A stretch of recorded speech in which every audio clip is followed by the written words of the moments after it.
This is Always With You. Baxter Boys Book 1. Written by Jessie Gussman. Performed by Jay Dyess. Chapter 1. Cassidy Kimbell stood on the cement sidewalk and faced the red brick Pennsylvania State Penitentiary building. Hot July sunlight glinted off the razor wire that looped in circles at the top and beside the chain-link fence. Off to the right, the circular guardhouse, with its tinted windows, glared down at the parched brown and empty exercise yard. Her stomach twisted like mangled metal in a car accident. It could have been her on the inside. Not here, of course, but somewhere. She glanced at her watch before dragging her clammy hands down her skirt. "Please, God, don't let my makeup melt before he walks out." A simple request. She shouldn't care about what her makeup looked like, although right now it felt like much-needed armor. Plus, she'd learned the hard way to be thankful for little things. And big things. Like not serving the 10-year prison sentence for vehicular homicide that should have been hers after she T-boned a car with Torque Baxter's pickup when she was 19. Nope, she hadn't served it. Because Torque had served it for her. Hot and turbulent doubt swirled in her stomach. Would he see what she had become and think his sacrifice had been worth it? Part of her wanted to announce her sacrifices to him, to tell him of her charity work and the people she helped, that he played the gallant knight in shining armor to her cowardly lion, but that it had not been in vain. Part of her wanted him to see it for himself. All of her craved his approval, or maybe just his forgiveness. Swallowing the nerves that clenched her throat, Cassidy twisted the delicate linked gold of her wristwatch. Any minute now. Would she still recognize him? Of course she would. The question was, would he recognize all that she had done as a tiny down payment on the huge debt she owed him? She reached the same conclusion she had every day for the last 10 years. There was nothing she could do to pay back her monstrous obligation. There was no way to atone for the cowardice that she had shown. How could she have been so yellow? When he'd seen the passengers in the other car, when he'd known what the consequences were going to be, he'd never wavered. His brown eyes had been steady and level as he said, "Get out of here and don't look back. You don't know anything about this." She hadn't understood at first what he was going to do. Still shaken from the accident, she'd not really been thinking straight. But she hadn't needed her brain to be fully functioning to know that she was in deep trouble. She'd already been fighting the urge to run. His command had prompted her to do what she subconsciously wanted to. "Hurry, before anyone comes." Then he hadn't accepted her calls, hadn't graced her visits with his presence, hadn't used the money she deposited in his account. Her letters returned unopened, and her emails disappeared into the prison of cyberspace. She didn't know, couldn't know, what he thought or felt. She assumed he hated her. A bead of sweat trickled down her temple. Her watch chain snapped under her shaking fingers. She shoved the broken links into her clutch. Her hand stilled as the prison door opened, the jaws of a monster spitting out its prey. Prey she had fed it. A man, tall and straight, strode out into the sunlight. Her eyes devoured him. Same casual arrogance dressed in jeans and a t-shirt. Same confident walk, with only a slight limp. The limp was her fault, too. With his slim build, Torque would never be bulky, but she could see the t-shirt that probably fit him when he first walked into this building as an almost 18-year-old, now stretched tight over shoulders that had widened and filled out. Cassidy bit her lip and lifted her chin, taking a deep breath to calm the cramping of her stomach and disguise the curl of heat that came to life in her chest. Torque always had that effect on her. She pushed the feeling aside and channeled her inner upper-crust snob, the only defense that had ever come close to working against the elemental pull that Torque exerted on her. The last words that man had said to her were, "Shut up, Cassidy." Now, she intended to get one question answered. Then she had to figure out how to pay him back. What did 10 years of a man's life cost? Torque floated above the sidewalk, taking in big lungfuls of the sweetest-smelling air in the country. Same air that he'd been breathing for the last decade, but it smelled different on this side of the fence. Felt different, too. He wanted to lie belly down and kiss the ground. He resisted the urge. Instead, he exulted in the unchaining of his spirit, in the freedom and openness that surrounded him, in the beautiful blue sky, in the purple mountains of his home state, unobscured by fences or bars. His stomach rumbled. A small talon of anxiety poked his rib. He'd have to find his own meal tonight. After years of his basic needs being met on a schedule with no thought of his own being necessary, he pushed the thought away. He'd taken care of himself for years before he went up. It was a privilege to do so again. He couldn't think of it any other way. He certainly was not going to worry about it. There were things that, to him, were more important than eating anyway. Before he'd been locked up, he'd been well on his way to his goal of owning his own diesel garage. But technology had moved on without him. A few outdated popular mechanics weren't enough to update his knowledge of emission standards and computerized motors. Still, surely there was some diesel garage that would hire a hard worker and a quick learner, with a rap sheet. First things first, he scanned the sidewalk for his brother Turbo, or at least a monster pickup that would be Turbo's latest project. All he saw was a slender woman in a slim skirt, with miles of legs reaching down to impossibly high heels. She stood at the T in the sidewalk. Long brown hair streaked with blonde. Big shades. Not Turbo. He didn't allow his eyes to linger. Beautiful women had been few and far between in the lockup, but he wasn't going there, although his eyes were drawn to this one like air to the intake valve. He had a life to put back together first. She stood with one hip jutted out. A hand with shiny red nails rested on it. Her whole bearing screamed money and class. Most definitely not for him. He altered his direction, aiming to give her a good 10-foot berth on the right without being obvious about avoiding her. His infatuation with one such girl was how he had landed in the pen to begin with. Infatuation. No, chivalry. Whatever. It would have driven him to step between her and a bullet. That would have been a heck of a lot faster than what he actually did, which was put himself in her place. And she had allowed it. He'd told her to. He'd volunteered to do it. He'd kept his word and protected her through it all.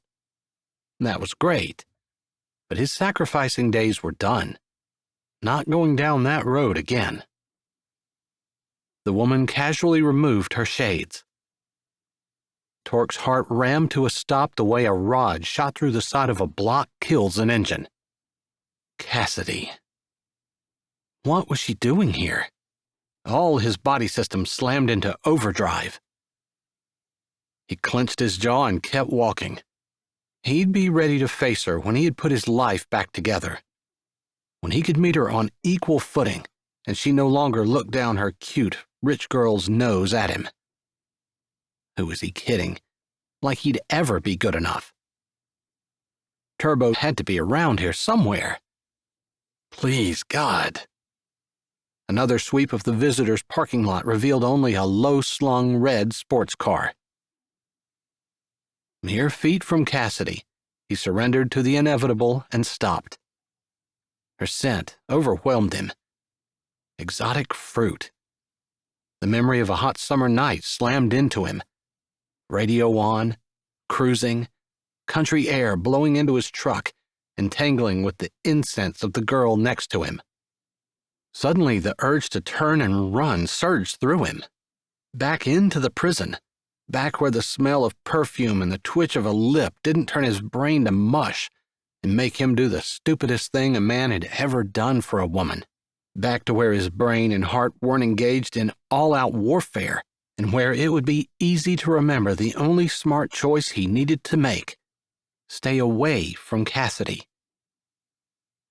Those soft red lips, the ones he'd dreamed about for years, the ones he'd heard later that same night scream in terror, opened. "Why'd you take my place, Torque?" Torque schooled his features, refusing to allow the longing her voice elicited to show on his face. Rich yet friendly, living in her mansion on the hill, Cassidy had infatuated him since this poor trailer park trash saw her in the kindergarten lunch line. He had plenty of experience in shoving that magnetic attraction aside and pretending indifference. He didn't have to fake the bitterness. "Didn't hear you on the witness stand contradicting my story." "You told me to shut up." "Has to be the first time in your life you listened to anyone." Was that hurt that flickered across her features? Couldn't be. Not Cassidy. Tough as tempered steel. "You've got a mouth, and I've never seen you afraid to use it." "My dad wouldn't let me." Torque snorted. What a line of crap. "Your dad wouldn't let you ride with me either, but that didn't stop you." Heat spread up his side as he remembered how she felt snuggled up against him on the bench seat, her hair whipping in the wind, her laughing eyes and flashing teeth grinning up at him, her hand clenching his leg. For that one short ride, he'd forgotten that she was rich and he poor, and that their futures, headed in completely opposite directions, would never merge into one.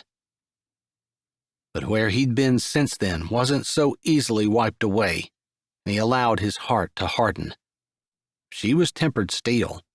He was titanium. She would break first. This time. "After the accident, it was different. He wouldn't let me out of his sight until you—" Her voice trailed off, and she looked away. "Until I was locked up?" he asked with a sardonic lift to his brow. He wanted to close the step between them and take her in his arms. Not that she needed it or wanted it.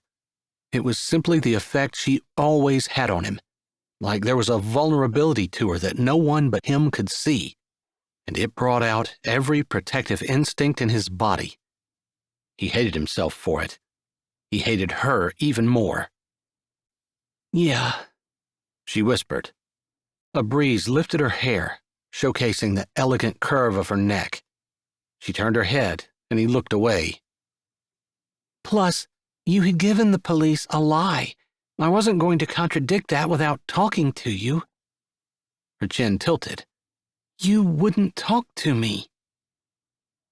She visited the jail once, where he was being held, unable to make bail.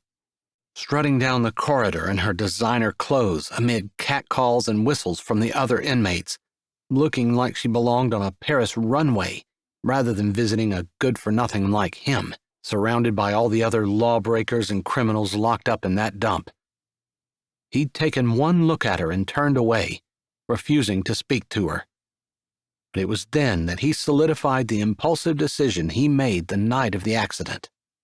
She didn't belong in there, and as much as he couldn't decide whether he loved her or hated her, he could at least protect her from that. His dad might have been a lousy parent with even worse child naming skills, who eventually ran off, but his mother and grandmother had instilled a rock-solid code of ethics in his brain. Women deserved protection. They might not want it. They might not need it. Still, A woman nurtures, a man protects. And with Cassidy, and the hold she had on his over-hormoned teenage brain, heck, he hadn't used his brain at all to make that decision. But with that choice, the choice to become a convicted criminal, went the last hope he harbored that he might eventually be able to knock on the door of her mansion and speak to her father as an equal, seeking and receiving permission to date his daughter. He couldn't let her see his weakness. He couldn't articulate his reasons then, and he wasn't sure he wanted to now. He changed the subject instead. Well, it's been fun getting reacquainted and all, but Turbo's gonna be here any minute. Torque stepped toward the parking lot. He's not coming. Torque stopped mid-stride. His stomach sank like water in oil, a slow, graceful, unstoppable dive to his feet. I told him I'd bring you home. She spoke to his back. Turbo owned his own truck and was busy, of course, but Torque hadn't thought that would abandon him to Cassidy. Of course, Turbo didn't know how twisted his feelings for her were, either. Steeling himself against the idea of spending the next 3 hours cooped up in a car with Cassidy, he turned back. The last time I rode with you isn't in my top 10 best memories. Did she flinch? Had to be his imagination. He wasn't angry at her, not really, and he didn't hate her. But he still wanted to insist that he drive, wanted to dominate her because of the inferiority complex she always brought out in him. But his license was long expired. Just one thing on a long list of things for him to take care of. Cassidy stepped closer and put one shiny red fingernail on his chest, where it scalded like acid through his t-shirt. He couldn't have moved or looked away from her blue-black gaze even if his shirt had incinerated from his body. I asked you why you lied, why you took my place, why you served the time that should have been mine. He stared over her shoulder. There was no way he was going there. Her minty breath flowed over his face. Torque, I owe you. I don't know what 10 years are worth. I'm not sure you can put a price tag on them, but I have to do something to pay you. This obligation that she felt didn't sit right. The feelings that he wanted from her were much deeper and more intimate. He didn't want her to owe him. He wanted her to love him. Stepping away from her dagger of a finger, he started walking again. I don't want anything from you. Torque! Her heels clicked on the pavement as she hurried after him. The red sports car was hers. Had to be. The bus stop sign caught his eye. He fingered the small amount of money in his pocket. A small sliver of anxiety slipped through him. It had been so long since he'd done anything for himself. Getting on a bus, paying the fare. Another burst of anxiety, thicker and heavier, tore through his chest. Suddenly, the fresh air, the wide-open space, the looming mountains in the distance, all seemed too big, too much, too threatening. He set his jaw, refusing to give in to the sudden insecurity. He wouldn't ride with Cassidy. He'd take the bus, prove he could do it. Torque! He swung around, realizing that Cassidy had said his name several times, and he'd been so caught up in the grip of anxiety and borderline panic, he'd not even heard her. He hadn't expected to have that kind of trouble adjusting to life on the outside. Setting his feet, he crossed his arms over his chest. Yeah? He asked, grateful his voice didn't crack, and hoping his face didn't show the anxiety that still curled in his chest. This is my car. She indicated the beat-up dark blue clunker beside him. Surprise shot through him. He tried to cover it, but his eyes ripped back to her. The skyscraper heels, the fancy blouse and classic skirt, the perfect hair and makeup. It all screamed money and class. But the car? I'm taking the bus. He turned. Whatever her deal, he really didn't want any part of it. If he kept telling himself that, he might start to believe it. Torque, wait! He stopped but didn't turn. Listen, I know you're angry for what happened. Not for what happened, and I'm not angry, he said through clenched teeth. Great imitation, she said, half under her breath. He spun, couldn't stop himself from taking a step toward her, reaching out and grabbing her forearm. I had enough time in the last 10 years to figure out I was just a toy for you.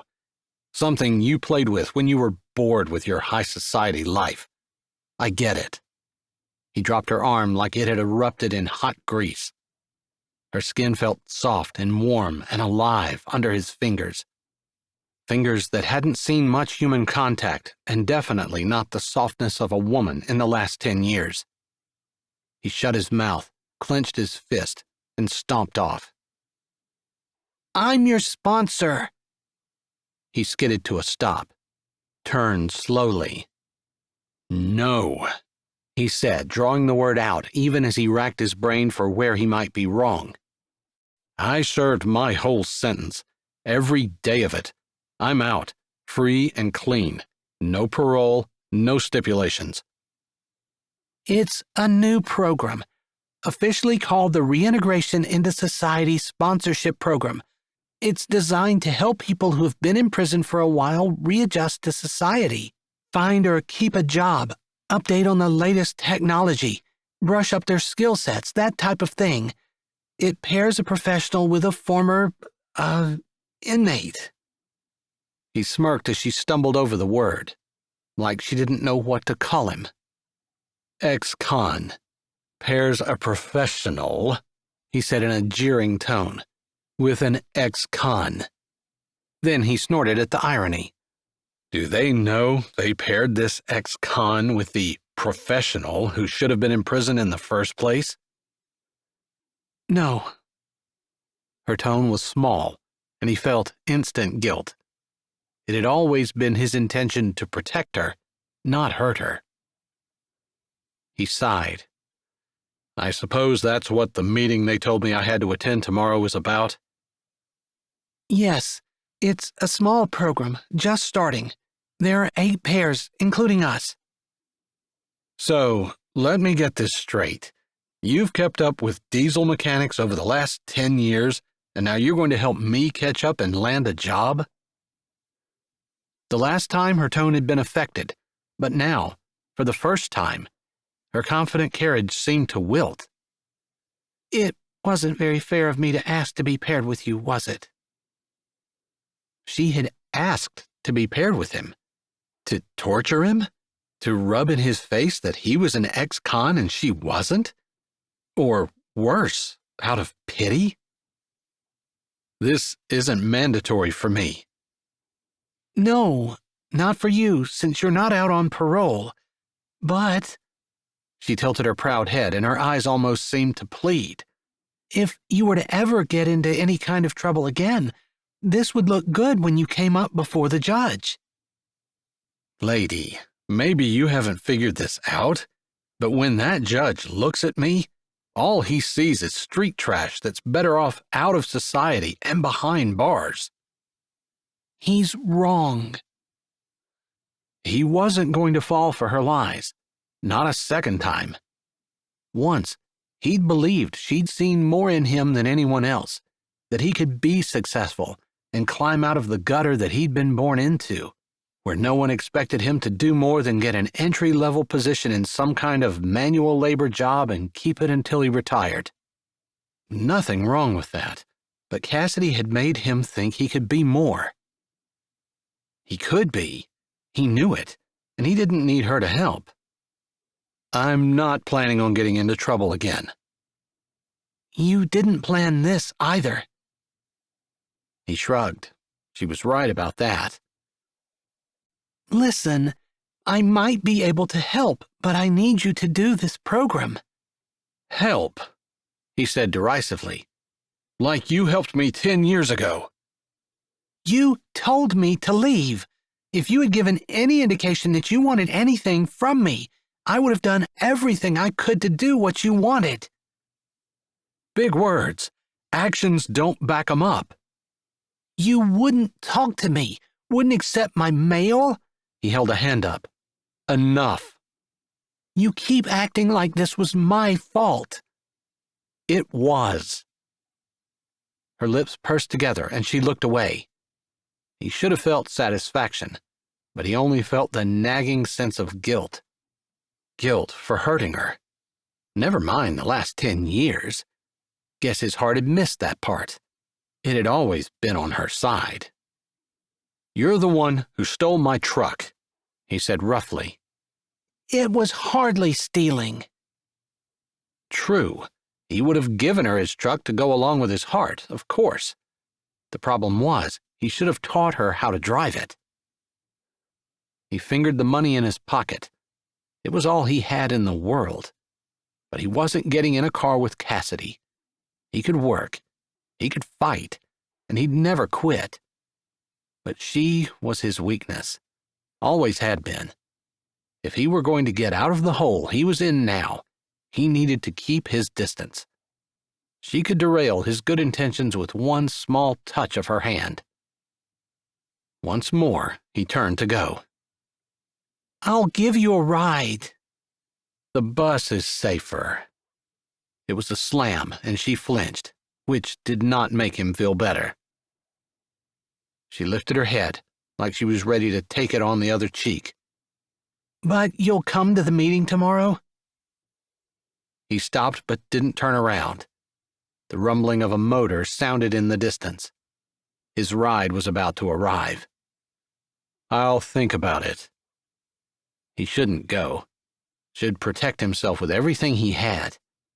The chances were he hadn't learned a thing in the pen, and he'd be there, just because he'd see Cassidy, and he'd never been able to resist that. Chapter 2. The bus bumped down the highway, swaying as the airbags gave with the pressure of the potholes in the road. Torque would never have guessed that a bus from Philly to Altoona, Pennsylvania would be so crowded.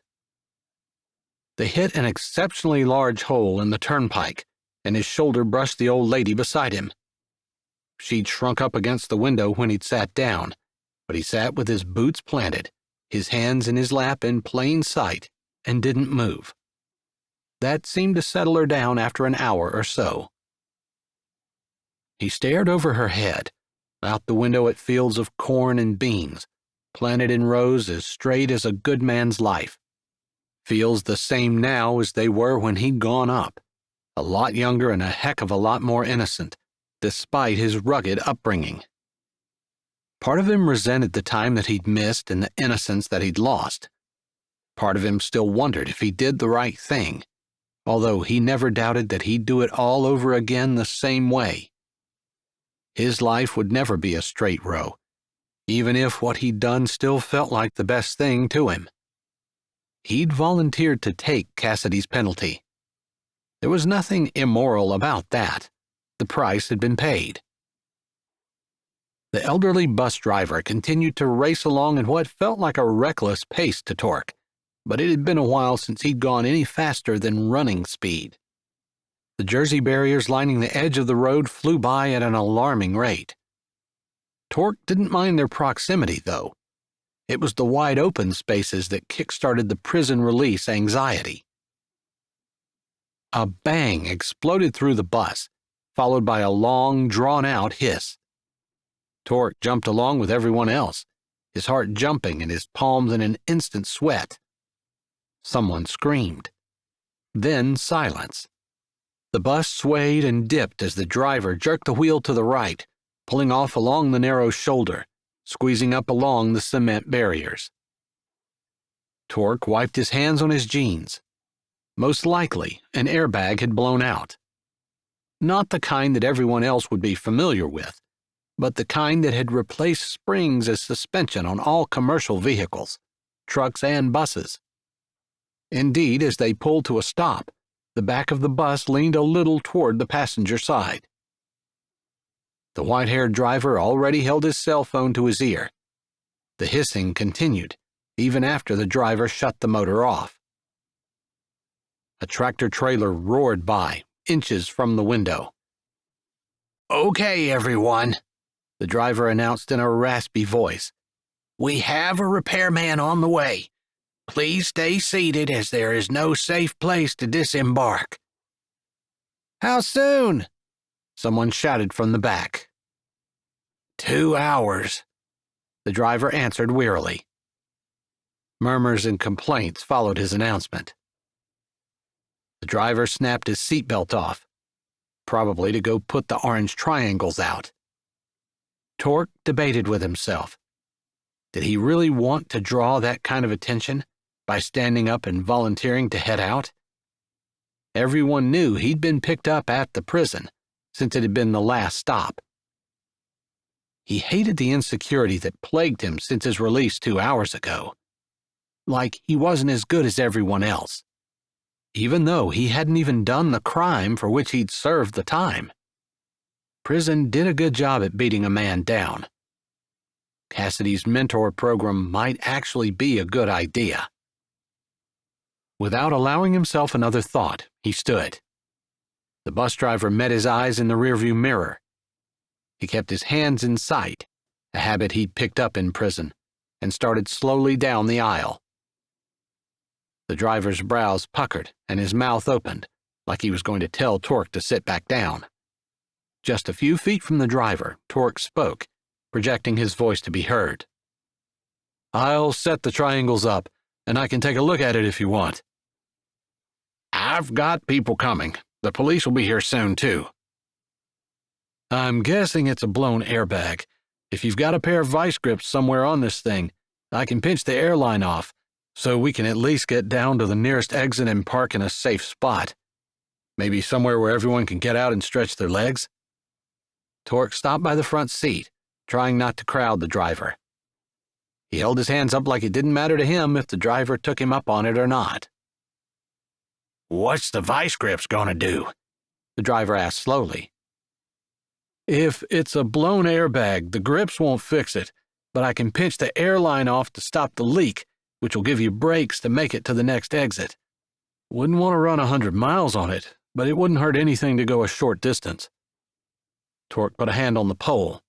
"Unless you've got eggs in the luggage compartment, then we'd better stay put." He meant it as a joke. With the airbag out, the suspension would be compromised, and they'd feel every bump. The driver's lips curved up. "No eggs." Torque allowed his mouth to curve up too. It had been a while since he'd shared a little clean humor with another human. It made the 10 years he spent locked up seem to vanish on one hand, and on the other, he felt like an 18-year-old in a 28-year-old body. He wasn't a kid anymore, but he'd missed all those experiences from his 20s that should have helped him ease into his 30s. Now he felt like he was 18 going on 80. He held his hand out to the driver. "Torque Baxter." The driver looked at it a minute. Torque almost let his hand drop before the old guy placed his gnarled fingers in his. "Bill Anders." He jerked his head. "What'd they lock you up for?" "Vehicular manslaughter." He didn't bother with the protestations of innocence. He'd pled guilty. The time was served. Every minute of it. The old man pushed his glasses up on his nose. Another line of tractor-trailers whooshed by. His teeth rattled in his mouth. Finally, he wiped a hand down his pants and sighed. "If you can get us off this road, that'll be great." He nodded at a black box beside the shifter. "There's a couple of tools in that box right there." Torque didn't wait for a second round of permission. He didn't want to get released from prison, only to be killed along the turnpike on the way home, and the way this bus was sitting, so close to the Jersey barriers with no room to move over more, it was about as dangerous as declining a request from the Aryan Brotherhood. Put in that perspective, Torque figured he'd take the bus. There were no vice grips in the box. He looked up to see the driver watching him intently, probably to make sure he didn't steal anything. Irritation rippled around his neck. He closed the box and lifted his hands again, just enough for the driver to see they were empty. No grips. Where's the orange triangles? Every Class A vehicle was required by law to have the triangles and use them in case of a breakdown. Bill dug them out from behind the seat and handed them to Torque. "Thanks," Bill said. His face still held a hint of suspicion. "When the trooper shows up, I'll see if they have the grips. Otherwise, they'd better shut that lane down, which will screw traffic up from here back to Philly." The driver nodded out the window to the big exit sign 100 yards down the highway. "It's only 2 miles to the next exit." "I'll see what I can do." He stepped out of the bus into the bright fall sunlight. He took a second to lift his face to the sun, closing his eyes, and relish the feel of the heat and breeze. Taking a deep breath, he savored the fall scent mixed with diesel exhaust. Maybe it was the diesel exhaust he enjoyed more. The smell of his work, his first love, the smell of freedom. Sure as heck didn't smell diesel exhaust in the pen. Didn't smell exotic flowers either. He shrugged that thought off along with its companion. Diesel exhaust represented his second love. Sighing, he opened his eyes. An underwear model, her skin golden and glistening, her lips pursed in a seductive, beckoning pout, stared down at him from the billboard on top of the rise. Her glossy hair covered one high cheekbone, but he still recognized her. Cassidy.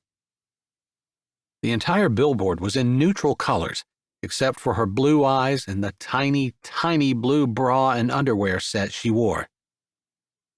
His breath caught in his throat, and his chest hurt.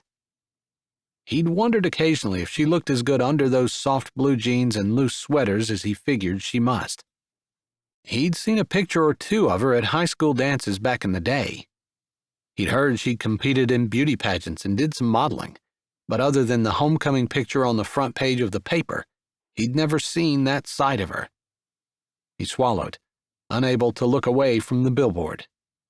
Not yet.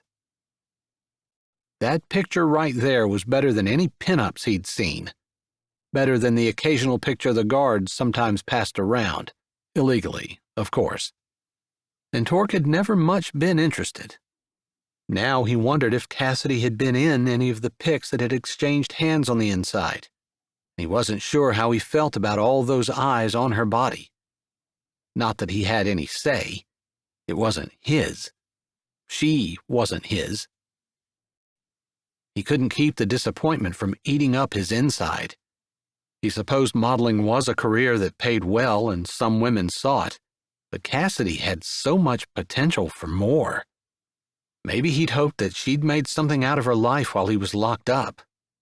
None of his business. Taking another deep breath, he ripped his eyes away from the billboard. He was just setting the third triangle out along the highway where the cars were barely slowing down as they flashed past when the flashing lights pulled alongside the road. He straightened, face to face with the Pennsylvania law as a free man for the first time in 10 years. Swallowing the anxiety that bubbled like battery acid up his throat, he strode as casually as he could to the patrol car and met the officer there. She was short and curvy, with her patrolman's hat tilting over her dark brown eyes set in flawless olive skin. She wasn't smiling.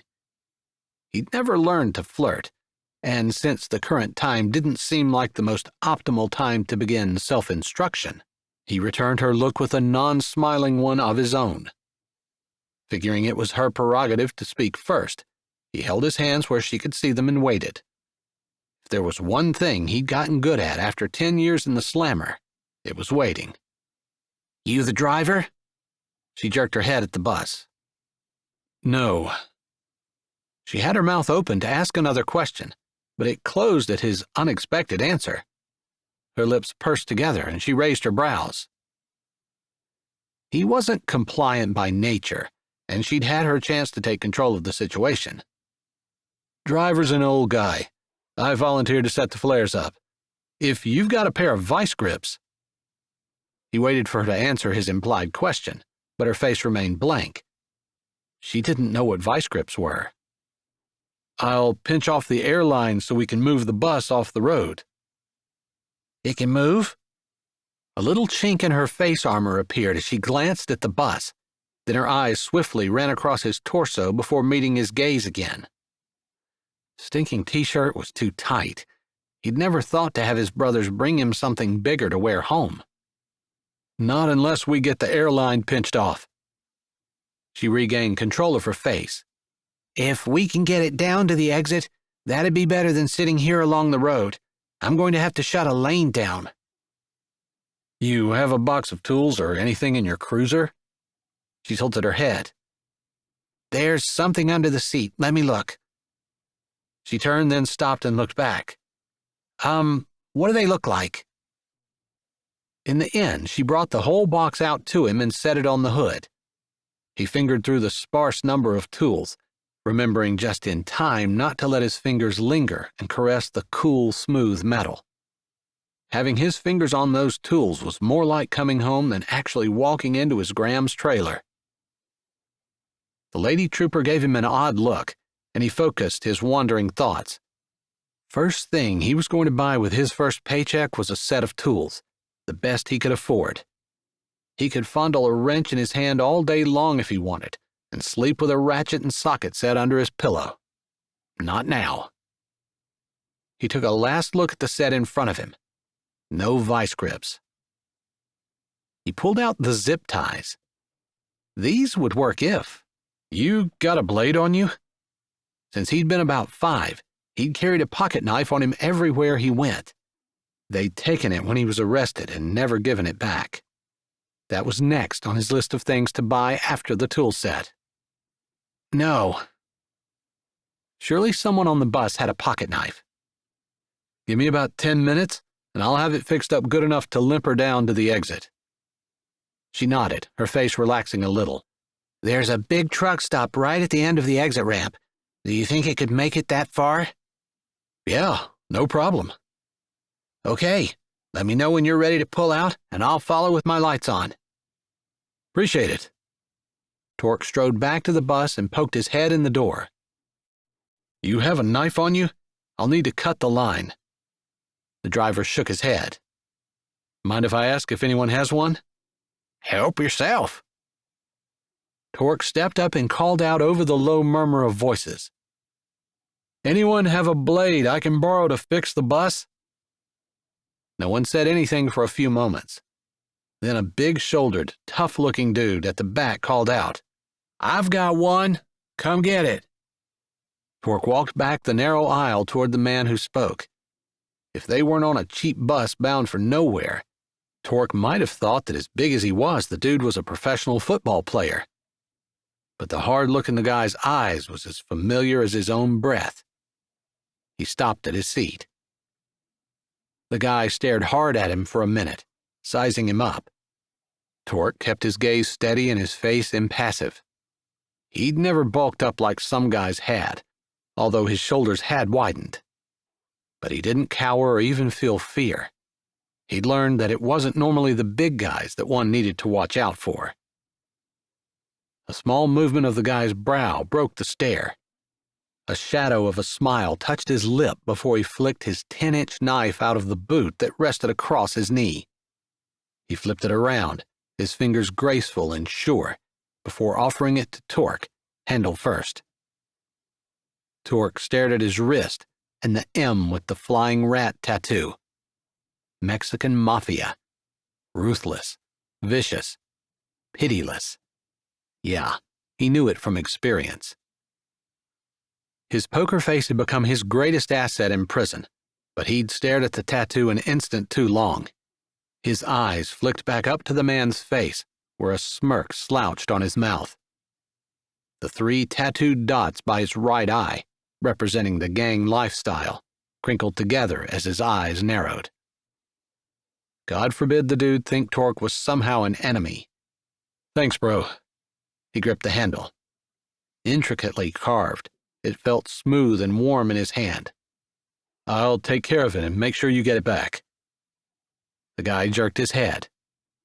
Torque broke the #1 unwritten rule from his time inside and turned his back on a man he didn't trust, walking back to the front of the bus and back out into the glorious bright air of freedom.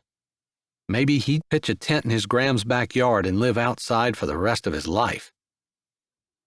It took a few minutes to figure out how to get the skirting off the bus, and a few more to weasel his way under it enough to reach the airline that needed to be severed and wire-tied off. He made his 10-minute deadline, though, and the patrol woman pulled out behind the bus, lights flashing. After delivering the knife back to the Mexican mafia dude, Torque returned to his seat and sunk down into the cloth cradle. Felt good to be useful again, to have something to occupy his hands and to have honest work to accomplish. Wish he had a job lined up. His brother Tuff had a body shop and did some light mechanical work on small cars. Torque was good enough with his hands that he could be a help to Tuff, but it was the big trucks and the diesel motors that were in his blood. That's where his heart was and where he wanted to be. It had been his dream forever to own his own diesel repair shop, to feel the power and vibrations, to breathe the exhaust, to work in the grease. But he'd take what he could get, he supposed, since he'd be starting from the ground up. His brothers had told him that the shop he'd worked in as a kid had closed down after old man Miller had passed away. Made his heart feel a little painful pinch thinking about the kind old man who'd taken him in as a grade school kid and given him a few bucks a week to sweep the shop and wash trucks. His responsibilities had increased over the years until he'd been the main mechanic and the main money earner for the shop as he tore down the mechanical motors and rebuilt them. But old man Miller was gone. His shop closed down. Turbo had told him that much on one of his visits. He leaned his head back against the headrest and closed his eyes. Wasn't going to worry about tomorrow. Hey, Sonny. Turning his head, he opened his eyes. The little old lady beside him peered at him from over the top of her thick glasses. He blinked. She must have been talking to him, but he was 100% sure he didn't know her. Yeah? You're the Baxter boy, the one that went to prison. She put her hand on his arm. His body wanted to flinch, and he fought the urge to hide. Stupid side effects of freaking prison. Yeah? I remember my husband talking about you. Remember him showing me your picture in the newspaper. She grinned, and somehow, even with the wrinkled skin, smart but sunken blue eyes, and wild white hair, she looked youthful, girly. He'd won the local fair's pulling contest the summer before he went up. He was only 16 and had built the motor himself. Paper made a big deal about it, and he'd landed on the front page. Not that he had parents to give a crap, although Graham had seemed pretty proud of it, since she cut the article out and used one of her Christmas magnets to stick it to the refrigerator. The lady didn't seem to need him to talk, so he didn't. She leaned closer. He was jealous of that old man Miller. Said with a kid like you working in the shop, the sly old feller would never lack customers. He shrugged. The bus slowed as it came to the end of the exit ramp. It wasn't hard to see the big truck stop just ahead to the right. Looked like his patch job was going to hold. The lady tightened her fingers on his arm. He focused back on her face. You weren't visiting that prison. You were leaving it. Yeah. My tyke could always fix anything and wasn't afraid to stand up and say so. She let go of his arm and placed both hands on the purse of her lap. Do you have a job lined up? He hesitated before answering, just because he wasn't sure what to say. That was the one question she could have asked that would make him curious. Kinda. If it doesn't work out, I'd like to talk to you. Tyke's Garage. Take 7th Street out of town in the opposite direction of Miller's, and it's at the top of the hill overlooking Brickley Springs." Now he knew who she was and where she was talking about. "You were in the sewing circle with my Graham." The year his mother died, Graham's sewing circle had made him and his brothers each a new quilt. His oldest brother, Ben, 14 at the time, had taken off after the quilt but before the funeral. Hadn't heard from him since. His dad left a couple of years before and didn't bother coming back for the funeral, let alone birthdays or Christmas. But Tough and Turbo, in 3rd and 1st grades, if he remembered correctly, since he'd been in 4th grade and they were 1 and 3 years younger, had stayed. As he had. They were too little to do anything else. Too little to put the pieces of their broken family back together, too, although Graham had tried. The quilting group had helped. He refocused on the lady beside him. "I'm sorry, I didn't recognize you." "It's been a good many years." She pressed her lips together. "I was over in Philly at the doctor's. Been going for years, ever since I had the cancer." He couldn't believe she went to her appointment alone. "Where are your daughters?" If he remembered correctly, she had 2. "They both work. It's not like I'm too old to find my way around myself. This was just the regular checkup." She gripped her purse with both hands but seemed to relax a little as they talked. "Grandkids?" he asked after a moment. It was odd to have a fairly normal conversation. "Nope. Both my girls were modern women who didn't want kids." The bus jerked to a stop at the far side of the truck stop. Torque barely noticed. He supposed he couldn't judge, since his mother, if she were alive, would hardly be proud of where he'd been. But he thought maybe she'd be a little pleased at the circumstances that had landed him there and the stand he'd taken. But if his mother were alive, he'd be treating her like a queen, not making her take the bus to a doctor's appointment in Philly. Maybe one had to lose their mother to really appreciate her. Of course, he couldn't say the same about his dad, so maybe that's where his personality flaw was. He just differentiated between leaving on purpose and leaving with no choice. Cancer hadn't cared that his mom had 4 boys who needed her. He looked again at the old lady beside him. She'd been a friend to his Graham through the loss of her daughter. She and her friends had done all they knew to do to comfort 4 grieving boys after the death of their mother. It wasn't that he owed her anything, but he wanted to feel like a human again. Doing something nice for someone without thought of repayment. Taking care of someone other than himself. Man, even just looking at a sweet little old lady made him feel like he was alive and in the world of the living again. Color and softness, tools that fit in his hand, boots that made him feel like a man again, jeans and, soon, a t-shirt that actually fit. She'd asked him to go talk to her, and he would. "I need to see my Graham. Might not make it out today, but I'll walk up tomorrow." The lady nodded and settled her purse in her lap. "I'll expect you around lunchtime. Come hungry." He wasn't sure exactly what she was offering, but it wouldn't hurt to check it out. Chapter 3. "What did he say? How did it go? How did he look?" Kelly Williams fired question after question at Cassidy as she stepped through her apartment door. Cassidy sighed and leaned against the closed door. Kelly was a bundle of energy, and sometimes it was almost overwhelming. "I'm sorry. I'm doing it again, aren't I?" Kelly asked ruefully. Her ponytail swung as she bounced one of the twins Cassidy was fostering, with the hope of adopting, on her hip. "Mom!" Jamal, the twins' older brother, whom Cassidy had already adopted, came running out. "How was school today?" she asked. He gave the requisite good and mumbled something about a paper in his backpack. She handed him an apple, and he raced back into the living room where he was putting a model airplane together on the high table where the twins couldn't reach it. Cassidy shook her head and pushed off from the door. No, it's not you. Nyssa held her little arms out, and Cassidy threw her purse down before taking her from Kelly. As the little arms encircled her neck, she sighed and sighed. Was there anything sweeter than the love of an innocent child? I'm thinking it didn't go well. No.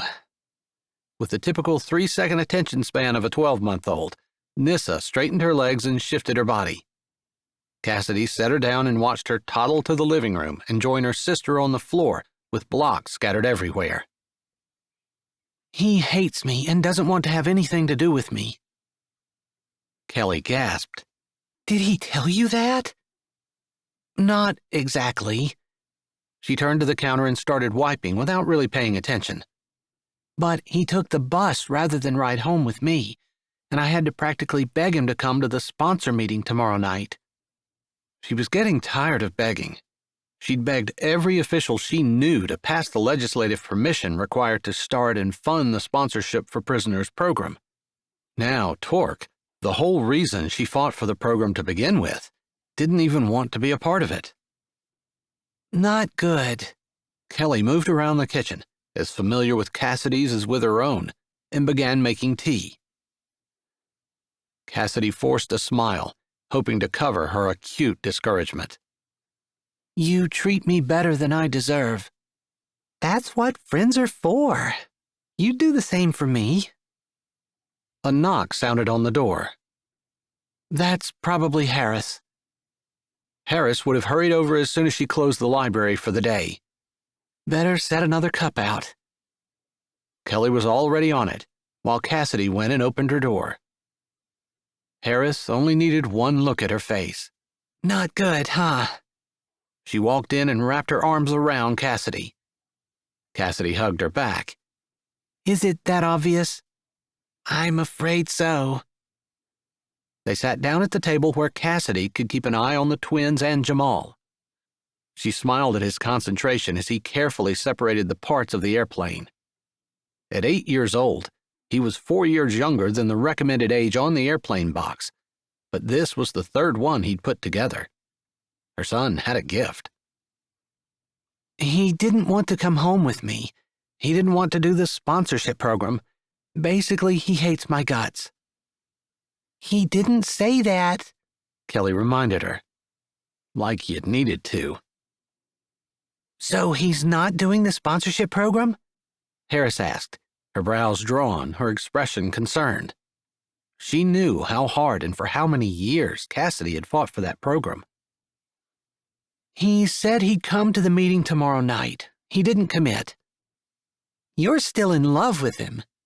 Kelly, direct as always, stated over the rim of her teacup. I was never in love with him. Infatuated, maybe. He was the first person in her life who seemed to see beyond the good looks she'd been born with to the brain that lay under it. He's the one who said she should be a doctor. When she told him she couldn't stand the sight of blood, he'd said, "Well, a lawyer then." And that's what she'd done. She'd still earned some money as an underwear model, and that helped put her through law school. Her parents, the owner of a vast empire of various kinds of pickles, now semi-retired, would have paid. But with Torque in prison, serving her time, she hadn't been able to live the high life. It wouldn't have been right. Harris and Kelly just looked at her. They didn't believe that she'd never been in love with Torque. Really? The best memories of her life were riding beside him. Her last carefree days. Maybe that's why she cherished them so much. She spread her hands out on the table. Even her friends didn't know about that night and what happened and what exactly Torque had done. She hadn't even known Kelly then, and she hadn't become friends with either Harris or Kelly until a couple of years ago, when she graduated from law school and became a public defender in her hometown. Wasn't he your boyfriend in high school? No. Her friends had accepted her explanation about feeling bad for Torque because he'd been given an unfair, too harsh sentence. She hadn't realized that they both, apparently, thought she had feelings for him. Never? Harris asked gently. No, we didn't even go to the same school. At least, not from her second grade year on, when the private, all-girls school had opened in the next town over. Torque would have been in kindergarten. You're older than him? Yes. Which she figured was why he'd done what he did. She was 19, a sophomore at Stanford, but home from college to attend the homecoming football game and give it some publicity. She'd never been a superstar model, but she'd been well enough known that the homecoming committee had requested her presence. He was only 17, a senior in high school, but Torque always seemed older. Maybe because of his hard life, or because he was quiet, serious. Still, she had assumed, and he probably had too, that they'd not charge a 17-year-old as an adult. She'd been wrong. Her tea was getting cold. She picked the cup up, surprised to see her hands trembling. If he agreed to come to the meeting, maybe he'll agree to do the program, Harris said reasonably. Cassidy hoped so. Not only would it look good on his record, and not only would it help her save face, since it would be embarrassing to have fought so long and so hard for it, only to have her first sponsor ditch her, but it was a way for her to help him. Maybe. Cassidy changed the subject to Kelly's latest charity project, and they talked a little about the activity center she was hoping to start, which both Harris and Cassidy had agreed to help with. How's the adoption coming? Kelly asked as they stood, clearing off the table and putting their cups in the dishwasher. I meet with my caseworker the day after tomorrow. It's been 6 weeks since their mom was sent to prison, and they finally got the dad, who's in for life, to sign off on custody. Did they decide that you were okay as a single mother? No, they're very firm that I could adopt one child as a single mother, but their policy is firm that they don't allow a single mother to have 2 children under the age of 3 by herself. She sighed, looking over at the twins, who now had every doll and stuffed animal they owned scattered out on the floor with the blocks. She paused. I might have told them that I'm seeing someone and it's serious. I didn't know you were seeing someone, let alone that it was serious. Harris's slightly cultured voice held a tone of complete disbelief. I'm not. Kelly rolled her eyes. Is that what they're coming for tomorrow? To meet him? No, I told them we weren't living together. They agreed to let me foster the twins, only because they really like to keep siblings together. So that's what they're coming to see, that I'm doing okay with Jamal and the twins in a foster situation. They might allow me to keep them longer, until my non-existent serious boyfriend proposes or moves in, if things look good to them. Where are you finding a serious boyfriend? I hope that they'll decide I'm doing well and that they'll make an exception this time. She leaned against the counter. I know it was wrong to lie. I actually didn't mean to. Didn't really think about it. But when she explained her policy, we were sitting in the conference room. Jamal was playing with his sisters and he was so happy. He wanted to be with his siblings so desperately. It's all he has, and he feels protective of them. I had to do everything in my power to keep them together. She ran her finger along the edge of the counter. The words slipped out, and I thought it would give me the time I needed to form a plan. They haven't asked to meet him yet? They said eventually he'll have to fill out papers, but since he's not living with me and we're not engaged, they'd wait. She gave a little smile. Maybe they didn't want me to scare him off. Can't scare him off if you don't have him. He doesn't exist. Cassidy shook her head, her chest feeling like curdled milk swished around in it. This was the second big lie in her life. The first was allowing Torque to serve her time. Technically, she'd never lied about that, but she'd allowed him to. Harris glanced at her watch. Oh, wow, it's late. I have a meeting at the hospital about helping install a children's library in the new wing of the hospital." She slipped her sweater back on and headed for the door. "I gave you a good recommendation. If they need something more, I'll do whatever I can." Cassidy hugged her. "I know. Thanks so much.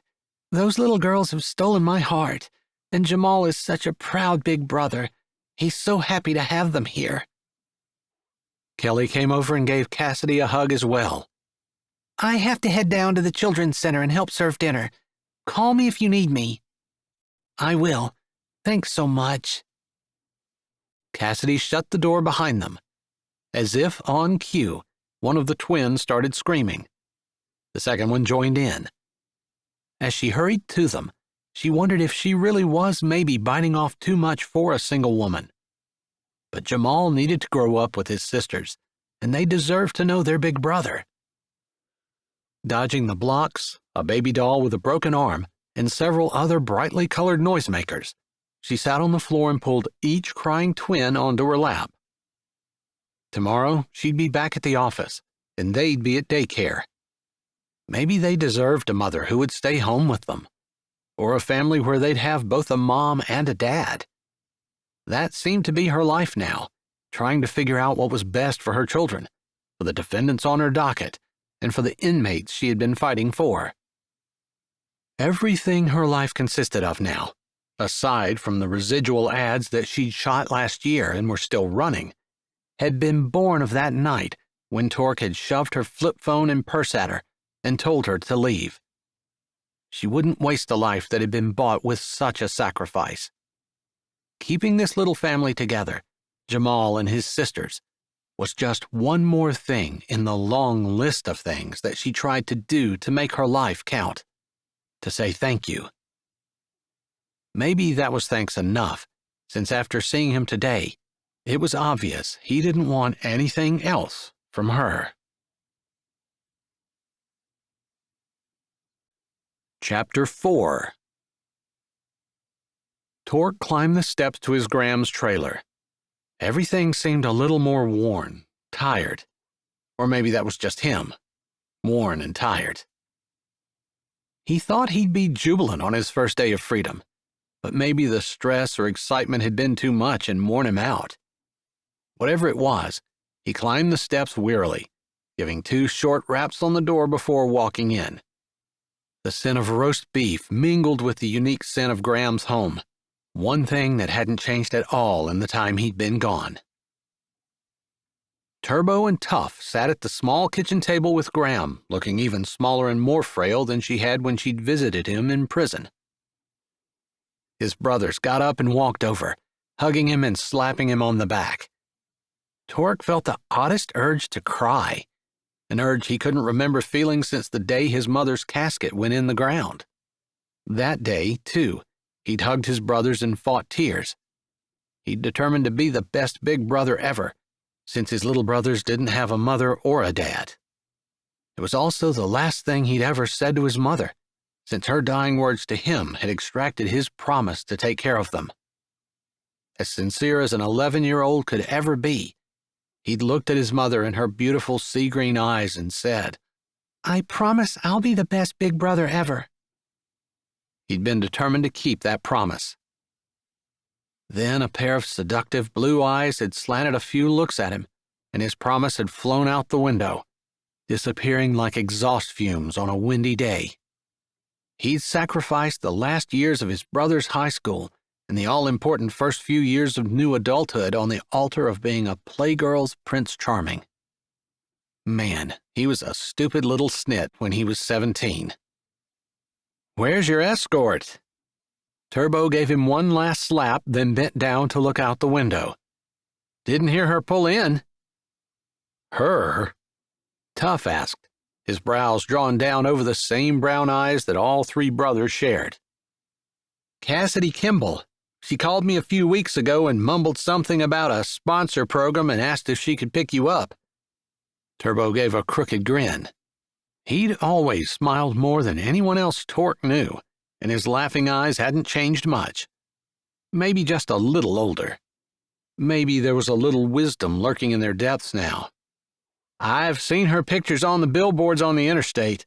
Figured it wouldn't be a hardship to ride beside her for 3 hours. Get out of the way and let an old lady hug her grandson. Graham pushed Tough and Turbo aside. Torque didn't remember her using a cane before. He squeezed her gently, her small figure so much more frail than he remembered. A part of him wanted to be bitter at the wasted years, and he had to swat that part away. He had no one but himself to blame. Cassidy shouldn't have gotten in his truck, but he'd been the fool who jumped in after her, and he'd been the even bigger fool who'd taken the blame for what happened next. He squeezed Graham a little harder. A shaft of nerves pinched in his stomach. Where's Mrs. Conrad? The widow of the man his pickup had killed that night. Graham patted his back. She's fine. Your brothers and that fancy woman been looking after her. He didn't ask who the fancy woman was. There was a more important question. She willing to see me, you think? Land's sake, she sure is. She was broken up about losing her husband for a while, of course she was. But accidents happen, and she's a God-fearing woman. Forgiveness came to her eventually. His stomach unwound, and he released the breath he didn't realize he was holding. That's good. I need to apologize. She'll hear it, son, and she'll forgive you. She wanted to see you in prison, but I told her that 'tweren't no place for the likes of her. She's a fancy lady? Torque asked with a little tilt of his lips, imitating Graham's last statement. You get yourself rid of that smart mouth, young man. You might have got away with that in prison, but there'll be no smarting off here. Over Graham's head, Turbo mimed her and then bit his thumb at Torque, a gesture that was at once as familiar as breathing, yet felt like 1,000,000 years ago that they borrowed the gesture from Shakespeare and Torque's 11th grade English class and used it among themselves, since using the normal certain single-finger gesture would get their mouths washed out with soap. Never mind, their mouths hadn't said anything. Torque couldn't stay serious in the face of Turbo's grin, which was pretty much the typical reaction of anyone around Turbo, and he bit his own thumb in response.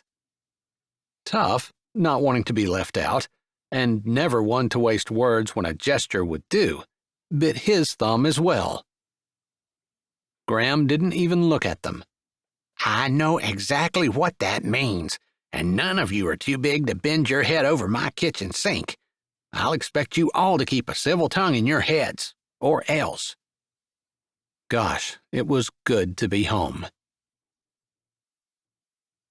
The next afternoon followed an especially stressful day at work, in which Cassidy questioned her decision to become a public defender. Why hadn't she chosen the starvation mixed with endless exercise, constant cutthroat competition, backbiting, and relative uncertainty of even getting a paycheck by pursuing a modeling career? Which, she had to say, juggling one crabby twin in one arm and trying to appease the other who was seated in the shopping cart, seemed like child's play to the life and work she currently had. At least, today. She pushed the cart past the candy aisle and called to Jamal. This way, hon. But you promised me candy if I got an A on my book report and poster. She was the most horrible mother in the world, because she had, indeed, promised him candy. Did you get it back? Today, it's in my book bag. If she didn't give him what she promised, she'd be even worse than the most horrible mother in the world. But there was not a single cell in her body that wanted the fight, whining, and potential meltdown and fit that would ensue if she took her tired, crabby, hungry twins down that aisle. She'd been trying so hard to get them all to eat better. She didn't have to be model thin anymore, but she didn't want her kids to die of heart attacks in elementary school either. The adoption agency would probably have an opinion on that. It was on the tip of her tongue to ask him to wait until another day, but she couldn't get the words past her lips after seeing the hopeful, eager, proud look on Jamal's face. He'd worked hard on that project, despite his frustration with reading the book that was slightly above his level. Nessa, in her arms, yanked at a handful of her hair. It slipped from the no-nonsense bun she'd piled it into before dawn this morning. After a few more good yanks, Nessa dropped the hair and started to fight Nissa for the necklace Cassidy had forgotten to remove after work. Nessa poked Nissa in the eye. Nissa started crying and scratched Nessa.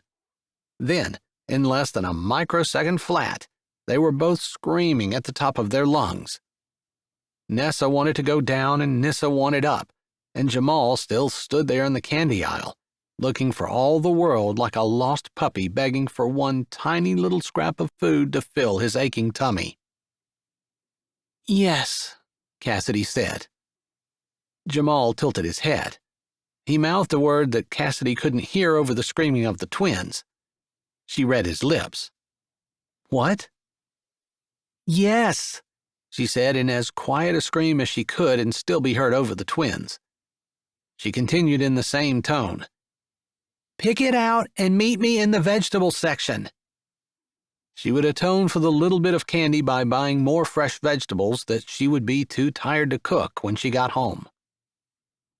Thankful for her small-town grocery store, she would never leave her 8-year-old alone in a big city supercenter.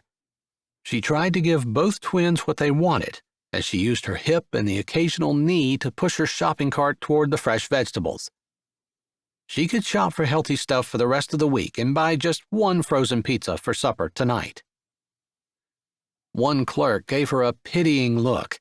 The next one she passed, a younger version of herself, gave a judgmental frown at the noise her children were making. Or maybe she heard Cassidy tell her 8-year-old to pick his own candy out. Whatever. She'd looked at parents the same way before she had children. It was harder than it looked, and if the twins weren't screaming so loud, she might have told the girl that. At least the store wasn't too busy. Cassidy was able to fly along, grabbing carrots, spinach, and several zucchini and throwing them in the cart. There was an older gentleman standing in front of the potatoes that she was able to squeeze by while snagging a 5-pound bag, and a tall, broad-shouldered man wearing a ball cap who stood in front of the mushrooms. Jamal loved mushrooms, and she wasn't leaving the store without them. One would think the guy would hear the kids screaming and at least hurry his selection, but no. He stood there with one hand in his pocket like he had all day to decide on sliced or whole, like it even really freaking mattered. Cassidy bent and picked up Nessa's sippy cup for the 8th time. Even though grocery stores had to be filthy germ pits, she'd quit wiping it off on her dry-clean-only skirt after the 3rd time. Nessa batted it away. Cassidy lost her grip, and the cup flew over, smacking Nissa on the head. Her screams ratcheted up, and she jerked her little body around, flinging her own sippy cup. It was one of those slow-motion things where Cassidy watched the cup tumble through the air. Even before it hit the man just below his ear, Cassidy realized who it was. The hit, like thunder, the thunk came after. He turned. No surprise in his eyes. A million thoughts flew through her head, but the one that made the most impact was, he knew it was me, and he was ignoring me. He truly did hate her.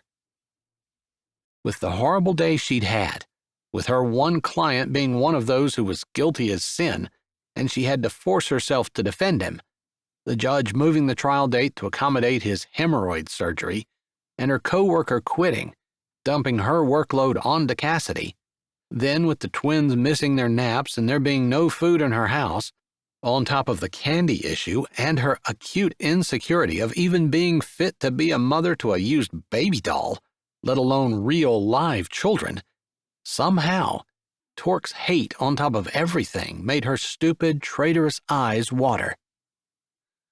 But she would show up in court naked with bunny ears strapped to her head before she cried in front of this man. She shoved the cart with her hip, eyeing the sippy cup that landed between Torque's boots. "I'm sorry," she yelled, keeping her head lowered as she swooped down to retrieve the cup, planning to grab it, grab her other twin and Jamal, and drive half an hour to Altoona to the closest McDonald's drive-thru.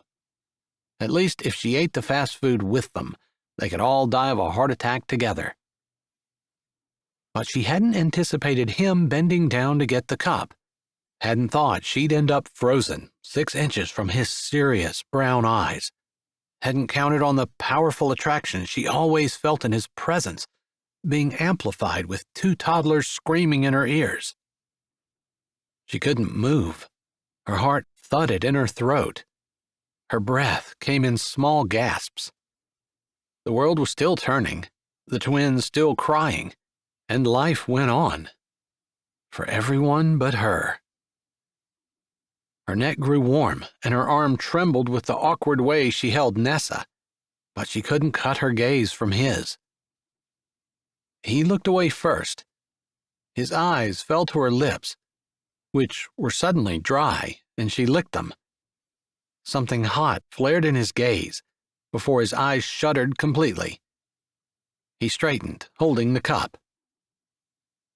Feeling as graceful as a pregnant elephant, Cassidy managed to get upright with Nessa still on her hip, despite her shaking legs and heart.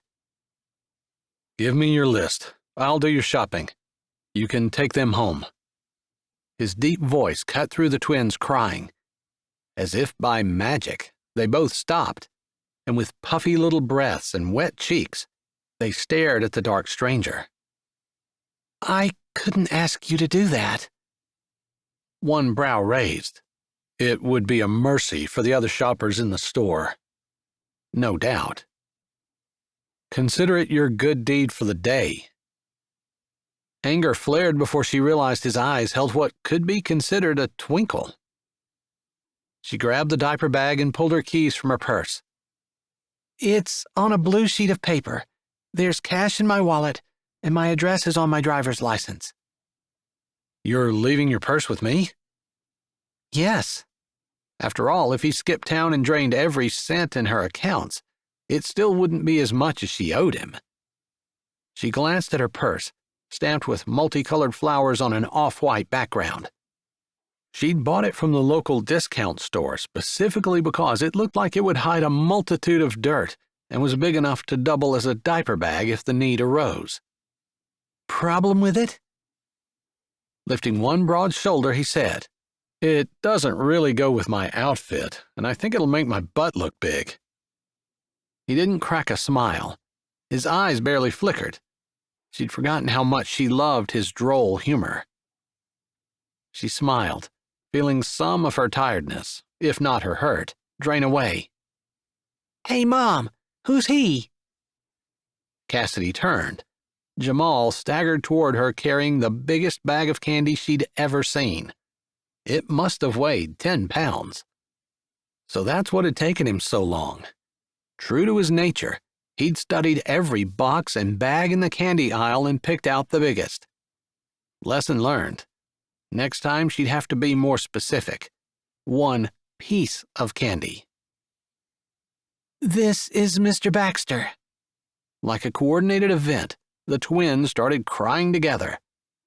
Cassidy raised her voice to be heard over them. He's going to finish our grocery shopping. Put the candy in the cart and come with me. She glanced at Torque. Any good nature had disappeared from his eyes. His face was a closed, unreadable mask. Is that still okay? He shrugged. Her attention was caught again by the width of his shoulders, but the nagging thought that he was irritated with her somehow wouldn't leave. She wasn't going to turn down help. Come on, Jamal. Chapter 5. Torque watched her walk away, slender and tall like she'd always been. The top of her head came to his nose. She fit perfectly in his arms. He glanced again at the purse she'd so casually left behind, then at her retreating back, a baby on each hip and the little boy following her. The kid was 8, maybe? 9? He'd only been in prison a year or 2 before she was off with another man. Cassidy and Torque They'd never been exclusive. Never even dated, really. But he'd never been with another woman. Hadn't been interested. He turned to her purse and gingerly picked it up. Apparently, she'd gotten over him pretty quickly, or hadn't been that into him to begin with, which was what he'd figured out in prison. He was just her man toy, or some kind of plaything that she trifled with when all of her other boyfriends were busy. He'd known it, but it still hurt to have it shoved in his face when that little boy called her mom. Opening the purse wider, he searched without touching anything for the blue list. Wonder what Mr. Cassidy would say about Torque riffling through his wife's purse. The man had better not be home. If he were there, sitting on the couch with his feet propped up, while Cassidy struggled through the grocery store still dressed in her work clothes and juggling 2 screaming babies and trailing a 9-year-old with the instincts of a street rat, Torque eyed the 10-pound bag of candy, then it wouldn't be hard to want to use a few of the moves he'd learned in prison to teach the man a thing or two about taking care of his wife. He spied the blue piece of paper poking out from under her wallet. It galled him, but he'd have to use her money to buy her groceries. After the bus ticket, he had exactly $11.32 to his name. Graham had given him $40 in a short list. He hated it, but he'd taken the money from her too. The last time, he swore. Earlier, he'd visited Mrs. Conrad and apologized, which had been an emotional experience for both of them. She'd been so loving and forgiving, he'd felt ashamed of his petty issues with Cassidy. He'd lost 10 years, sure, but he hadn't lost his life or the lives of anyone close to him. Yet, Mrs. Conrad didn't seem bitter or angry or vengeful. He only hoped he could be like her someday. After that, he'd gone to the library, been schooled on how to use the internet to apply for jobs, and put his application in various places. He'd even walked to an on-site interview at the local hardware store, which was having open interviews all day. He had to be honest about serving time. The question had been on all his applications. Tomorrow, he was visiting Mrs. Ford, the lady from the bus, then starting work for Tough until one of the other places called. He needed a cell phone. Apparently, everyone had them now. It didn't take long to finish shopping. He dug her driver's license out and stopped short when he read the address. Cassidy's place wasn't that far from where his Graham lived, about a 10-minute walk. It surprised him, to be honest. There were boarded-up houses and grass growing out of the cracks in the sidewalks. Bricks crumbled from the corner of the apartment building she lived in. There were very few streetlights, and it was dark as he shifted the 6 bags of groceries and pulled open the door to the apartments. It wasn't even locked. What kind of man had she married? Why was she living in a place like this when her picture was splashed all over billboards across the state? He'd seen at least 3 after he'd noticed the first one on the way home. Not to mention, there was the fortune that her family had. There were definitely some things that weren't adding up. He climbed up a second flight of steps, turned right down a dark hall, and stopped in front of apartment 306. Using his elbow, he knocked on her door. Frustration balled up inside him. This place was a hellhole, and he couldn't even tell her about it. He didn't have the money nor the right to move her out. He was about ready to knock again when the door opened. Cassidy stood in the door, still in her fancy blouse and skirt, her hair no longer hanging in her face but pulled severely back into a bun. Tiredness pinched her features, but she had her game face on. "Come in." She held out her hands like she was going to take the bags from him, but he ignored her and set them on the counter. They were all hers since he'd pocketed his Graham's list. To get both would have been more than he could carry. "I appreciate it. Let me pay you for your time." No. He bit his tongue on what he wanted her to do with her money. She crossed her arms and leaned a hip against the counter. The scent of exotic flowers wafted in the air. It pulled every good memory from the recesses of his mind. He almost groaned under the onslaught. I really do appreciate this. I'm not sure if I would have made it through. Thankfully, I had 4 eggs in the fridge, 1 for each twin, and Jamal ate 2. You haven't eaten? She needed to eat. The woman was barely staying upright from exhaustion, and hunger too, probably. No, and unless you picked up a frozen pizza, which was not on my list, I'm not going to. I'm way too tired to cook. He hadn't picked up a pizza, never even thought about getting anything that wasn't on her list. He looked around the small apartment, noticing for the first time that it was dim and quiet. You here by yourself? Her brows furrowed, like this very reasonable question confused her, but she shook her head. The kids are in bed.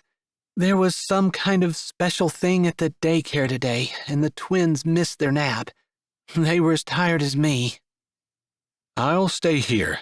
Go get yourself something to eat. She sighed. Too tired. Give me your keys. I'll get something.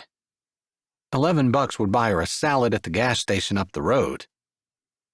You haven't gotten your license back yet. Of course not. He'd woken up in a prison cell yesterday morning.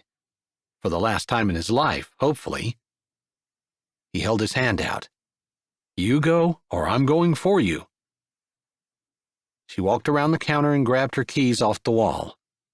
I'd like a grilled chicken salad, a fruit and yogurt cup, and a coffee, black, from the Harold's gas station. I'll leave the door open, and you can just throw it on the counter. Keep your door locked. I assume your house key is on this ring? He held up her keys, and she nodded. I can unlock the door. I'll set the keys and food on the counter. No coffee. It's too late to be drinking that stuff. I have 3 briefs to look over and a trial to prepare for tomorrow. If you don't get the coffee, I'll brew my own. What briefs? Like underwear? Did she pick the kind she was going to model? A trial? What was she on trial for? He opened his mouth to ask, but she seemed to sway a little, and he noticed anew the dark circles under her eyes. Go lie down. I'll be back in 10 with some food. Man, he'd like to strangle her husband. He must be a construction worker or truck driver, or maybe he worked the night shift at the paper mill. I'm going to put these groceries away first. It won't hurt anything in there to sit out another 10 minutes. Get your butt over to that couch and lie down before you fall down. Her eyes flashed and she took a step toward him, raising a finger. Something inside of him rose up, pressing him forward to meet her, grabbing her hand, but not in a power grip. His fingers closed gently, forming more of a tender cradle, holding her hand the way he wanted to hold her. I know, he said in a softer, gentler tone, which mimicked the care of his hand. I'm a jerk because I tell you what to do. Haven't forgotten you might have mentioned that a time or two, way back when. His heart squeezed at the memories. Her eyes closed. He swallowed. Her breath blew over his face. It smelled like the soul of the woman he loved. Like hot nights and cold water, summer sunsets and midnight air. A country song on his radio and the rumble of the truck he'd built from the rails up. Of silky hair blowing across his face and a slender body pressed to his. Kiss her. She wasn't his. She was never his. Cassidy, he breathed around the excruciating ache in his chest. Please lie down. Her mouth trembled, then tightened. Her hand fisted in his. He thought she was going to fight, and he almost welcomed it. There was so much unfinished between them. But she yanked away and stomped to the couch, throwing herself down on it, facing away from him. He clenched his jaw until it cracked. her keys cut into his hand. It was better this way, better with anger between them. He left, closing the door and locking it behind him. 10 minutes later, he was back, with a slightly wilted chicken salad, a piping hot cup of coffee, and the fruit and yogurt cup. It had taken $9 of his $11, but he'd go without lunch himself to make sure Cassidy was fed. She hadn't moved from the couch. He stood in the doorway, wondering if she was still angry and faking it. But a gentle snore drifted out from the living room, making him smile. Moving softly, he emptied the 2 bags that contained all the coal things on her list into the refrigerator. Then he placed her salad and yogurt on the top shelf in plain sight. He left the coffee and the rest of the groceries on the counter, along with a note scribbled on the back of her grocery list. Salad and yogurt in the fridge. Tea. And he couldn't help it. He scribbled 2 more words before walking out the door. If her husband saw it, so what? The man should be taking better care of his woman. Cassidy shifted Nyssa on her hip and slammed her car door shut. A lady in khaki pants and a flowered shirt walked across the small parking lot. It looked like the new lady from the adoption agency. Great. Cassidy had been hoping to at least get in the house and get the kids a snack and settled before she showed up, but court had run longer than she'd expected. Then Amy at the daycare center had pulled her aside to talk about Jamal. "Can you grab Nessa's hand, please?" Cassidy said to Jamal. Nessa always wanted to walk, while Nyssa preferred to be carried. She supposed she should be grateful that only one wanted to be carried. Jamal might be having other problems, but she'd always been able to count on him to be an excellent big brother. He spoke in baby talk to Nessa as he led her across the lot. The lady from the adoption agency intercepted them on the sidewalk in front of the apartment door. Nessa began to cry when Jamal wouldn't let her continue up the apartment steps.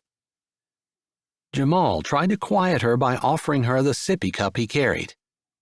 Over the wailing of the baby, the adoption agency woman held out her hand. "I'm Anne, from Joining Hearts."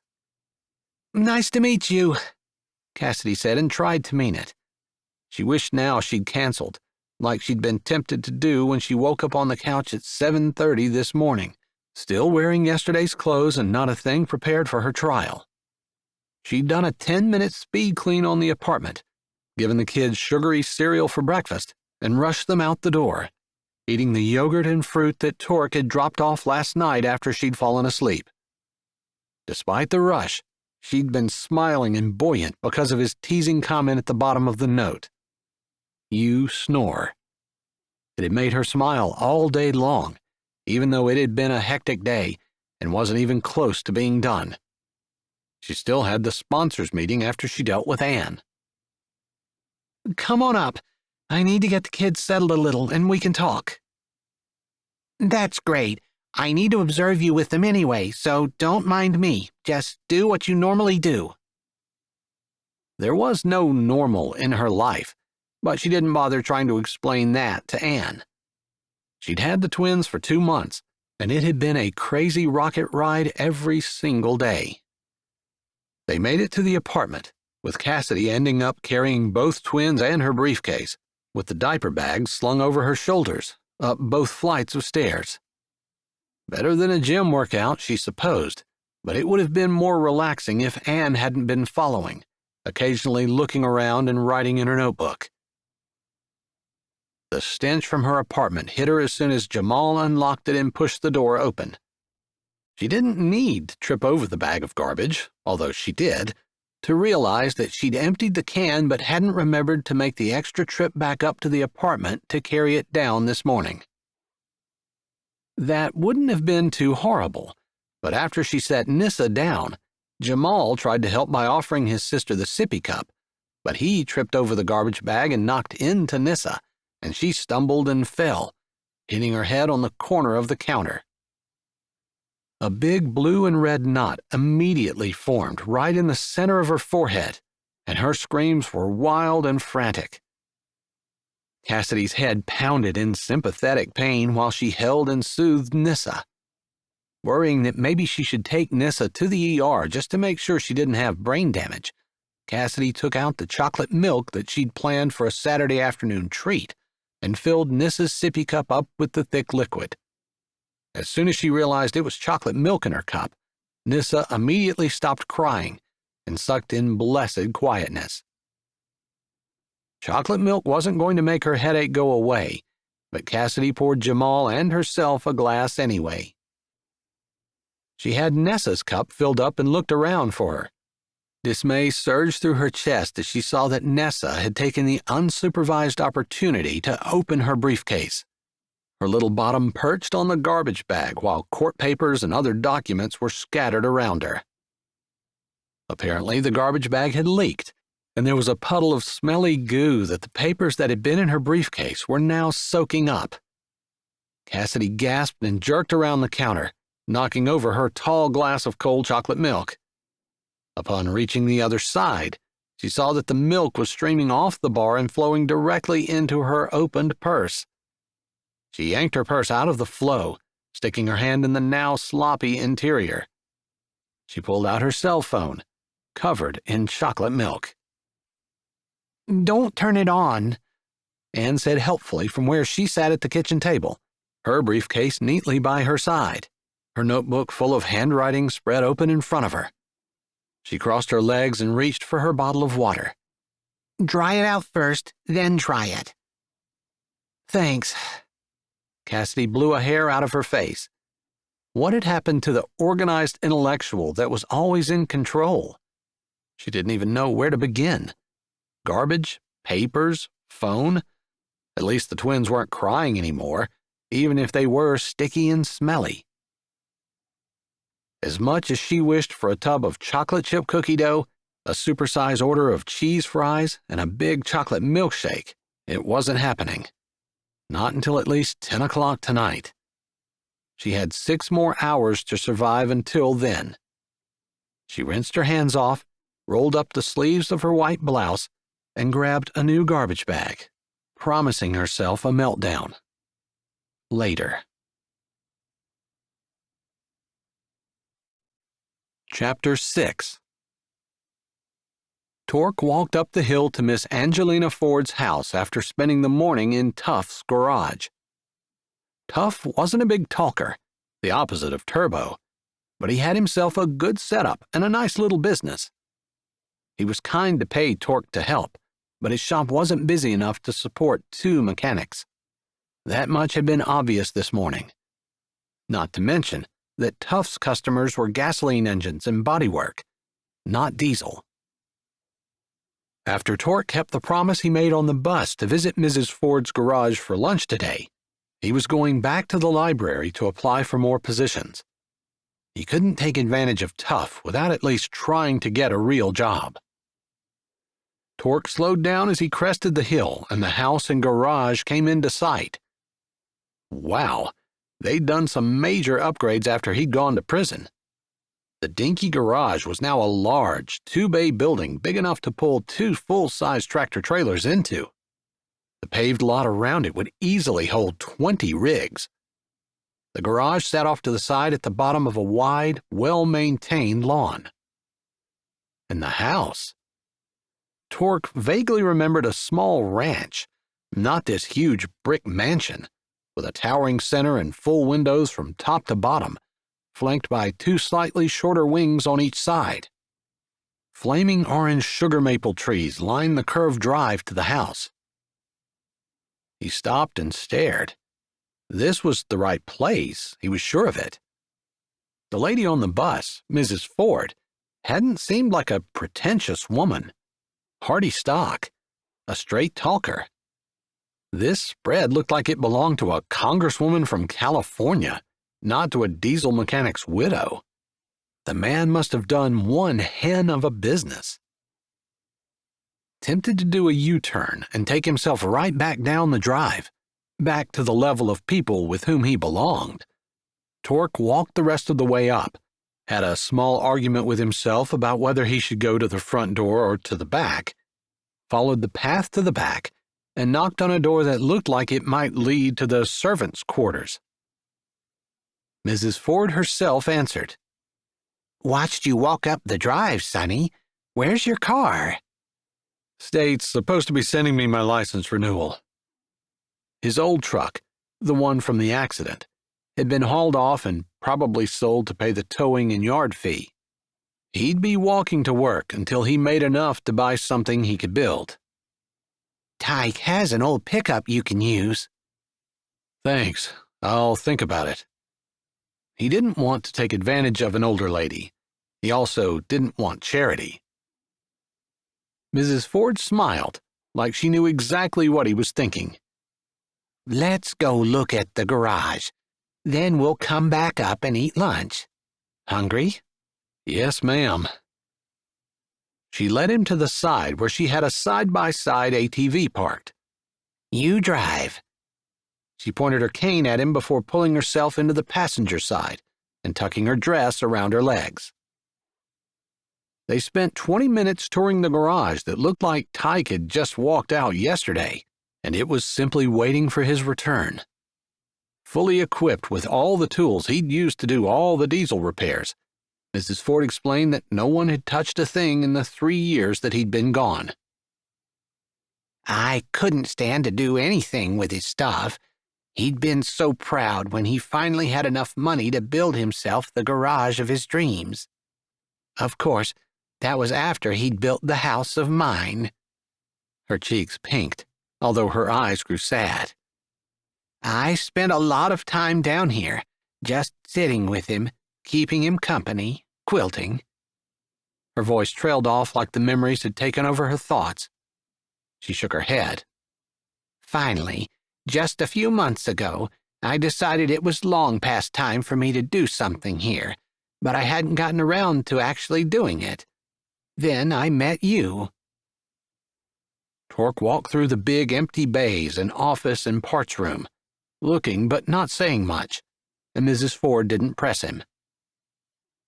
Back at the house, she led him into the dining room, and they sat together, eating soup and salad. "A couple people have approached me in the past about renting it, but I just wasn't ready. I'd been thinking about selling the house, moving somewhere a little smaller, renting the garage, different things for a while now. Then you sat next to me on that bus, and I had a little voice whisper in my ear that you were the one." Torque hoped she kept the uncomfortable news that she heard voices to herself. It wasn't something that would go over well in society. "What do you think, son?" "About what?" Torque said after he swallowed a mouthful of vegetable soup, the kind that wasn't from a can. "About renting the garage. I can even give you Tyke's customer list. You could reopen his business." Torque had fallen in love with the garage at first sight, as soon as he crested the little rise in the drive. But it had seemed, and still did, too good to be true. "What are your terms?" She named a monthly figure. It seemed high, but reasonably so. "And," she bit her lip and seemed uncertain for the first time, "my daughter said that I should get first and last month's rent up front, and proof of insurance." He figured it'd be something like that. The $2 that he had in his pocket wouldn't even pay for the call to the insurance company, even if he did have money to pay the down payment on a new policy. He concentrated on the poker face that he'd perfected in prison while he tried to think of a way to come up with the money. "I could tell you liked the garage." "I loved it. It's going to make a great business location for someone." "You?" "I'll have to think about it." Torque hedged, even though he would have to decline her offer, unless the dollar bills in his pocket had been busy having babies all day. Very busy. The old lady gave him a straight look that reminded him of his gram. "I can't give it to you. My daughters didn't even really like the idea of me offering it to you. They want me to sell." "I wouldn't let you give it to me." I want you to have it. I want it. Then I'll get the contract drawn up. I'll think about it. He couldn't bring himself to say no outright. For some reason, he couldn't tell her, despite the extreme generosity of her offer.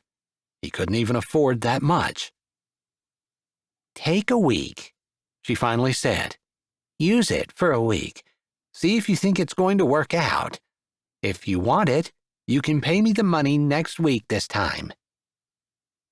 The offer was too generous, and Torque should be using the week to look for a job.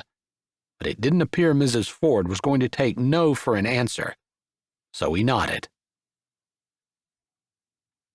Cassidy pulled into the back lot of the library, only 10 minutes late for the sponsors' meeting, which, in her opinion, was a small miracle, considering the first 5 minutes of her adoption meeting were the best 5 minutes.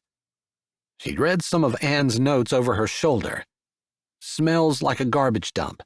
Children cry incessantly. And mother seems constantly overwhelmed. All true statements, and they made her feel lower than a nightcrawler. She had 3 minutes from the time Anne left to the time Kelly walked in, and she'd used them to sit on the couch and cuddle all 3 of her children. There was no way Anne was going to recommend that the adoption agency allow Cassidy to keep the twins, let alone give Cassidy a green light to adopt the twins. She felt like she'd let the kids down. Nissa and Nessa, and most of all, Jamal, just because she hadn't been able to pull it all together and make a good impression.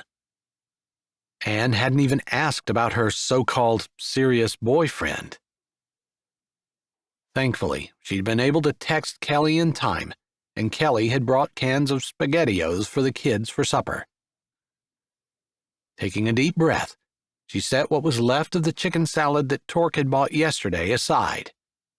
She'd been eating it with her fingers as she drove across town, and all that was left was a few pieces of lettuce.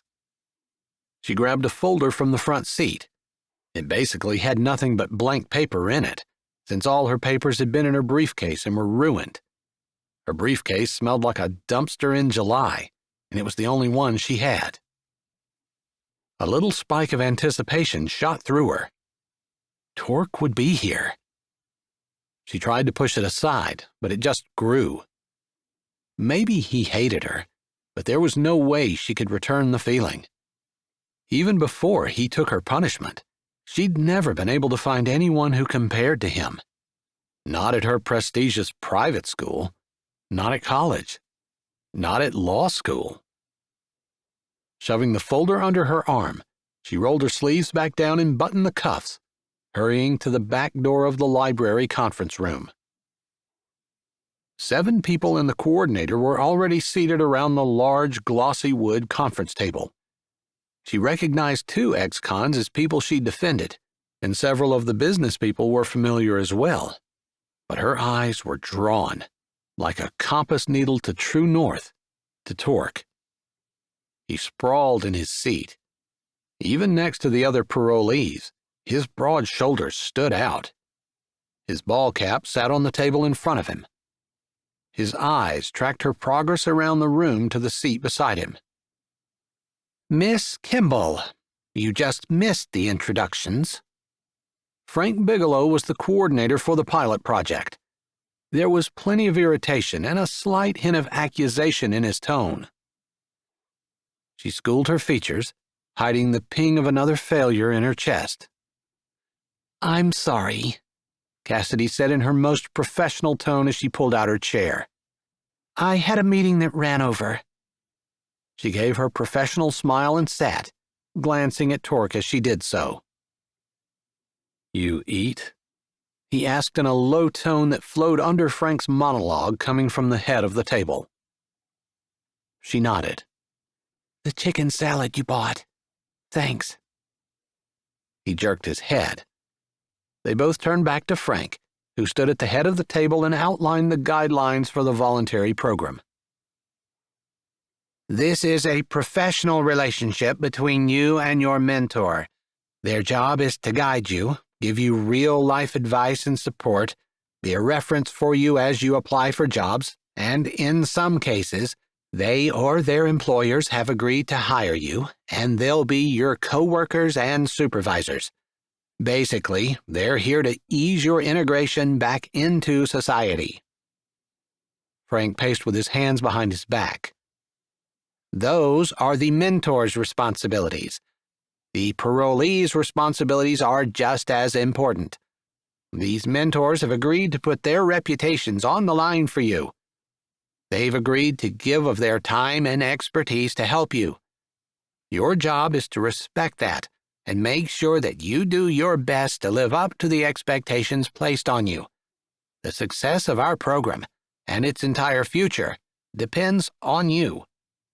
If word gets out that you are taking advantage of your mentors or anything of that nature, then you will be sabotaging any other parolee's opportunity to participate in this program. He stopped and faced the table. Is that clear to everyone? People nodded and murmured yes. Good. He resumed pacing. You will have a rap sheet for the rest of your life, but this program is designed to take some of the sting out of that. We're hoping that it will develop the reputation of producing well-adjusted, law-abiding citizens. Potential employers will see this on your resume, and it will negate your ex-con status. Participants have been carefully chosen for your ability to do well in the program and because of a judge's, an attorney's, or a mentor's recommendation. I have high expectations for everyone. Now, we'll start here on my right and go around the table. Each pair can tell the group about your first session together and your plans for this next year of mentorship. And I think it would also be beneficial if each mentor talked about the positive qualities in your matched parolee that led you to volunteer to be their mentor. Cassidy swallowed as the first pair began speaking. She should have been more prepared. Not only did she now feel like a failure as a mother, and, after today's disastrous performance in court as a public defender, but she was letting Torque down too. Maybe her parents and her classmates in high school had been right. She was just a pretty face. Good for homecoming queen, good for modeling. And yeah, she got her law degree and passed the bar, but when it came right down to it, she couldn't actually handle a real life. She could only look good in front of the camera. Torque wasn't acquainted with anyone in the room. A couple of people he knew by name, but his attention was on Cassidy. One side of her shirt was untucked, and her hair was lopsided. The circles under her eyes, which yesterday had been a faint print, were well defined today. Exhaustion tightened her eyes and mouth. Always slender, her clothes seemed extra loose. Yesterday she'd mentioned a court hearing and underwear briefs. He'd guessed that neither went well today. He hadn't wanted to show up to the meeting, but after hearing what Frank had said, he appreciated Cassidy's work with getting him into this. It would be a backup for him if things with Angelina Ford and her husband's shop didn't work out. No job that he'd applied for had called him back, and he figured it must be the ex-con status on his application that made them shy away. If this program was designed to help with that, it could only be a good thing. It had already helped him. He hadn't considered putting Cassidy down for a reference. None of the pairs were taking a long time to talk, so maybe this meeting wouldn't be as long and as boring as he'd feared. Actually, he wasn't bored. There was no way he could sit beside Cassidy and be bored. All she had to do was enter the room, and every cell in his body was on alert. It had always been like that. Now, with her beside him, close enough that he could uncross his ankles and bump her leg with his, or lean forward and brush her arm, it was impossible to focus on anything else. He could hold her hand under the table, except he couldn't.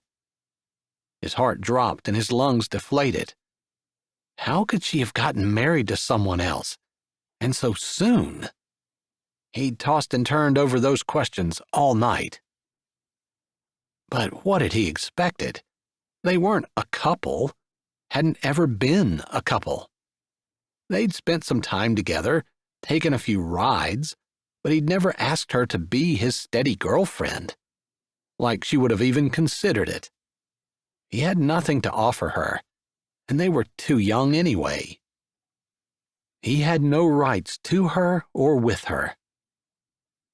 Finally, as he thought about it, he had to admit what really bothered him. He'd made a major sacrifice for her, and he'd expected her to be grateful. If not to wait for him, to at least give some nod to the fact that he served her time.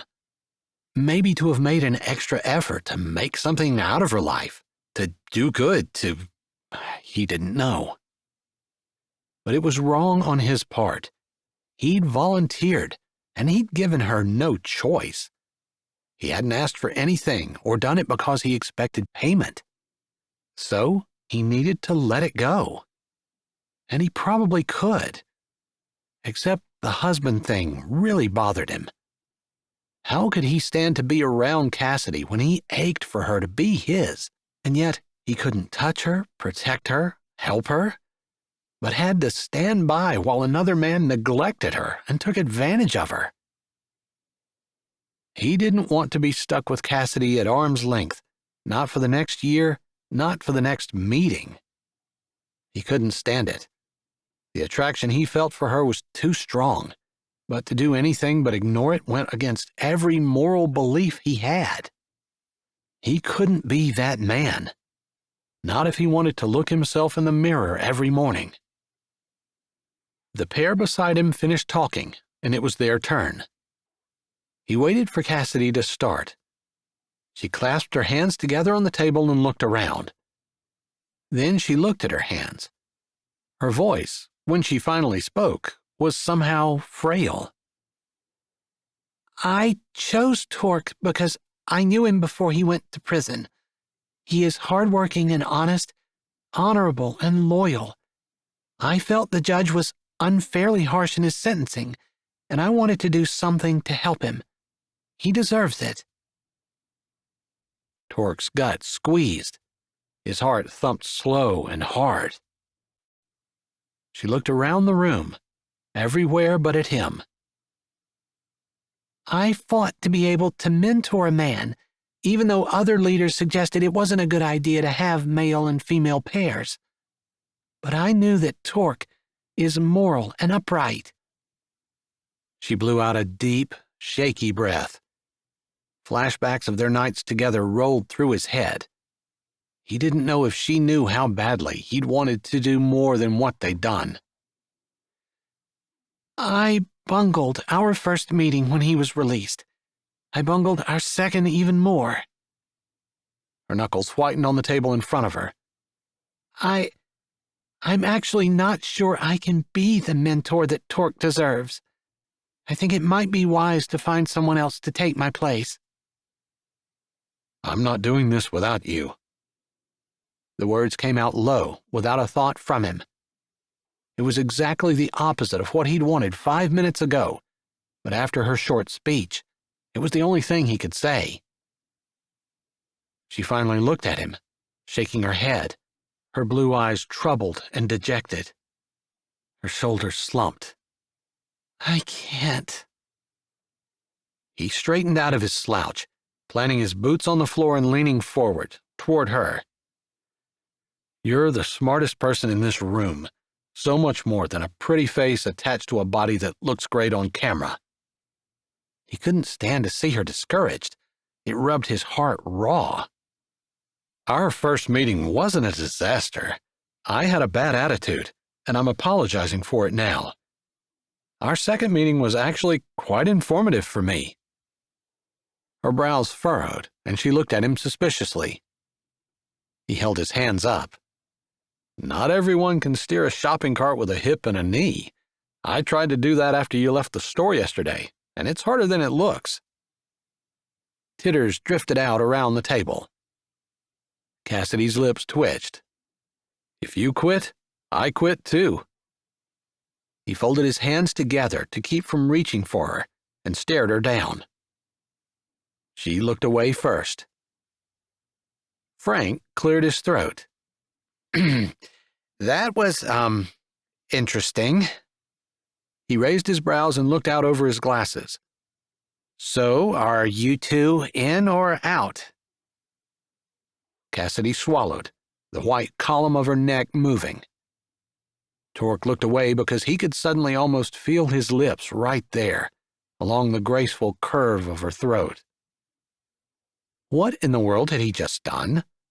He'd decided he couldn't work with Cassidy, and like she'd read his mind, she'd quit, giving him the opportunity to have the benefits of the program without the impossible temptation of her presence, and he'd just destroyed the whole thing. He lifted his brows. She raised her chin, her lips tilted. "We're in," she said. Chapter 7. The meeting ended soon after, and Torque waited while she picked up her folder and said a few words to Frank. He walked out beside her casually. She'd always loved walking beside him. He was one of the few people she knew that she had to look up to.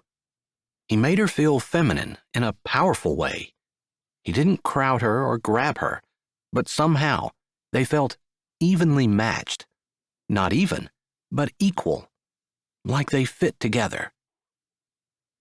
She waited until they were near her car and away from the other pairs. "I'm sorry I quit on you so publicly." "I'm kinda used to it." She stopped, jerking her head around. "What?" He held his hands up. "Kidding. You seem down." "I had a day from hell." Never had one of those." She eyed him. His face, as usual, gave nothing away. "Okay, maybe when the judge said I had 10 years in the pen." He lifted his lips. She could hardly believe he was joking about it. Placing her hands on her hips, she said, "That wasn't fair. I could never figure out why he did that." "Graham seems to think he had some kind of thing against our family. His sentence was harsh, but still within the guidelines." "How does it feel, being out?" She wanted to connect with him, somehow. At least he was talking to her some. His expression closed down, and he looked over her shoulder. She didn't think he was going to answer. Then he crossed his arms over his chest and said, "It's a little scary, actually. After having someone take complete care of you for 10 years, now all of a sudden, it's up to me if I eat or not. It's harder than I thought." "You'd rather be back in?" she asked incredulously. He snorted. "Course not." Even though she couldn't help him in his field of diesel repair, she tried to focus on what she could help with. "You've been putting me down for a reference?" "No, never thought of it." "Make sure you do that from now on." Stubborn man. "Have you gotten a job yet?" He shifted, leaning against her car, his eyes following the other attendees as they walked to their rides. "I visited Mrs. Ford today. She offered to let me set up shop in her husband's old garage. Actually, it's pretty new.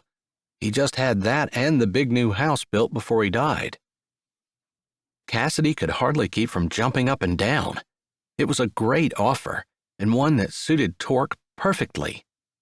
"You should take her up on it." "Can't. Don't have the money to put down on rent." If that was all it was. "Let me loan it to you." She hadn't touched her trust fund. Probably she was still getting money from the family pickle business, but she had handed over all the info to her accountant and hadn't touched a thing since Torque went up. Now that he was out, he gave her a long, hard look. No. Of course. "I knew you were going to say that. What I don't understand is why." "I don't know." He looked away. "I'm calling her tomorrow. I'm sending her a check. You were born to do diesel repair in your own shop." If I did that, I wouldn't have a regular paycheck. I'd have to advertise. He shoved his hands in his pockets and brought out 2 $1 bills and some change. This is all I have in the world. She stared at the money, trying to hide her shock. It could have been her, if she didn't have the family she did and he hadn't taken her place. You realize that if you hadn't done what you did, our positions would be reversed right now? No, they wouldn't. That was probably true. The judge wouldn't have given her as harsh of a sentence. But it was a gamble Torque had taken and lost. It doesn't matter, he finally said. No, you're right. My sentence wouldn't have been as long. My parents have money, and when I got out, they would have showered me with it. I wouldn't have the struggle you have right now. She put her hand on his arm. That's why I want to help. He breathed out heavily and stared into the darkness, as though pulling the words he needed from deep inside him. If I take your money, if I let you help. He hooked a hand around his neck and twisted away before coming back, leaning down, coming closer. Holding his hands up, he said, fierce but soft, I need to build whatever I have with these. He shook his hands. It needs to be mine. It can't be ours. There is no us. I have to do it. He slapped his chest. His agony tore at her soul. She forced her words out. Plenty of men build businesses with money they borrow from the bank. That's different. How? They pay the bank back. The bank doesn't give them money just because they did a good deed. It's not a good deed anymore if someone pays you for it. She saw his point, but it still hurt that he was pushing her away so harshly. I'll give you a loan. We'll have a contract drawn up, and you'll pay me back with interest. He stood staring down at her, his eyes dark and unreadable under the brim of his cap. It's pride that's keeping you from accepting. Yeah, didn't have much of anything else for the last 10 years. Pride, faith. He opened his mouth like he was going to add something else, but then closed it. Pride, faith, and what? She prompted.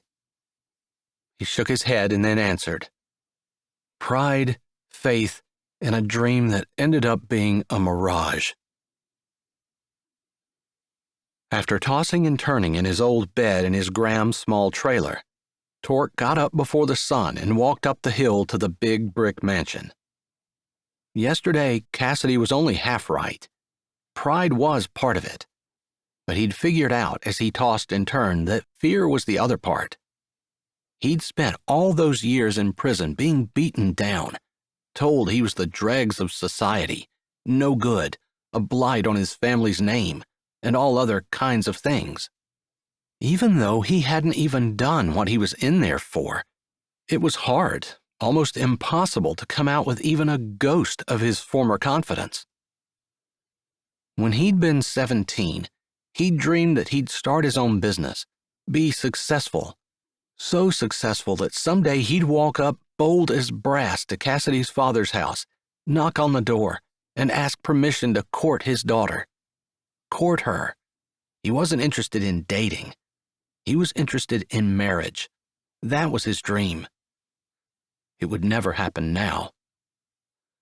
But he could still work toward the other part of that, owning a successful business. Cassidy was right.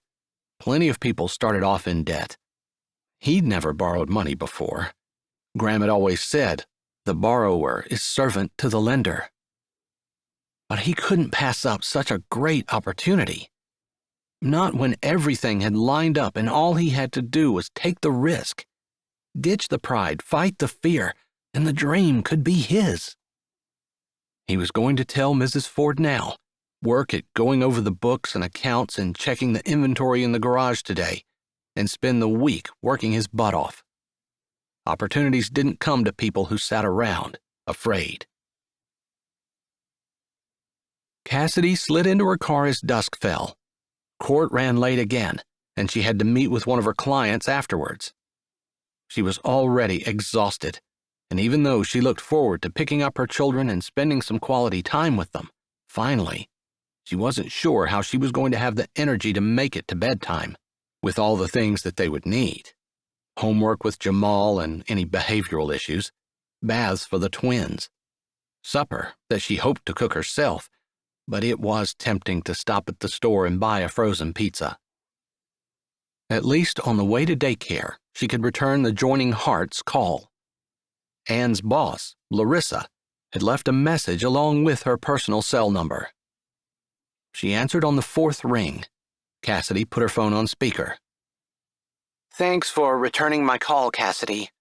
Larissa sighed. "Anne's report was not very encouraging."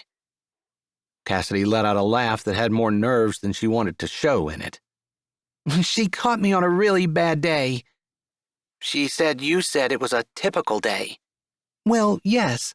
I mean, of course. Life with toddlers is always interesting. "It is," Larissa said compassionately. "And life with twins is exceptionally hard." Papers rustled before her voice came back on.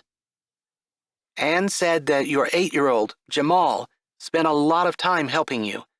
We don't like to see that, parents relying on the older children to do the work of a parent." Cassidy tried to gather her defenses. She was trained to argue, after all, but she hadn't expected the complaint to come from that angle. Jamal enjoys helping with his sisters. "Of course he does, but he needs to be a typical 8-year-old, not your personal nanny. I don't want to sound unkind. I know children are a hard job." She sighed. "Pennsylvania does not require there to be 2 parents in an adoptive house, and we allowed you to adopt Jamal as a single mom. However, it's our agency's policy, and I believe my recommendation is going to be that the twins go to a 2-parent home. It's too much work for one person. Then, to add Jamal into the mix, you just can't do it by yourself." I could hire a nanny. I've actually seriously considered it. She could afford it. She had made a pledge while Torque was behind bars that she would not live a lavish lifestyle as long as he lived in a prison, doing her time.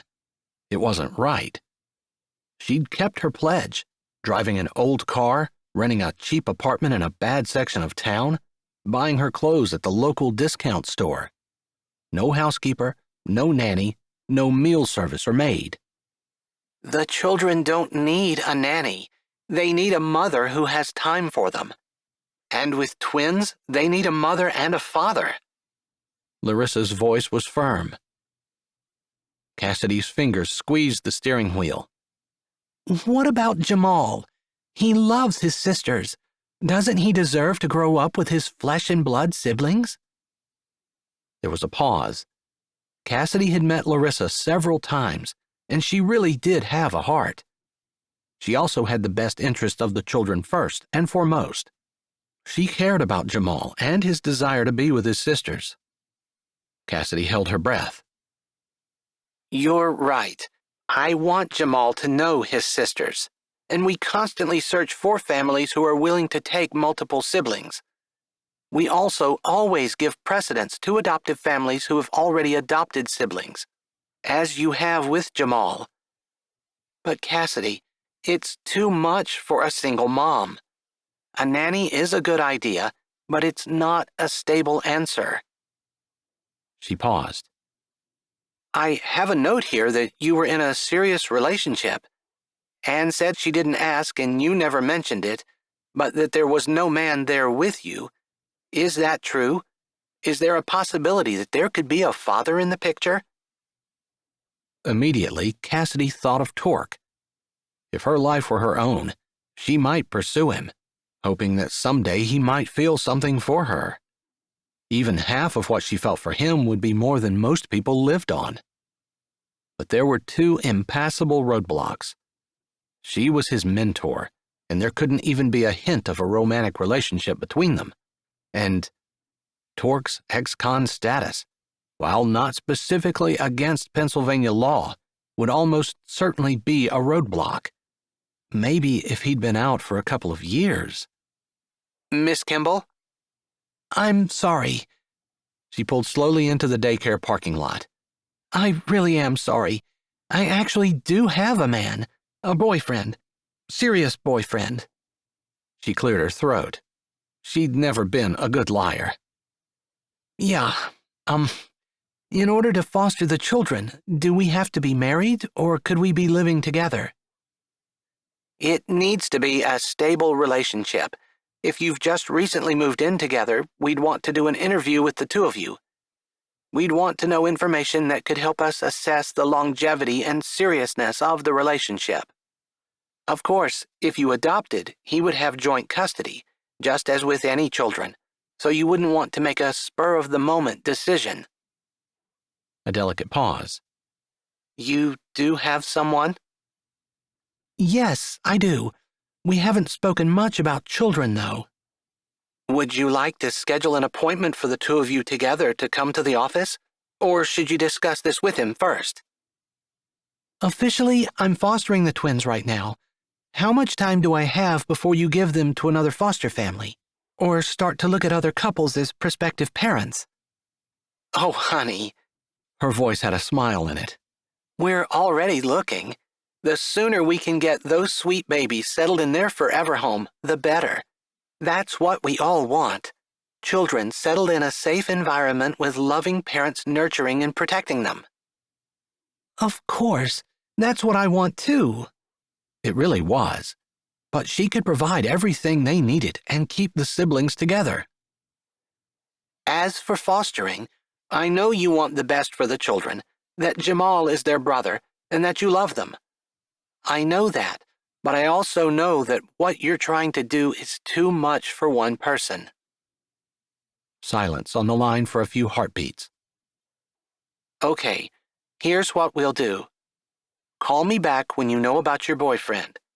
After our team meets together, I will let you know our final decision. I felt it's only fair to warn you today about what that decision is probably going to be.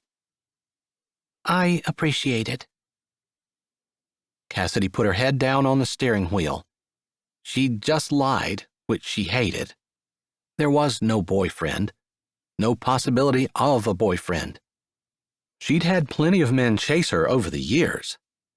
Because of her pretty face and model's body, she supposed, since it was hard to get any of them to engage in a conversation or to care about anything other than the latest sports statistics. Maybe she'd been burned too many times, but she never felt sure that any man wanted her for anything more than her looks. People said she was beautiful. She just saw herself when she looked in the mirror. Torque was the only man who ever seemed to think there was a brain and emotions that went along with her looks, even though he, more than any other man, made her feel beautiful, inside and out. But she wasn't going down that road, couldn't go down that road. There wasn't anyone else. She could pay someone to act, but it would turn into a nightmare legally. Not to mention, she could go to jail, be disbarred, and lose the girls anyway. She knocked her forehead against the steering wheel. There had to be a way to keep the girls. There just had to be. She wouldn't allow herself to wallow, and she wouldn't take this lying down. She'd fight for her children. Chapter 8.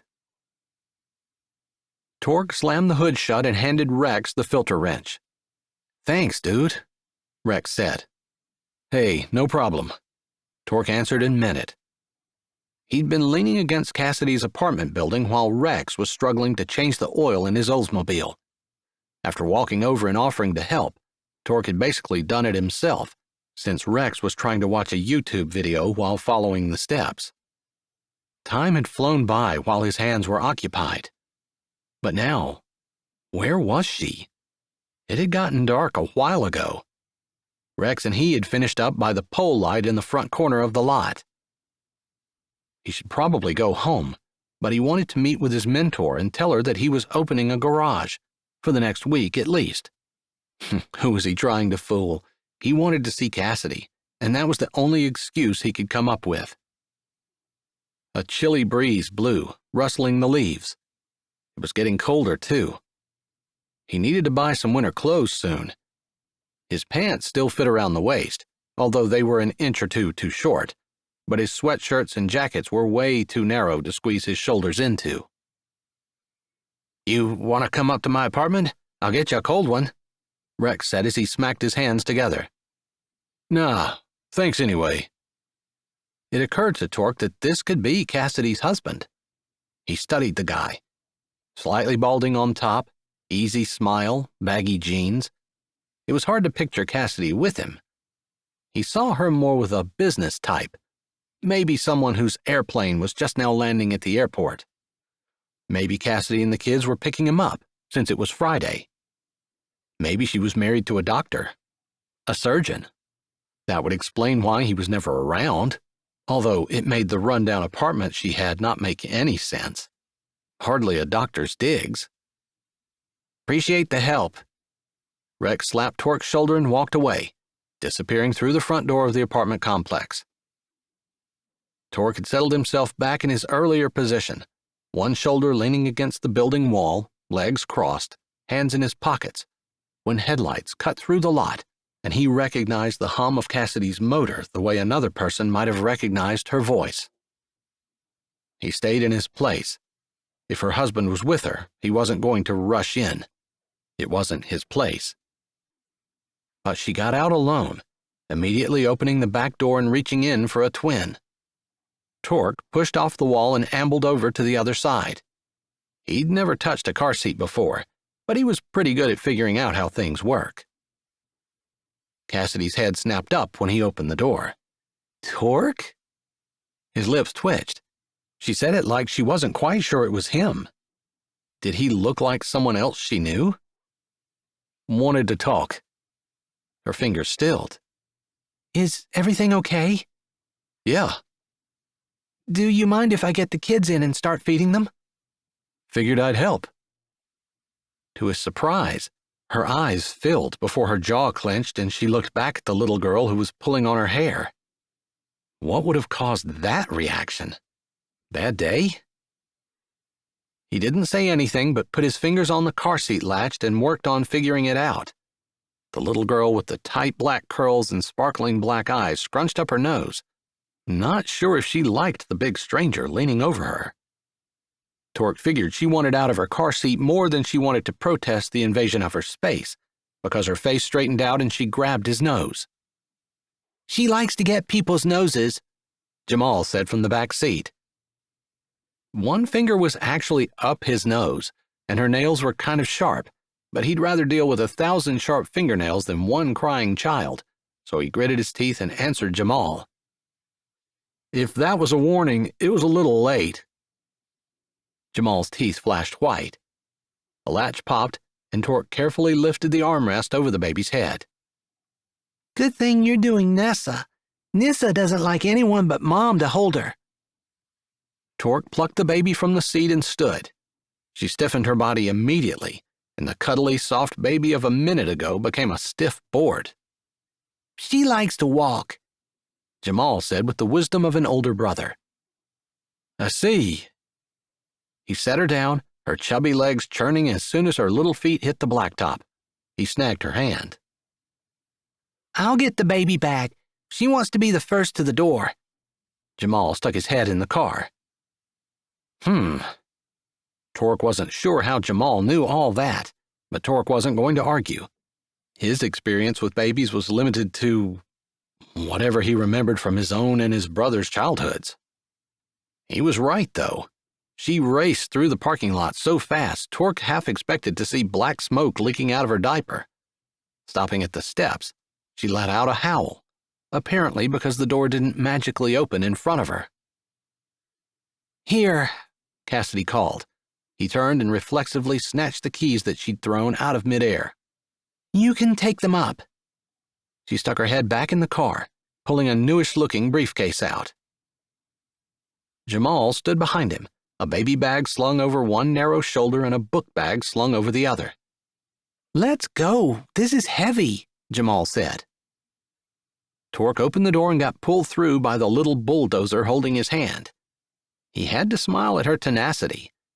The steps were a little big for her, but he found if he lifted up just a little on her arm, she could do the rest herself. Jamal went over to her other side and held that hand.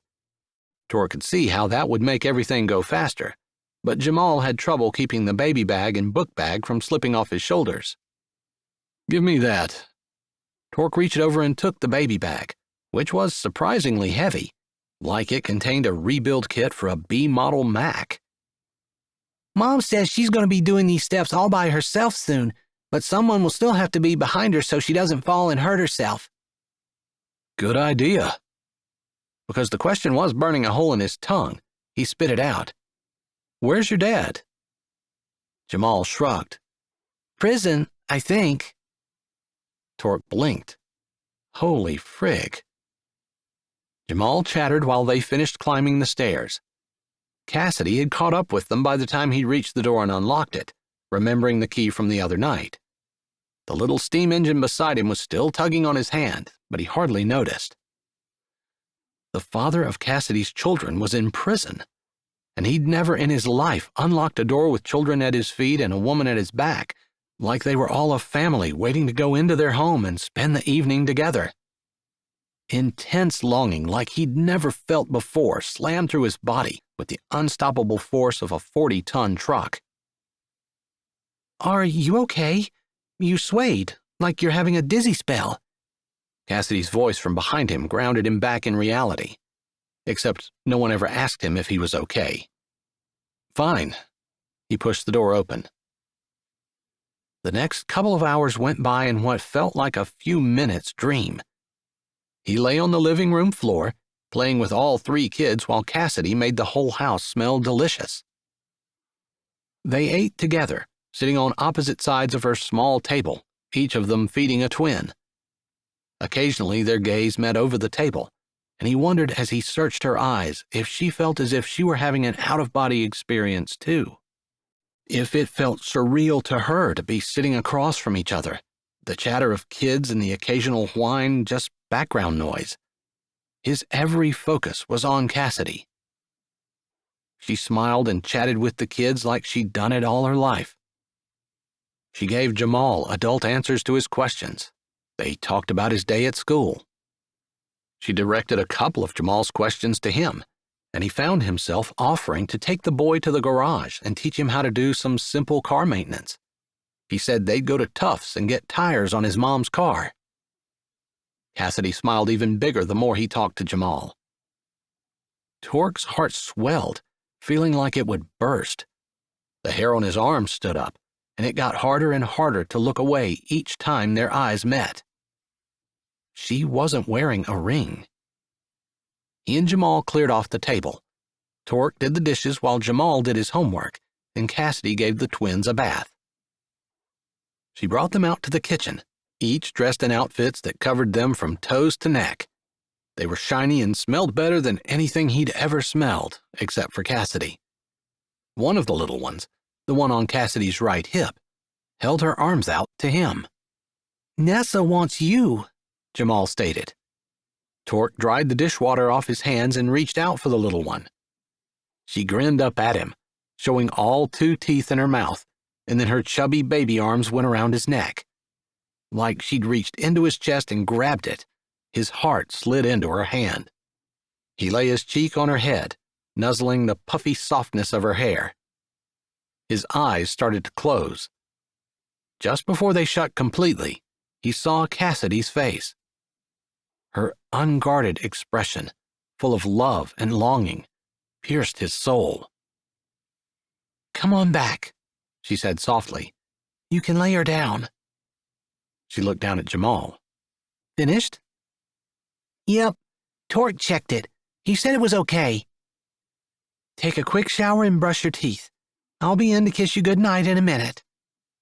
She turned and led the way back to the short hall to a dimly lit room. 2 cribs hugged one wall. A small bed, that Torque realized after a minute must be hers, rested against the opposite wall. 2 dressers filled the room to bursting. There was barely enough room for him to squeeze between the cribs and the bed. That one. She pointed to the farthest crib in. He watched her set the other twin down and imitated her movements. Both babies whimpered a little as they settled in. Torque's arms felt cold and empty.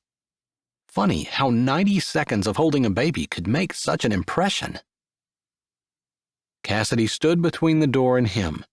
Without giving it any thought, Torque took the short step that separated them. He leaned down. "You're not married to their dad?" He meant to ask gently, but the words came out harsh and low. "No," she said. Her face turned up to him, but he couldn't read her eyes or see her expression. He didn't think about it. He took a small step forward and slid his arm around her shoulders. She melted into him immediately. His other hand came up, and he dropped his face into her hair, inhaling deeply. Her body, tall and slim, fit perfectly against his. It always had. But he kept his arms on her shoulders and didn't try to pull her closer. Just holding her was enough for now. More than he ever thought he'd have again. A delicate little snore interrupted their peaceful interlude. She pulled away, and he didn't try to keep her. His hands fell. Their arms slid down. Her hand caught his and held. She tugged, a little more gently than her daughter had. He followed just as easily. "Come on," she whispered, pulling him out of the room and carefully shutting the door behind them. "I always read Jamal a story." "I have all night." His voice floated out of his throat, low and deep and wishing. He stood in the doorway while she chatted for a few minutes with Jamal. Then she picked up a book, turned to the page marked with a bookmark, and read a chapter. He'd heard about families like this, families that read together, ate together, did things together. He never thought to be part of one. He wasn't part of one, he reminded himself roughly. Just watching. He hadn't expected to stay this long. They prayed together, and she kissed Jamal on the forehead before standing up and flicking off the light. He backed into the hall, and she slipped out, closing the door. She stood close again. He breathed deeply of her scent, pulling it in, craving more. He fisted his hands to keep from reaching for her, drawing her to him, wanting her like the last 10 years had never happened, like they were teens again and she was all he thought about day and night. She was in every motor he worked on. The glint of sunlight on metal like her flashing eyes, the softness of polished aluminum like her skin, cylindric pistons like her slender legs. Big diesel motors and Cassidy. He'd spent years with his brain full of both. He realized they just stood in the dark hall, close but not touching, hearing each breath. His mind full of memories, his hands aching to hold her again. His heart thumping painfully, weeping for every second he'd lost with her. But his 28-year-old mind was a little smarter and slightly less susceptible to his raging hormones than his 17-year-old mind had been. She'd moved on with someone else and hadn't wasted any time. He couldn't stand the pain of watching her walk away from him again.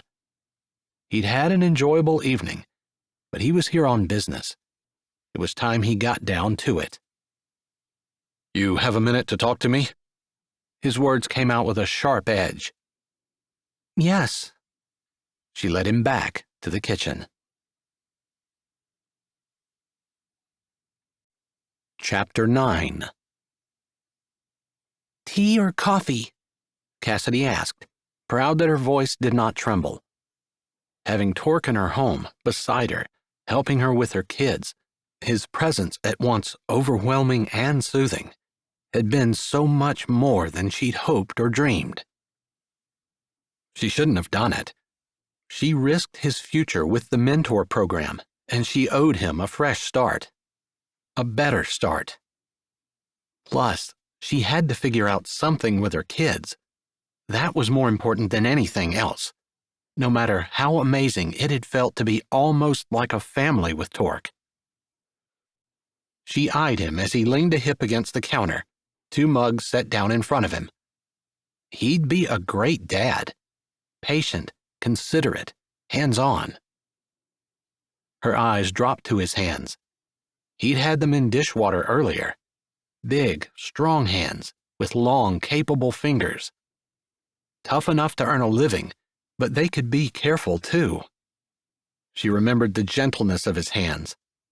She shivered and gripped the coffee pot carefully.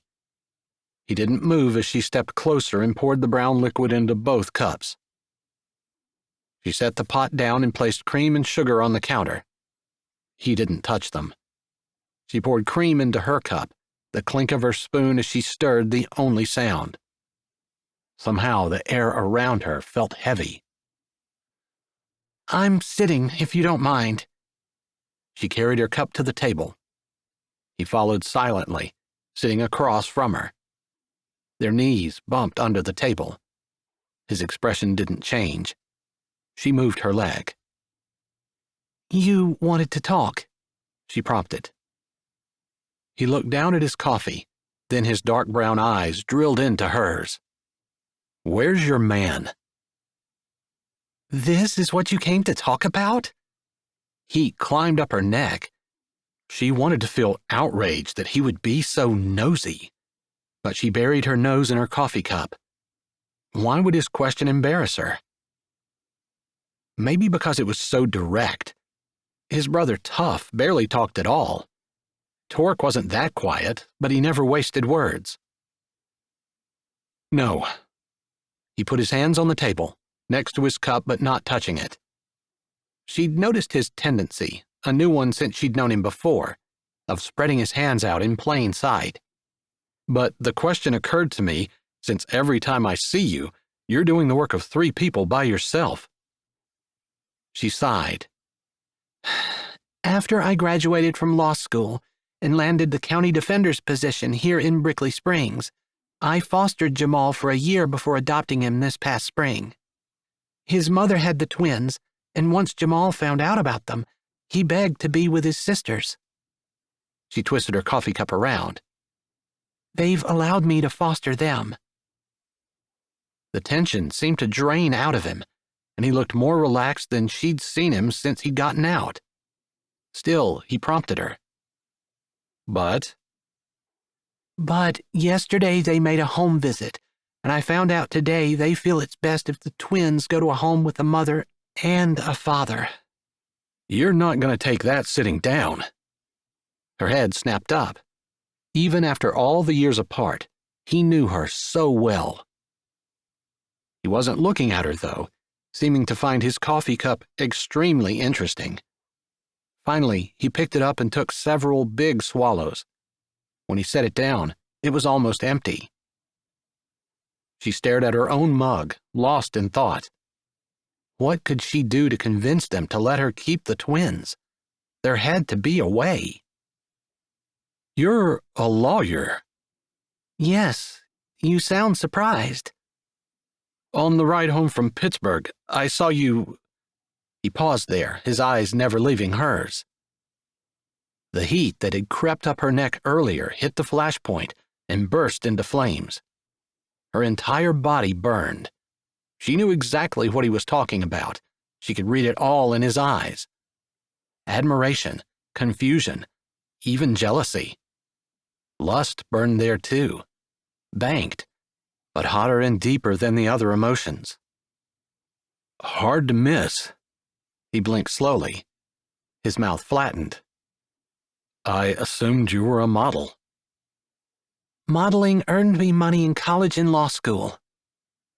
You're more than a pretty face.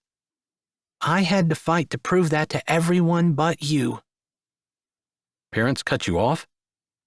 I cut myself off, I guess you could say. His head tilted a minuscule amount. She read the question in that tilt and found she wanted to give him the answer. After I found out your sentence, I couldn't eat or sleep. My grades dropped and I almost quit school. The guilt was overwhelming. That you were where you were, and I was living, maybe not the high life, but a life of ease for sure. His eye twitched. That was the point. I hated it. I hated myself. She laughed without humor. I had a lot of hate, guilt, self-loathing. He made a noise, and she looked at him, but he didn't say anything, didn't move. She continued. I did a few other things, the least of which was to visit Miss Betty, whose husband she'd killed in the crash. But basically, I stopped living like a spoiled rich girl, spent only what was necessary, got a job, modeling, and... He stood abruptly, his chair flying backwards and landing with a crash on its back. That's why you're living in this dump. She eyed him as he paced to the counter, slamming his hand down on it. Basically, you've been living below the poverty line since I went up. She stood slowly. He wasn't going to intimidate her with his anger, whatever the cause. I bought a new outfit before I went to pick you up. They were the first new clothes I'd bought for myself since the day you were sentenced. His teeth ground together. A vein in his temple throbbed.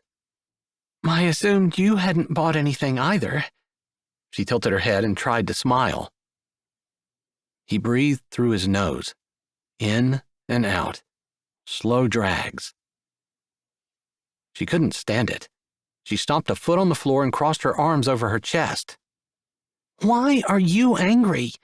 Doesn't it bother you to think that you were inside, your life on hold, and it should have been me? Wouldn't you be happier to think that I wasn't running around living the high life? No. She threw her hands up. Then why did you do it? I never understood. Couldn't ever figure out why you sent me away and lied about the whole thing. Her voice was raised to a pitch she never used when the twins were sleeping, but she barely noticed. You knew exactly what was going to happen. Maybe you didn't think the sentence would be so long or that you'd serve it all, but you knew. Still, you stayed that night and took my place. Why, Torque? He shook his head. Either he couldn't or wouldn't tell her. Maybe her anger had drained away some of his. He lifted a finger and brushed a hair away from her face, allowing his finger to slide down her cheek. He cupped her jaw. She closed her eyes, fighting for breath. It wasn't so both of us had to suffer, he said, his voice even and low. I couldn't be free as a bird, with no cares in the world, while you sat in a cell for me. I had to make those years count for both of us. Her words came out through clenched teeth, her eyes still closed. You got your law degree. That's not slouching. I felt guilty, she whispered. A heavy pause filled the room. He breathed out. Me too. Her eyes popped open. I could have stopped the truck, Cassidy. Look at us. He found her hand, pressed the palm against his, lifting them up and comparing them. Your will might be as strong as mine, but I wasn't sitting helpless in the passenger seat. So why didn't you? He dropped her hand and looked over her head. Loved seeing you drive my truck. He swallowed. Did something to my chest to see you sitting behind the wheel. You looked so happy. His hand came back up, gently cupping her cheek. I never wanted to hurt anyone, least of all you, but I wasn't able to resist you. Never have been. Her heart flipped and her stomach clenched. Heat pooled in her belly, low and deep. Nor I, you. She leaned into his hand. Why were you angry? What do you want from me? He shook his head. It doesn't matter. I always wanted more than you could give. Still do. Whatever it is, I'll give it. Whatever it takes. He put a finger over her lips, Shh. He watched his finger trace the outline of her lips. You're right. There isn't any money in the world that could pay for what I did. I don't want money, never have. Then what? She asked. Her tongue slipped out to touch his finger. He hissed. Can't ask for it. Can't demand it. It has to be freely given or it's not worth anything. What? She cried, frustrated tears singeing the backs of her eyes. Their heads were close, their breaths mingled. She slipped her hand around his neck and tugged. His hand slid to her waist and rested there. The air between them charged. Time hung, suspended, as they searched each other's faces. The attraction between them almost sizzled. Her fingers tingled, and she wanted nothing more than to tilt her head and press her lips to his. But she was his mentor. She had her children to consider. Like he read her decision on her face, his hand slipped away and he stepped back. If he would have leaned forward, she couldn't say she wouldn't have met him halfway. But his movement precluded her own. She turned, her hand falling from his neck, the soft hair at his nape slipping through her fingers. Blindly, she grabbed the cream and turned toward the fridge, more to give herself something to do, to keep herself occupied until she had her rioting emotions back under control. Grabbing the sugar, she put that away too. After slapping the cupboard closed, she turned to him. He'd walked to the door and had his hand on the knob. What did you come here for? You said you wanted to talk. She sounded waspish and hated that, but she didn't know what to do about it. His lips flattened. Buy yourself a house, a nice one, the kind you deserve. Same with a car. BMWs have the highest safety ratings in crashes. Hire a nanny, and stop working so freaking much. You don't have the right to come in here and tell me what to do. The words flew out of her mouth, clearly enunciated, and hit him like hail on a roof. I just did. She shoved her tender feelings down deep. Take your opinions and leave. They'll let you keep the kids. If you have a house and some help, and don't look like you're going to fall asleep on your feet. Drat him. He knew her weakness. No, the only way they'll let me keep the kids is if I have a husband or the strong potential for one. You've never had a problem finding boys who would fall all over themselves to spend just a few minutes in your presence. His expression seemed self-derisive, almost, like he had been one of those boys. But he never had. She rolled her eyes. You make that sound simple. I'm saying you have the pick of the litter, so pick.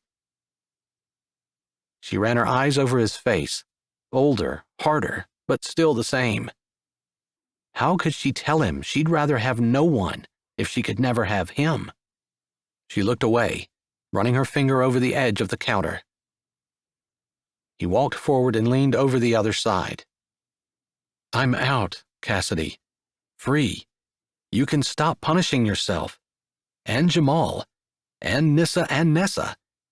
You do realize that you're punishing them now too, right?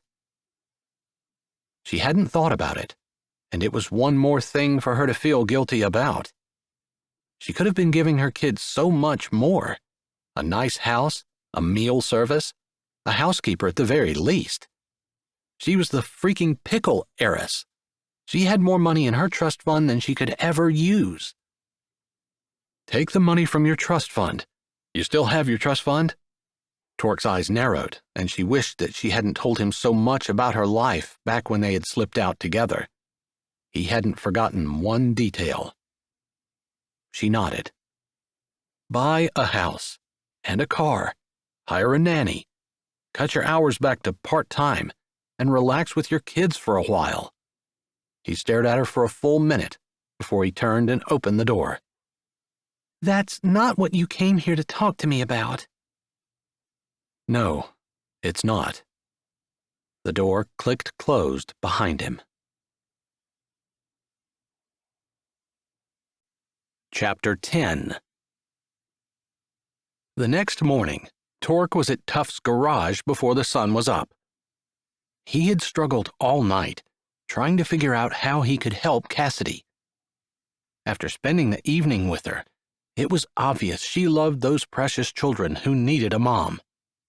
Since he'd grown up without a dad, it tore at his heart to see those kids not have one either. But the adoption board would never consider an ex-con who hadn't been on the outside for even a month as a suitable father. Plus, he didn't have a real job, and he'd never mentioned the money to Cassidy yesterday. He knew she had money. She'd mentioned her trust fund and the monthly stipend she received from the family business, even though she wasn't involved. It was time she spent it on herself and her kids.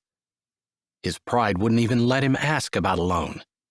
Not after seeing how she'd lived for the last 10 years. His pride also wouldn't let him tell her the only thing he wanted from her. It wasn't in payment for what he'd done anyway. A man's pride sure could be a pain in the butt sometimes. There was a way he could kick some of his pride under the bus. So, he'd walked to Tuff's early. Lights were on in the shop and the main door was unlocked, although the overhead garage doors were still closed. Torque walked into the smell of coffee and the sound of two old men arguing. Something about an article in the morning paper, apparently, since one of the old men by the checkerboard in the corner slapped the paper for emphasis, while he insisted that the woman in the article was indeed the former mayor's daughter. Mr. Siegel, that is not the former mayor's daughter. He only had sons, 3 sons. One of them is married to that Pritchard girl. She wasn't much of a looker, but she always won the chocolate cake contest at the Ribbon Valley Farm Show. Quite a cook she was. That's where you're wrong, Al. First of all, the Pritchard girl couldn't cook worth a fiddle fart. She couldn't tell salt from sugar, and anyone who ever ate one of her sweet rolls can back me up on that. Torque moved over to the coffee pot, figuring he might as well pour himself a cup while he was here. If this was what the old men did all morning, it wasn't any wonder that Tuff was hiding somewhere, since the rest of the shop was deserted. Hey now, that must be the oldest brother. The men came up for air in their argument and realized Torque was there. Black coffee in one hand, Torque strode over to the table and held out his other. That's right, Torque, Tuff's brother. The one with the bushy eyebrows stood slowly to his feet and grabbed his hand first. Name's Al. This here's Mr. Siegel. The other man leaned heavily on his cane as he got to his feet, but Torque didn't insult him by offering to help. Once he stood, they shook. Good to meet you. You just came down from the state pen in Charlottesville, huh? Torque nodded. See Bobby Hamer there? He went up about 15 years ago. Still there, far as I know. Torque shook his head. Yeah, probably don't do much socializing there. A hand clamped on his back. Tuff. Hey, man, Torque said. Tuff had a brain that could put things together like nobody's business, but because he didn't talk much, especially at the beginning of a conversation, he didn't do much small talk, people often thought he was slow. The opposite was true. He also knew even though Tuff looked like a ruffian, with his slightly shaggy hair sticking out from under his old ball cap, grease-stained t-shirt, old work jeans, and scuffed boots, Tuff was probably about the most sensitive guy he knew and generous to a fault. Who else could put up with these old men all day, every day? Still, if anyone could help him with Cassidy, it'd be Tuff. Tuff jerked his head in greeting. He was the only one of the 4 of them that didn't have a coffee in hand. Morning. Morning. The old men greeted, and Tuff nodded at them. Torque eyed the old men. He hadn't wanted to make this a public discussion, and he was pretty sure the old-timers gossiped worse than a henhouse full of pullets, but that could work to his advantage. He figured he might as well spit it out. Tuff didn't do small talk anyway. I have a unique favor. I thought you guys might be able to help me out. Shoot, boy, Mr. Siegel said. Tuff rested a hip on the side of the checker table and leveled the brown eyes they'd all inherited from their father at Torque. I know a lady, classy woman, works hard, honest. He took a breath. How else to describe Cassidy? He could say she read his mind and spoke to his soul, but he wasn't doing this for himself. He hooked a hand around the back of his neck. She's intelligent, strong, and independent, but she needs a husband. Fast. She fat? Mr. Siegel slapped his hand down on the paper. Shut up, Al. That's not politically correct. He cracked his neck. You say, is she pleasantly plump? That sounds like I'm describing a Thanksgiving turkey. It's better than what you said. Don't see why I can't just say what I mean. You don't want to be offensive. Mr. Siegel paused. Not any more than you already are. Fine. He turned back to Torque. Is she built like a linebacker or like the punter? You can't say that either. That's discrimination against linebackers. I'm not discriminating against anyone. I'm just trying to find out what size the dad-blasted woman is. Then you say, Mr. Siegel said slowly like it was perfectly obvious, is the enormity of her extensiveness on the weighing machine in proportion with the extensive magnitude of the magnificence of her cognitive vast immensity. Torque blinked, trying to figure out what in the frig Mr. Siegel had just said. A jake break filled the silence that descended. Turbo's here, Al announced. Torque almost rolled his eyes. Doesn't he realize people are still sleeping? Ain't too many people around here that care, Mr. Siegel said. Probably true. It was a bad area. Most folks had just gone to bed, and even a noise as loud as Turbo's jake wouldn't wake them. Still. The door opened. Turbo always blew in like a hurricane. Man, Tuff, you're letting ex-cons hang out here now? Shut up, turd, Torque said, using the old nickname from their childhood. Oh, that hurts. Turbo strode right over to the coffee maker and poured cream into a cup. He topped it off with a tiny bit, of coffee. It's not my fault the old man saddled me with a name like Turbo. You don't have to make fun of it. My own brother. I took enough crap in school. He downed the cup of cream and poured another. That your breakfast? Torque asked. Turbo finished off the second cup and poured a third. I think I forgot to eat yesterday. Torque snorted. The big brother in him gauged Turbo's thin waist, although his shoulders, as well as Tuff's, had filled out too, while he'd been in prison. Turbo, care to tell Al here that you can't say fat and a woman in the same sentence? Mr. Siegel asked, somewhat self-righteously. I didn't say that, Al declared. I said, is she fat? His bushy brows lowered. That's okay, isn't it, Turbo? Turbo lifted a shoulder. If you're talking about a motorcycle. That's a fat boy, Torque felt compelled to point out. Whatever. Turbo drained the third cup. My opinion is, don't say the F word. That meant something else when I was your age, Al muttered. That word's okay, but I wouldn't say fat and woman in the same decade, unless you're looking to get clobbered with someone's walker. Turbo smashed his styrofoam cup and threw it in the trash. Who you calling fat anyway? Mr. Siegel set the paper aside and started setting up the checkers. Don't know. Torque's here looking for a husband for some chick, but he won't tell us what she looks like. I told you the important stuff. Like how much money she has? Turbo hooked a hand around the lift hanging from the ceiling. Repeat that info, please. I might be looking to get married. Torque did roll his eyes at that. She wouldn't put up with you for 2 seconds. You mean she couldn't catch me? Tell me how much money she has. I might slow down a little.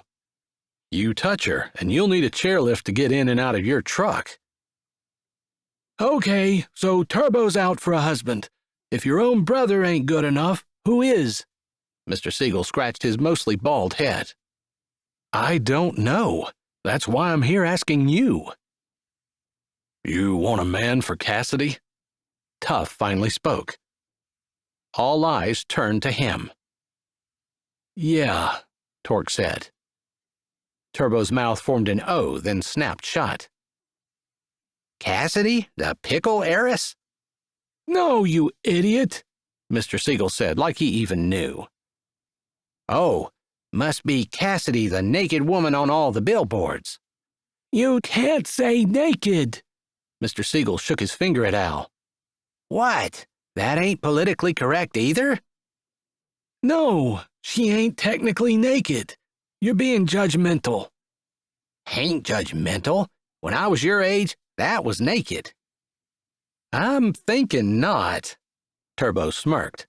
She's got the important bits covered, and you guys figured out how to make babies somehow. My wife wore a heck of a lot more than that when we made babies. Long white nightie, and I only lifted it up to— Stop right there. Holy frick. Torque didn't want to live with the image of Al in bed with his wife in his head for the rest of his life. Mr. Siegel stroked his long nose. This is Cassidy, the public defender who drives an old beater, lives in that run-down old apartment, and has the little boy with dark skin. Yeah, and Cassidy, the pickle heiress. Woo-hoo, good luck with that. She's a sharp one. Gonna take 3 men and an elephant to tie her down. Al slapped the paper with a sharp crack, almost knocking his coffee cup over. You, Tough said. Torque shook his head and put his hand up in a stop gesture. Won't work. The adoption agency won't let her adopt the twins if she's not married or close to it, and the stink of prison is all over my sorry butt. No way they're going to accept me. Tough slapped his arm. Ain't no man for her but you. Chapter 11. Tough turned and walked toward the 4-door sedan parked in the far bay, with the bumper and headlight torn off it. Torque shoved his hands in his pockets and watched him go, not really seeing him but thinking about what he said. How had Tough come to that conclusion? No one, not even his brothers, knew what actually happened that night. He hadn't thought anyone knew about Cassidy and him that summer either. She hadn't gone to his school. She'd graduated from an exclusive private girls' school a half an hour away. So they'd never even walked the halls together. They'd not dated.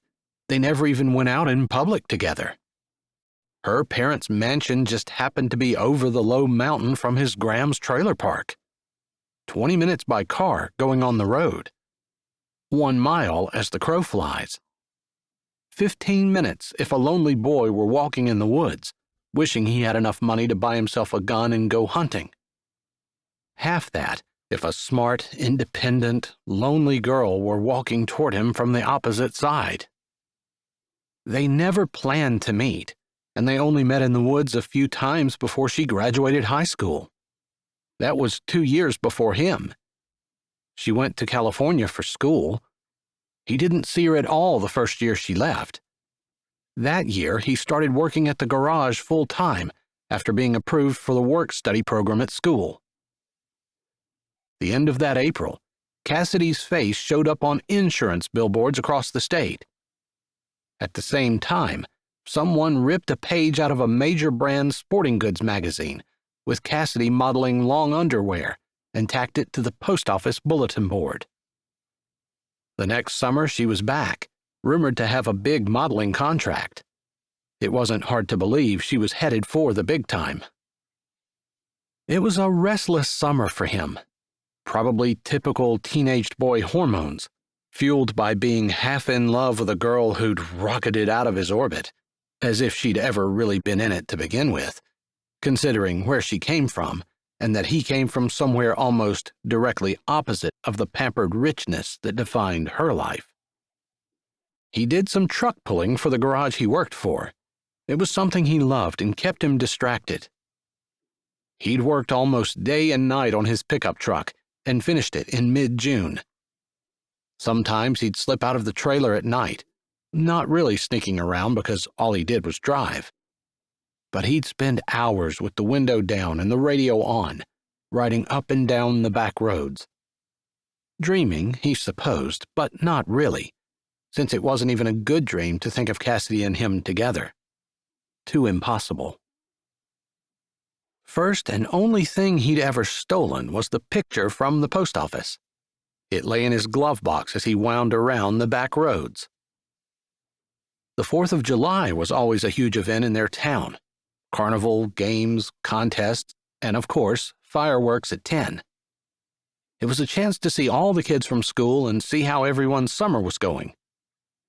Typically, he loved it, but even though he'd heard about the fashion show they'd instigated in honor of the town's own fashion model, he didn't go. He worked alone at the trailer on his pickup. His Graham and brothers spent most of the day in town. Figured he'd at least go in for the fireworks, but he didn't feel like socializing. Although he considered taking his truck and parking somewhere along the road, that was an idea lots of other people always had. So he grabbed a flashlight and headed up the mountain to watch them from there. He wasn't expecting Cassidy to be there, not with the fashion show.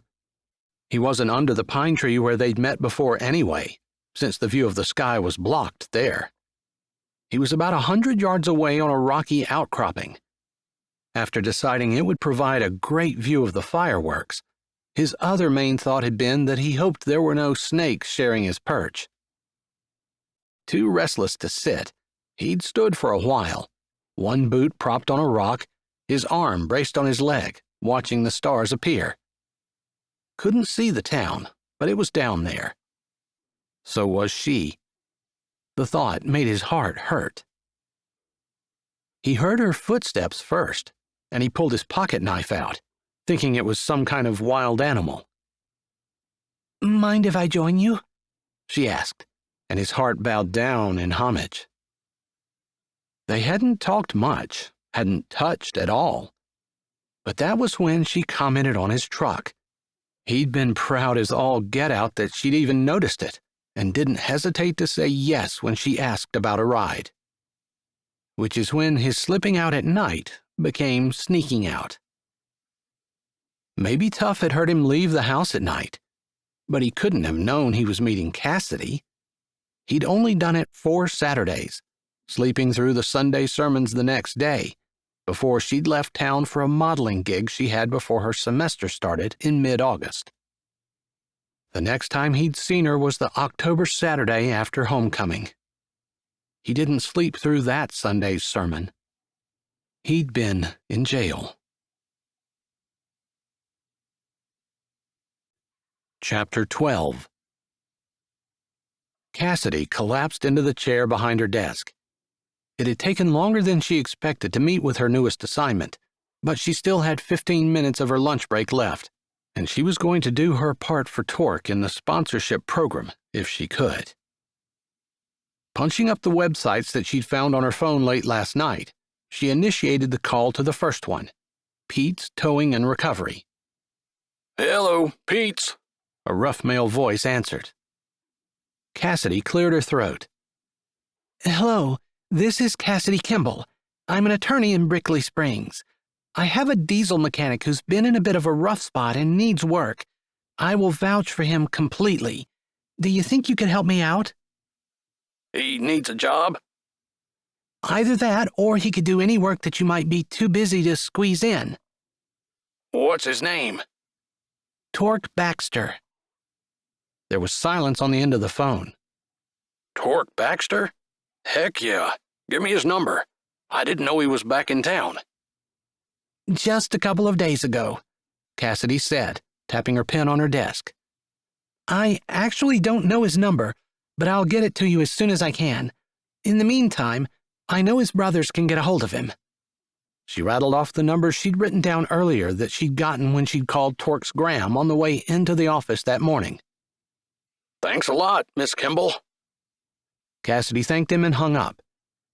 She'd initiated the call, but that guy was thrilled to hear about Torque. She kind of figured it would be that way. Smiling to herself, she pulled up the next website and dialed the number. Tuff gave Torque a ride from his garage to the other side of town and Mrs. Ford's place. He had a week. Coming up with the money was pretty much out of the question, but he could still hang out at the garage for a while. Maybe something would work out. He'd gone through all the tools, handling them, remembering, taking stock of where they were kept. It was well organized, and there was very little he would change. By noon, he was in the office, looking through the account books. A tap on the open office door startled him. "You Torque Baxter?" Torque looked up into the crinkled blue eyes of a fellow in his 50s. He wore a button-up shirt that hung over his protruding belly, loose jeans. A chain, probably hooked to his wallet, hung down almost to his knees. "Yeah. Heard you were back in town. Name's John." He walked forward with his hand out. "Are you open for business or what?" Torque stood behind the desk and shook. "Depends on what you need." Okay. Not sure. I've got this vibration in my steering wheel. Had it for a while, but it got worse this morning. Called a couple different garages, and the earliest they can get me in is next week. Afraid she's not going to last till then." Torque tried to still the jumping excitement in his chest. He kept his voice steady. "Make and model?" "359 Pete." "Nice, an old truck. I can figure out what the problem is. Can't guarantee I can fix it here. I don't have any accounts set up and I'm limited on parts." He came around the desk.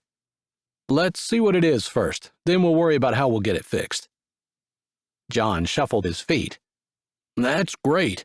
I don't want to lose any more work than I have to, and I definitely don't want to break down along the road." Torque found the broken U-bolt right away. After digging around, he found one in the garage, so he made a note that he was using it. If he wasn't able to come up with the money to rent the place, he was definitely going to pay back all the parts he used. Jacked the frame up to remove the old one, and stuck the new one on. By 2 o'clock, John was gone. A check for the U-bolt and for 2 hours of shop-rate labor lay in the top desk drawer in the office. Torque looked around. He'd seen Mrs. Ford when he was in the shop a while ago, but she'd disappeared since he'd walked into the office and settled up with John. He headed into the garage and waited for his eyes to get used to the dimmer lighting. She sat on a chair over in the far corner. Her hands were moving. Torque squinted, then strolled over. "Hey." She looked up. "Oh, John's gone. Were you able to fix his truck?" "Yeah." He hesitated before adding, "It was a U-bolt." "Oh, not a big deal then," she said. So maybe she knew a little something about trucks. Made sense since her husband had a garage. Her hands dropped to her lap, and her brows knotted. "Do you mind if I sit here? I'm not checking up on you, but after the girls moved out, I often brought my quilting down to the garage. I kept Tyke company, and he kept me company."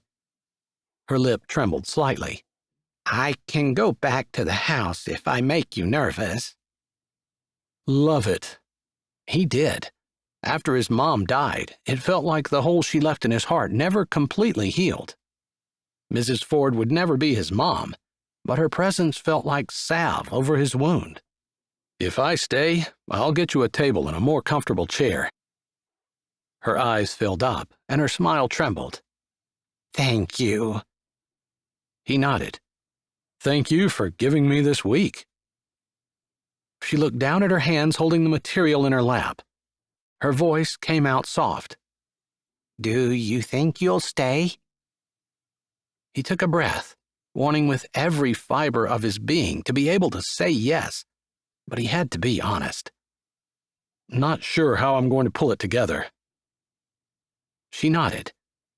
She'd been the wife of a business owner long enough that she surely knew hard decisions sometimes had to be made.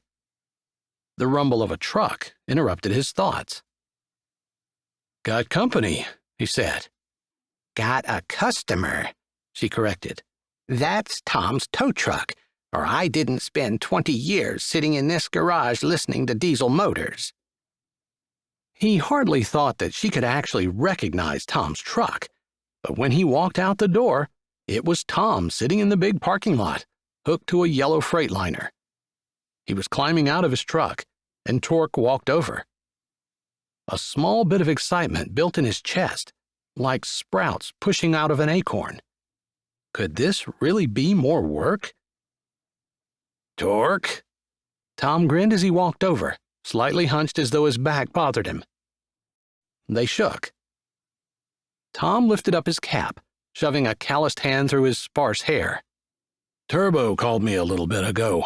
Said you was opening up a shop here, and if I had any business I could direct your way, he'd appreciate it. Torque's throat tightened. Turbo had never said a word. Gosh, it felt good to be back out where his brothers had his back.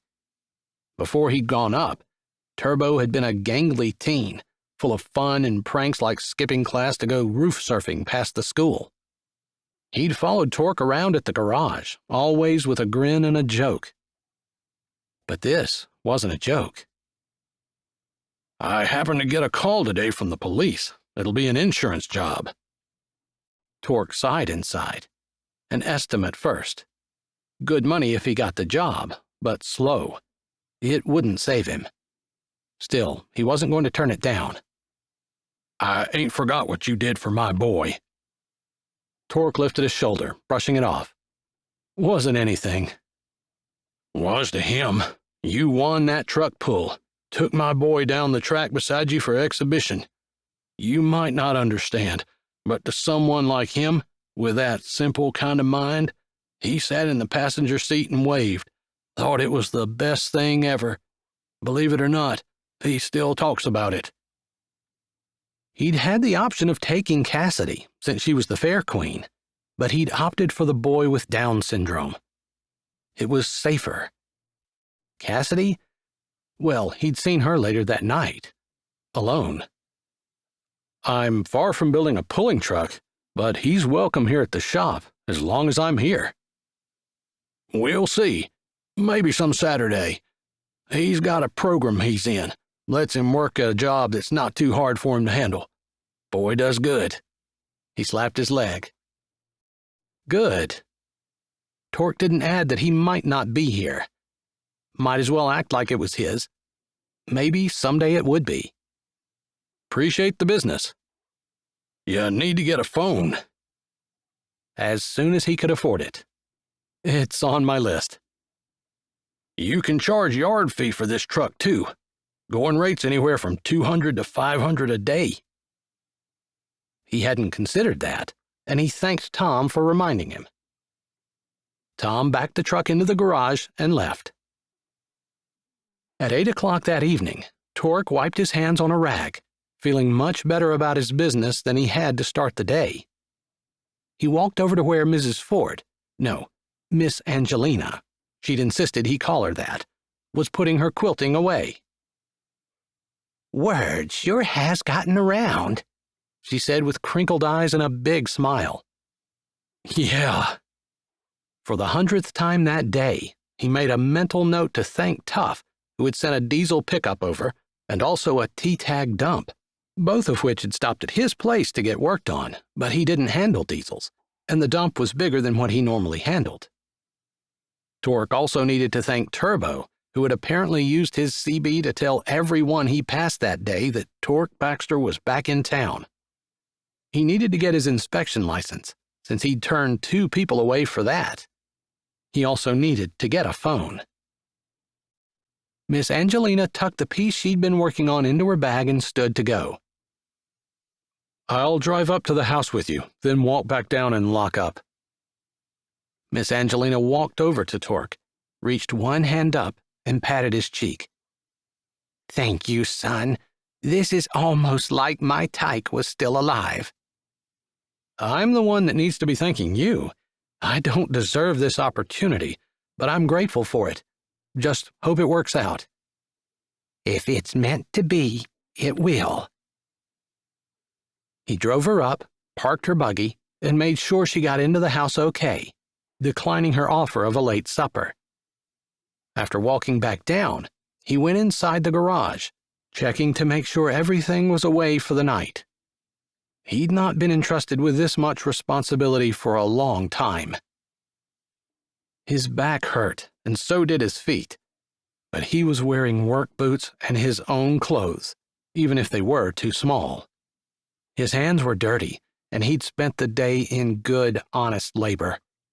He felt like a man again. It was a feeling he wouldn't take for granted. He also felt optimistic for the first time in ages. So long, he'd almost forgotten what it felt like. Eagerness to get going on the next day. Excitement. The feeling of having a productive place in the world. And man, his brothers, they'd come through for him in a big way today. Neither one of them was completely normal. How could they be after their childhood? Felt good to be part of a family again. He closed the door, pocketing the key.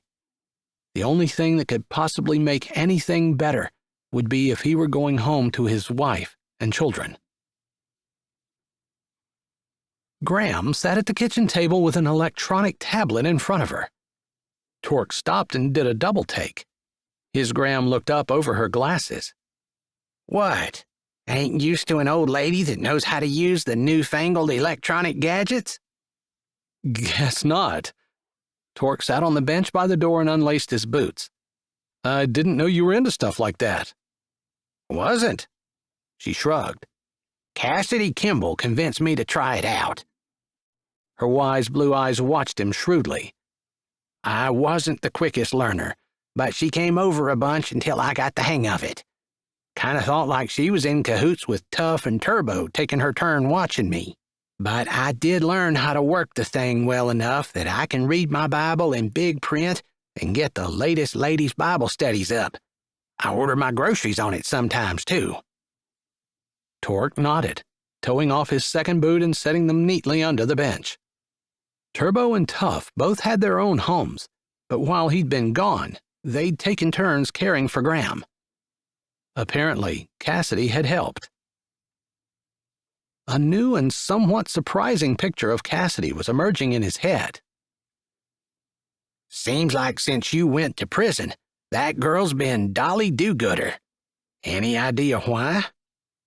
Graham closed the cover on her tablet and set it aside. Cassidy had said something about paying, hadn't she? But I think she's finally bitten off more than she can chew with those kids. Hard enough to raise kids with a husband in the picture. Graham shook her head and reached into the cupboard to get a bowl out. I can heat up my own supper. Relax, Graham. He tried to take the bowl from her. Sit, boy. She pulled the bowl away from him. I ain't too old and decrepit to feed my grandson. Take it easy. She scooped some vegetable soup into his bowl. Torque's mouth watered. Graham called it vegetable soup, but she always put a whole roast in with the veggies. Whatever spices and anything else she put in combined to make it taste amazing. It smelled amazing. They sure didn't make stuff like this in prison. She put the bowl in the microwave and pushed the buttons. In fact, his Graham turned and looked at him with that look he remembered well from childhood.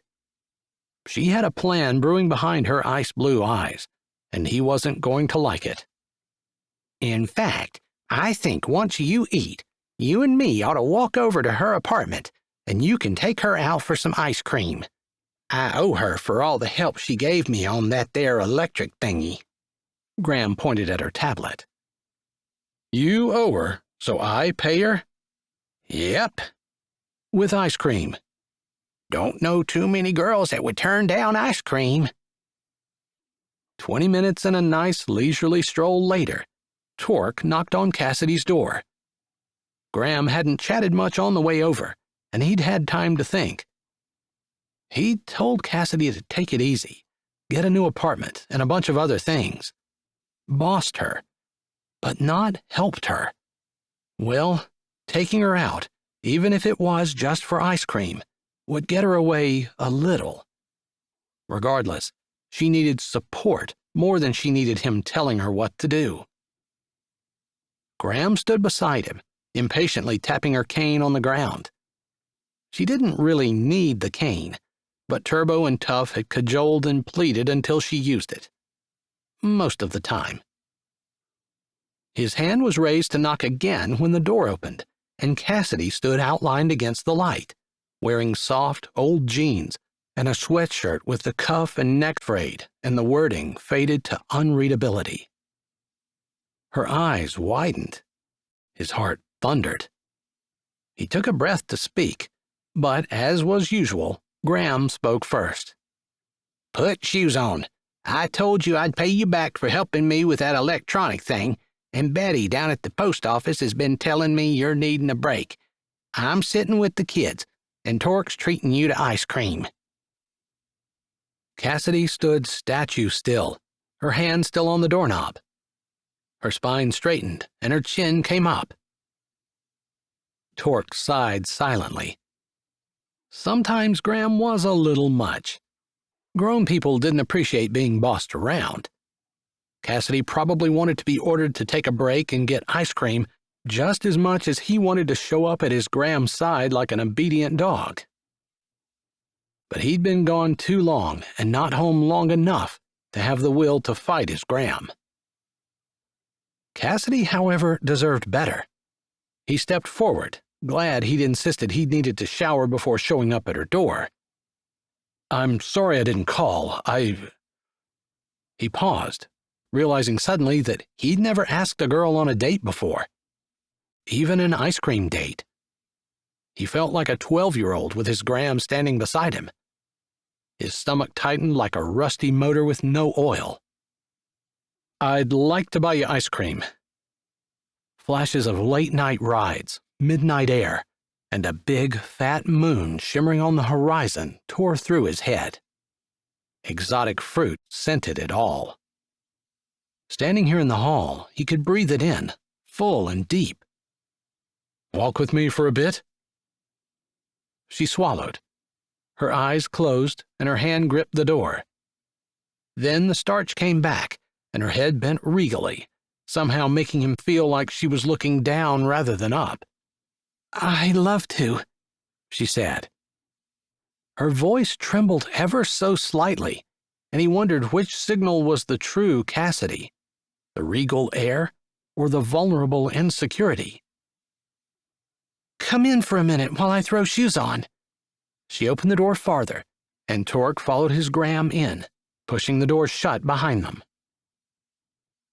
He leaned his shoulder against the door jamb while Cassidy rattled off instructions to Graham, even though the kids were all in bed.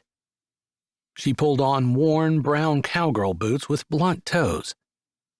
Torque didn't bother to try to look away. Her graceful movement, her slim hips and the soft curve of her waist, her long, shiny hair, which hung down her back in soft waves. He had dreamed about it all in prison. She was here now, standing in front of him, and he wasn't going to deny himself the pleasure of looking. I got it. I have your number, and I'll call you if anything comes up. It's not like he's taking you to France. Graham waved them off. Torque opened the door. Cassidy's hand hovered above her purse.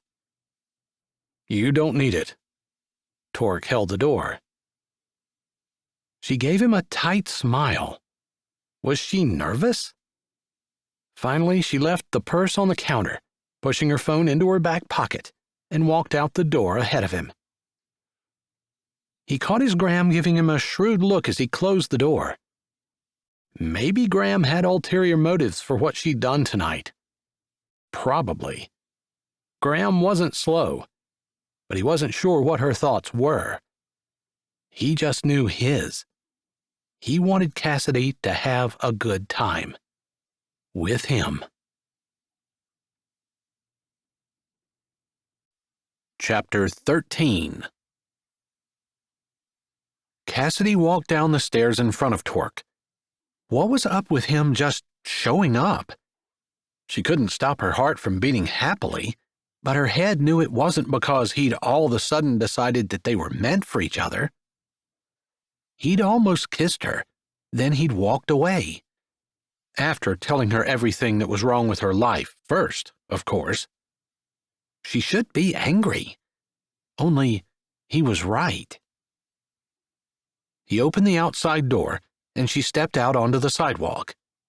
She turned and faced him. "You were right." His feet planted. About what? She put her hands on her hips and tilted her head. "I wasn't being fair to my kids. You're out and free. I feel like I still owe you, but I need to stop making decisions based on whether or not I can enjoy my life." His jaw tightened. "You don't owe me." He looked out over the parking lot. In a tight t-shirt, his shoulders seemed extra broad. "I don't want to make anything harder for you, but there's nothing you can do to get those years back for me. It's over. I didn't do it thinking that you were going to pay me." "Then why?" He touched her arm. "Let's walk." His hand slid down the sensitive skin on her forearm, past her wrist. Their fingers tangled and held. She breathed in the early fall air, warm and slightly scented with the spicy smell of falling leaves and resting earth. Torque's male scent, that one that was all his own, pushed the old memories of happier times and hot summer nights closer to the front of her mind. "I'm not used to walking with you."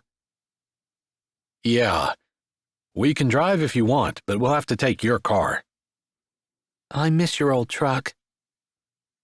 He was quiet for a few steps. "Guess that's the least of the things that were lost that night." It was on the tip of her tongue to apologize again, but he seemed irritated when she did, and she couldn't blame him. Apologies didn't do any good. That's why she'd made sure her actions counted.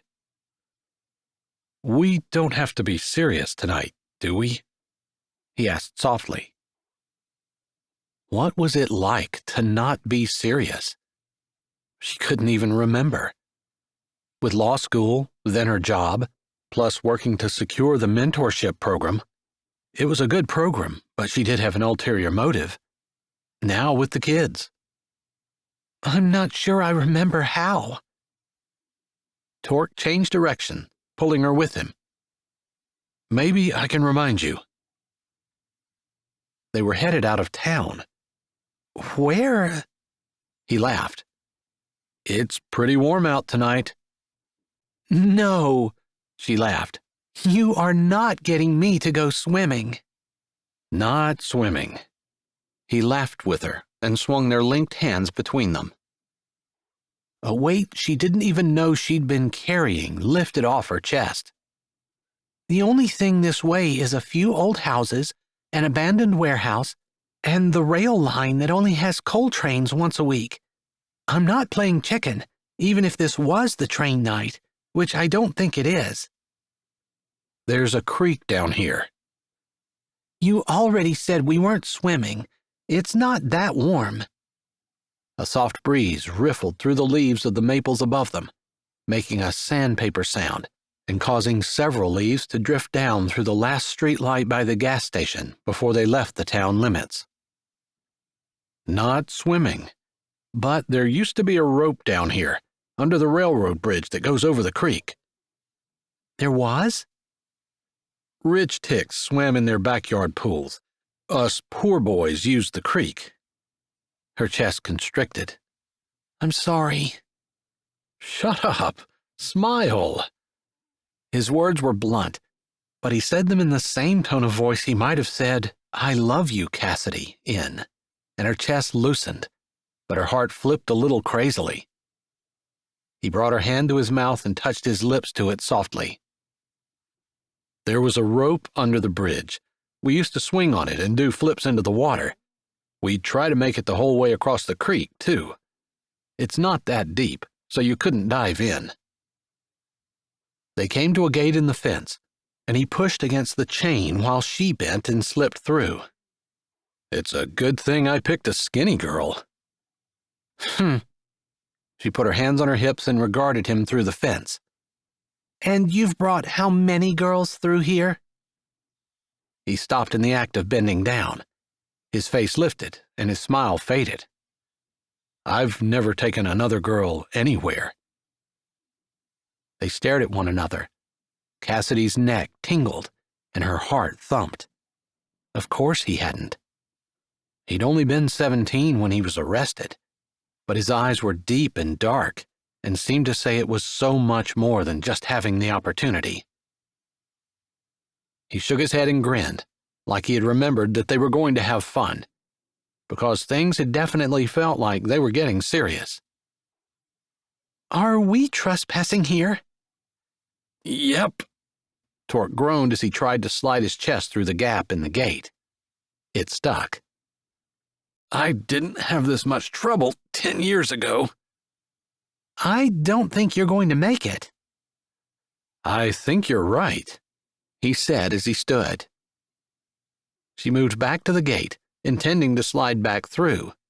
I guess I should have brought a skinny guy. He laughed. I deserved that. He put a hand up. Hold it. She stopped. He backed up 3 steps, then rushed the gate, taking 2 giant steps up, gripping with his hands, before kicking his legs to the side and swinging over.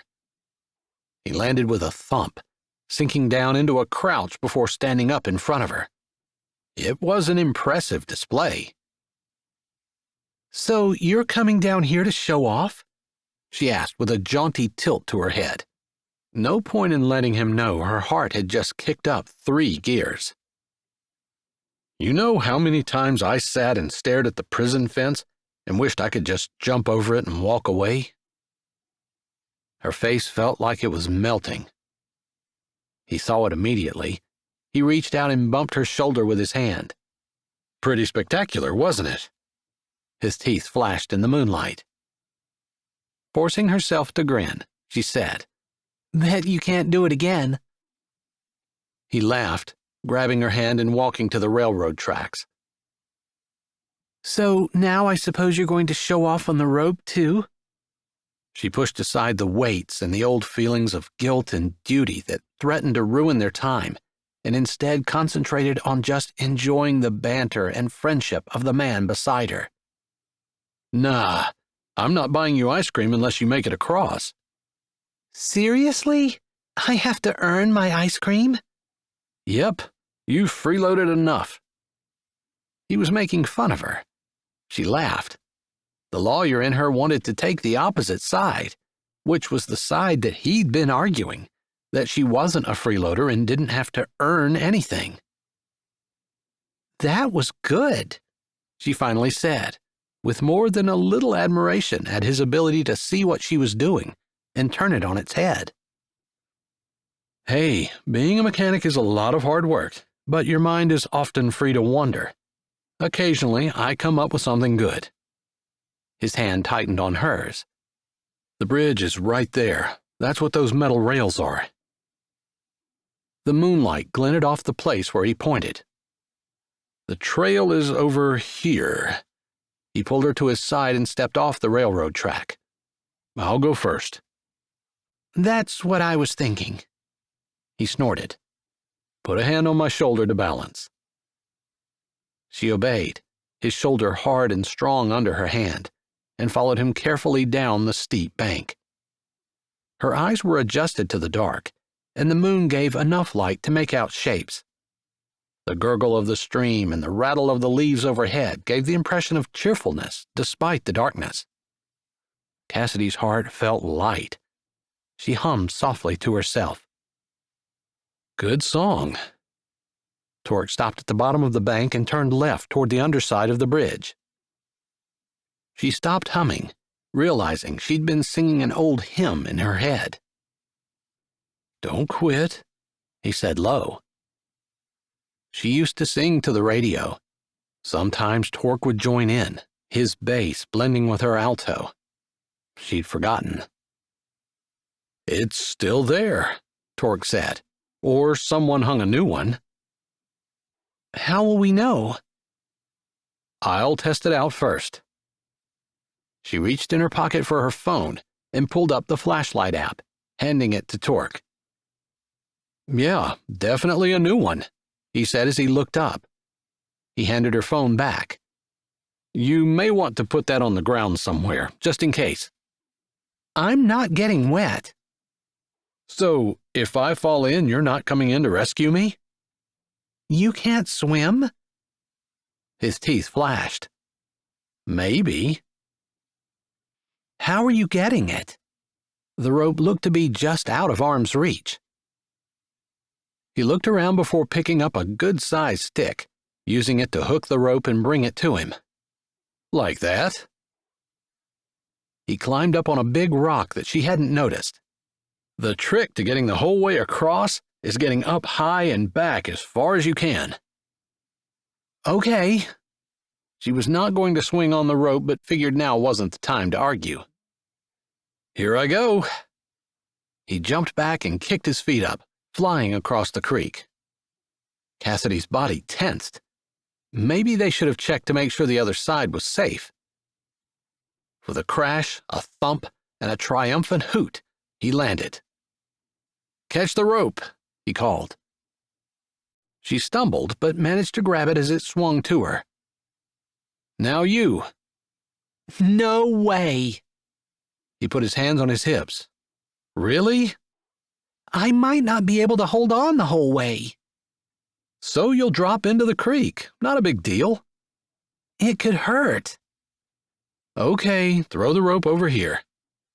She did, and he swung back. "It's always easier to swing from that side to this one because it's higher." "I see." "Okay, up you go." He grabbed her hand and tugged. She pulled back. He gave her hand a slight jerk, and she fell into his chest. One arm came around her. The other held on to the rope. "Stop being a grown-up." She choked out a laugh. His chest was solid and strong and warm under his soft tee, and his arm felt like steel, clamping her tight, making her feel anchored and secure. She really had promised to let go, to not be serious. He'd said even if she fell, she wouldn't get hurt. "Don't do it for me. Do it for ice cream." His voice was light and teasing, despite the hard and fast thumping of his heart under her cheek. "Okay, for ice cream." "Yes." He did a slight fist pump with the hand that held the rope. "Up you go." He lifted her up on the rock. "Hold on," he said, climbing on behind her. He stood behind her, his arms around her, holding on to the rope. "Grab a hold. I'm going to jump back, then my body will be under yours. Stick your feet straight out if you can, like you're on a swing." How many years had it been since she'd been on a swing? A long time. And never a swing like this, with Torque's solid body behind her. The heat sizzled through the layers of clothes. His biceps bulged on either side of her face, and his strong hands held the rope just above hers. "Okay."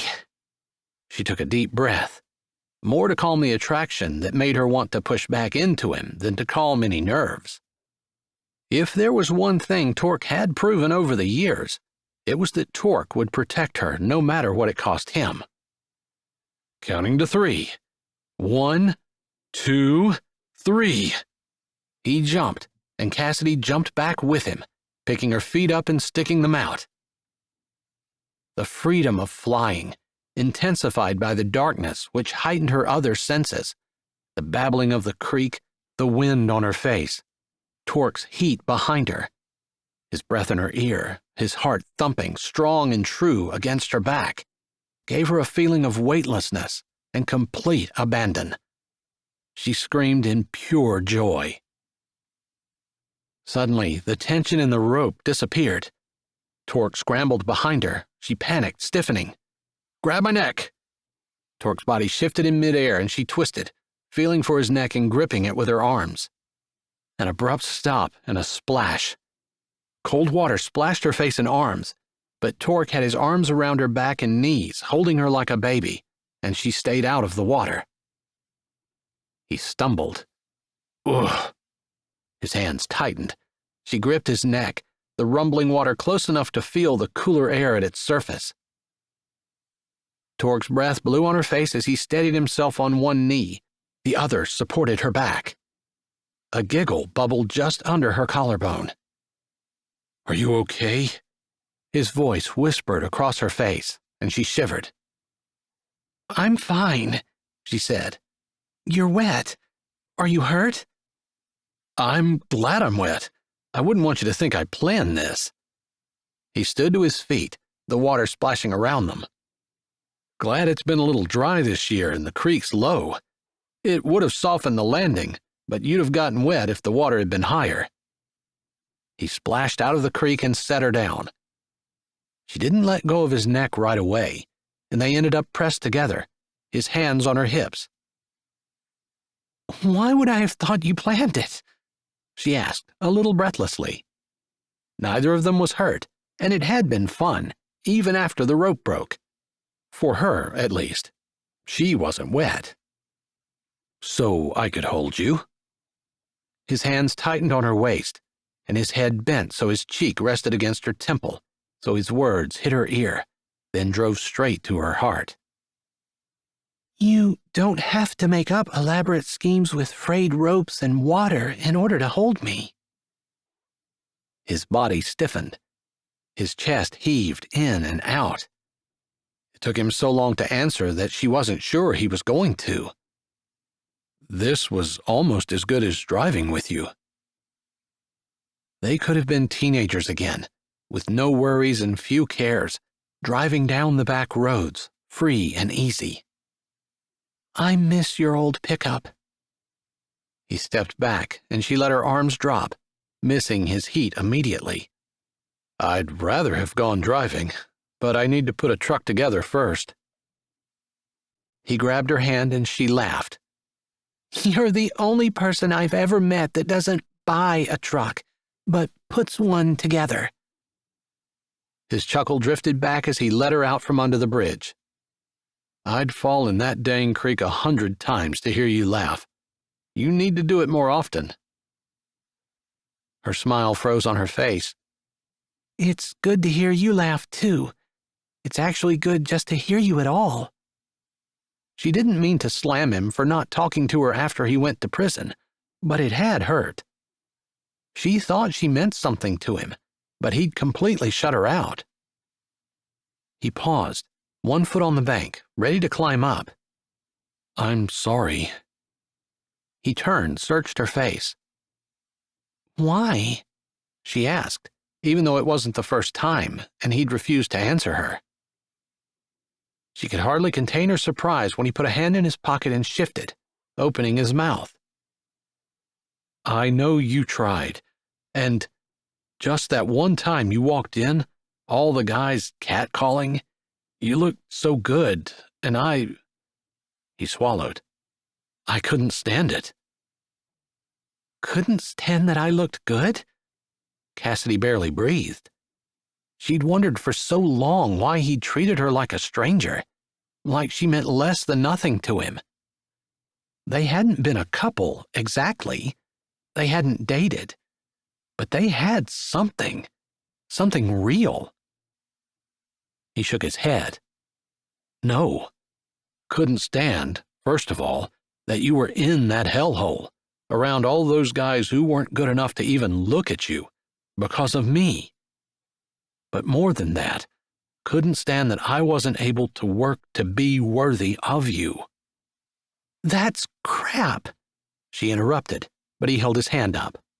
"No, I was a poor boy with nothing, but at least I was able to be working to be something, to have something. Once I went up, it was gone, and I was less than nothing. It was selfish of me, but it was easier not to see you." He rubbed his thumb over her cheek and rested it next to her mouth. "To smell you, touch you, the one time you visited, knowing I was nothing, it was torture. I took the easy way out and turned my back on you." She shivered.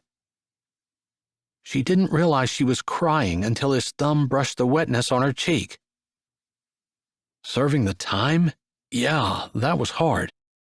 But seeing you and not being able to have you, that was too hard. "I would have waited. I did wait." "I couldn't ask that of you." Her neck heated. Her fingernails bit into her palms. "You were in prison for me. What do you mean you couldn't ask that of me?" "Wasn't worth it. I wasn't worth it." Her chest was too full for her to form words.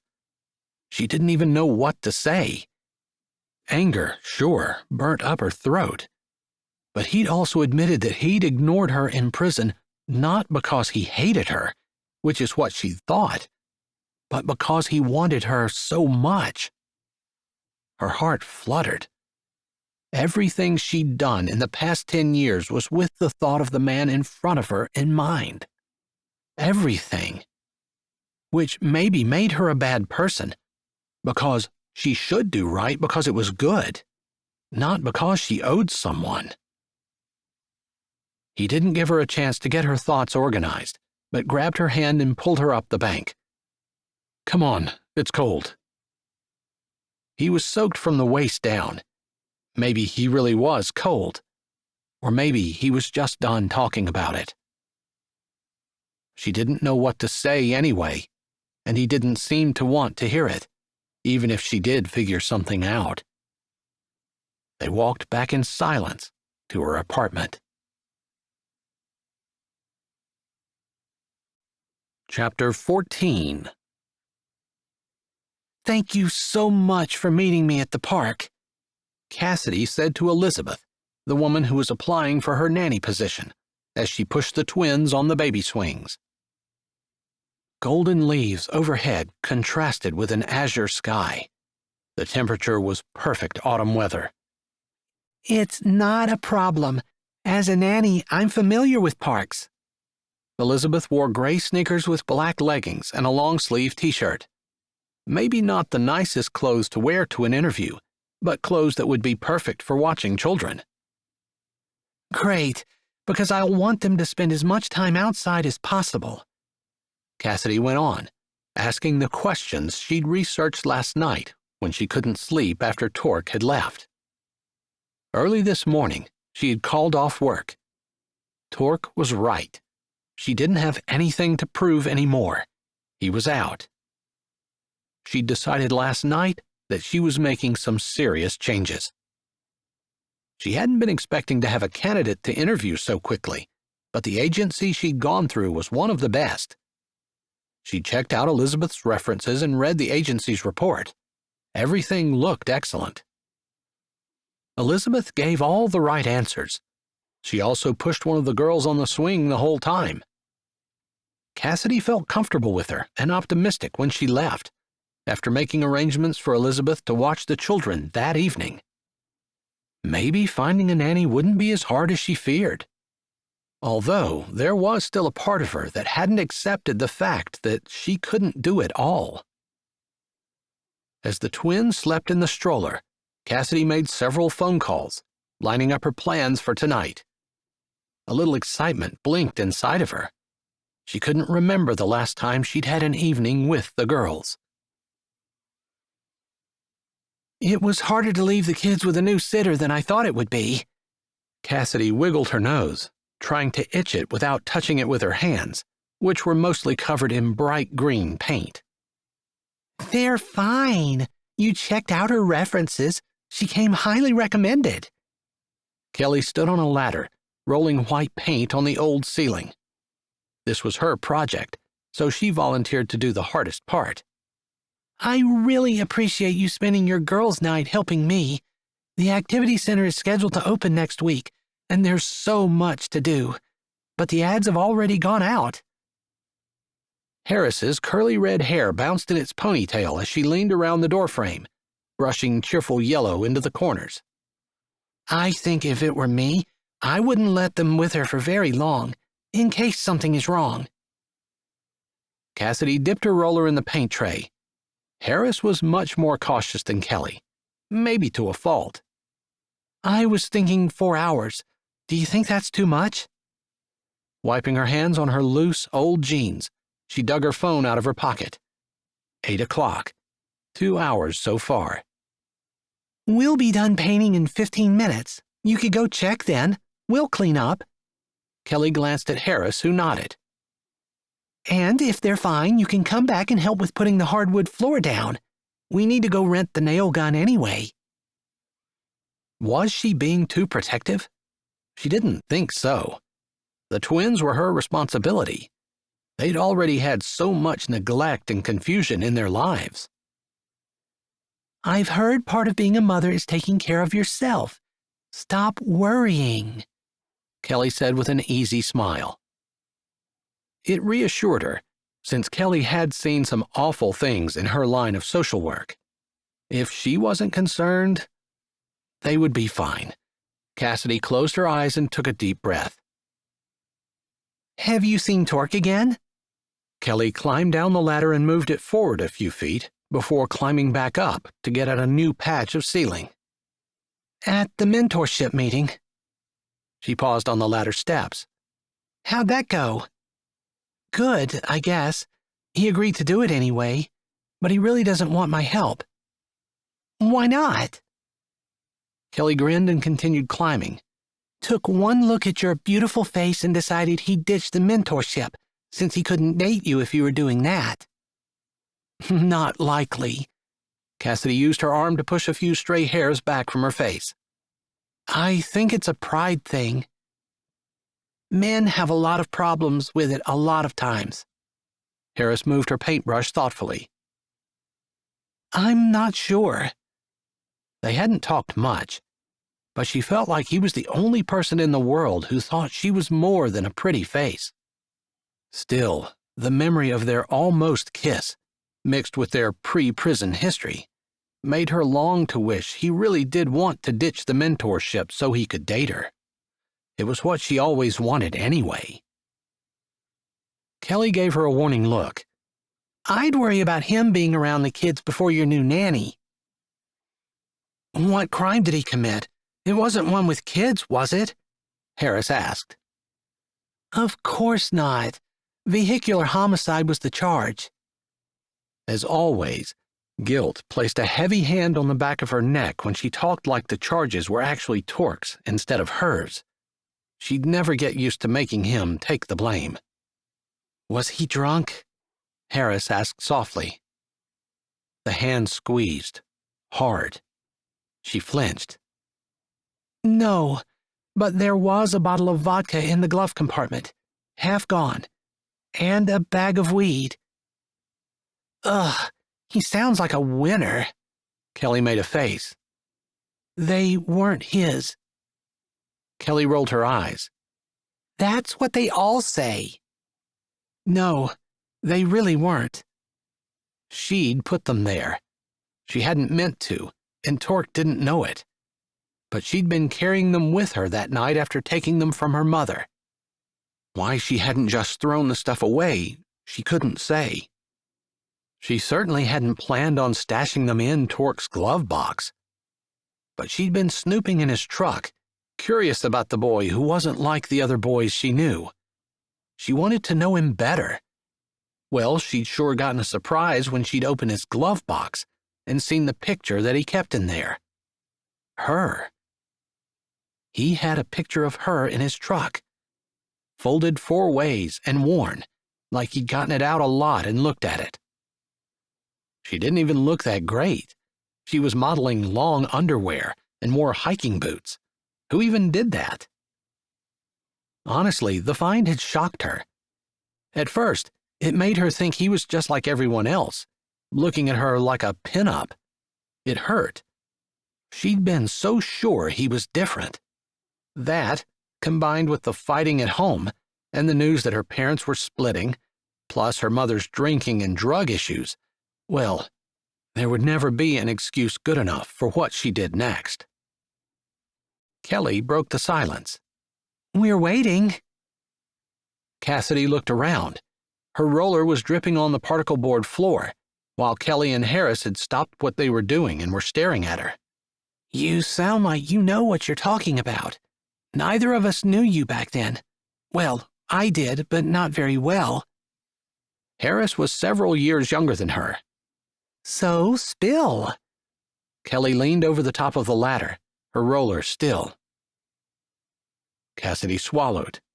No one knew the truth. Torque wouldn't talk to her, and she didn't want to contradict his story.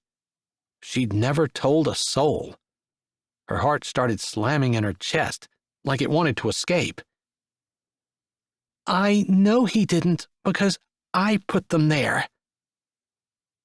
"Why?" Harris asked. "You and Torque Baxter?" Kelly almost fell off the ladder. The left side lifted off the floor before slamming back down. "No way," Harris said. "It wasn't like that. What was it like then?" Cassidy swallowed. "We knew each other. I rode around with him a few times in his truck." She lifted a shoulder. How to describe the feelings that she wasn't even sure about? In the end, she just couldn't. Whatever they'd had, she ruined, but it was still too precious to her, and private. "I took the dope and drink from my mom, and it ended up in his truck. The cops found it after the accident." "He never told them any different?" "No." "You never came forward?" "No. He wanted to protect me, I think. He didn't dispute that it was his, and when I tried to talk to him, to tell him I needed to take the fall, he refused. I didn't want him to get nailed for giving false statements, and I really didn't have any proof that it was mine. My mom certainly wasn't going to back me up, so I let it go." "Wow." Kelly's eyes were huge. "So he took the fall for the booze and dope?" "Yes. And for so much more." "How did you pay him?" "He wouldn't take anything. I tried to send him money in prison. He wouldn't touch it." She shouldn't have known, but as an attorney, she knew people who knew people, which was how the government worked. "So you're helping him with the mentorship program?" "He really wouldn't have taken that either. He said he wanted to earn his living with his own hands. He wasn't going to let me be his mentor, which hasn't helped as much as I'd hoped." "I don't understand why he wouldn't have denied knowing anything about the drug and booze." Harris gave Cassidy a look. "There's more, isn't there?" Cassidy bit her lip. Her legs shook, and she stumbled to a bucket of joint compound, slowly sinking down on it. "Cassidy?" Kelly asked. She hurried down the ladder, coming over and putting a hand on Cassidy's shoulder. Harris stood on her other side, the painting forgotten. "Is it that bad?" Harris asked apprehensively. "I was driving." Weighty silence descended.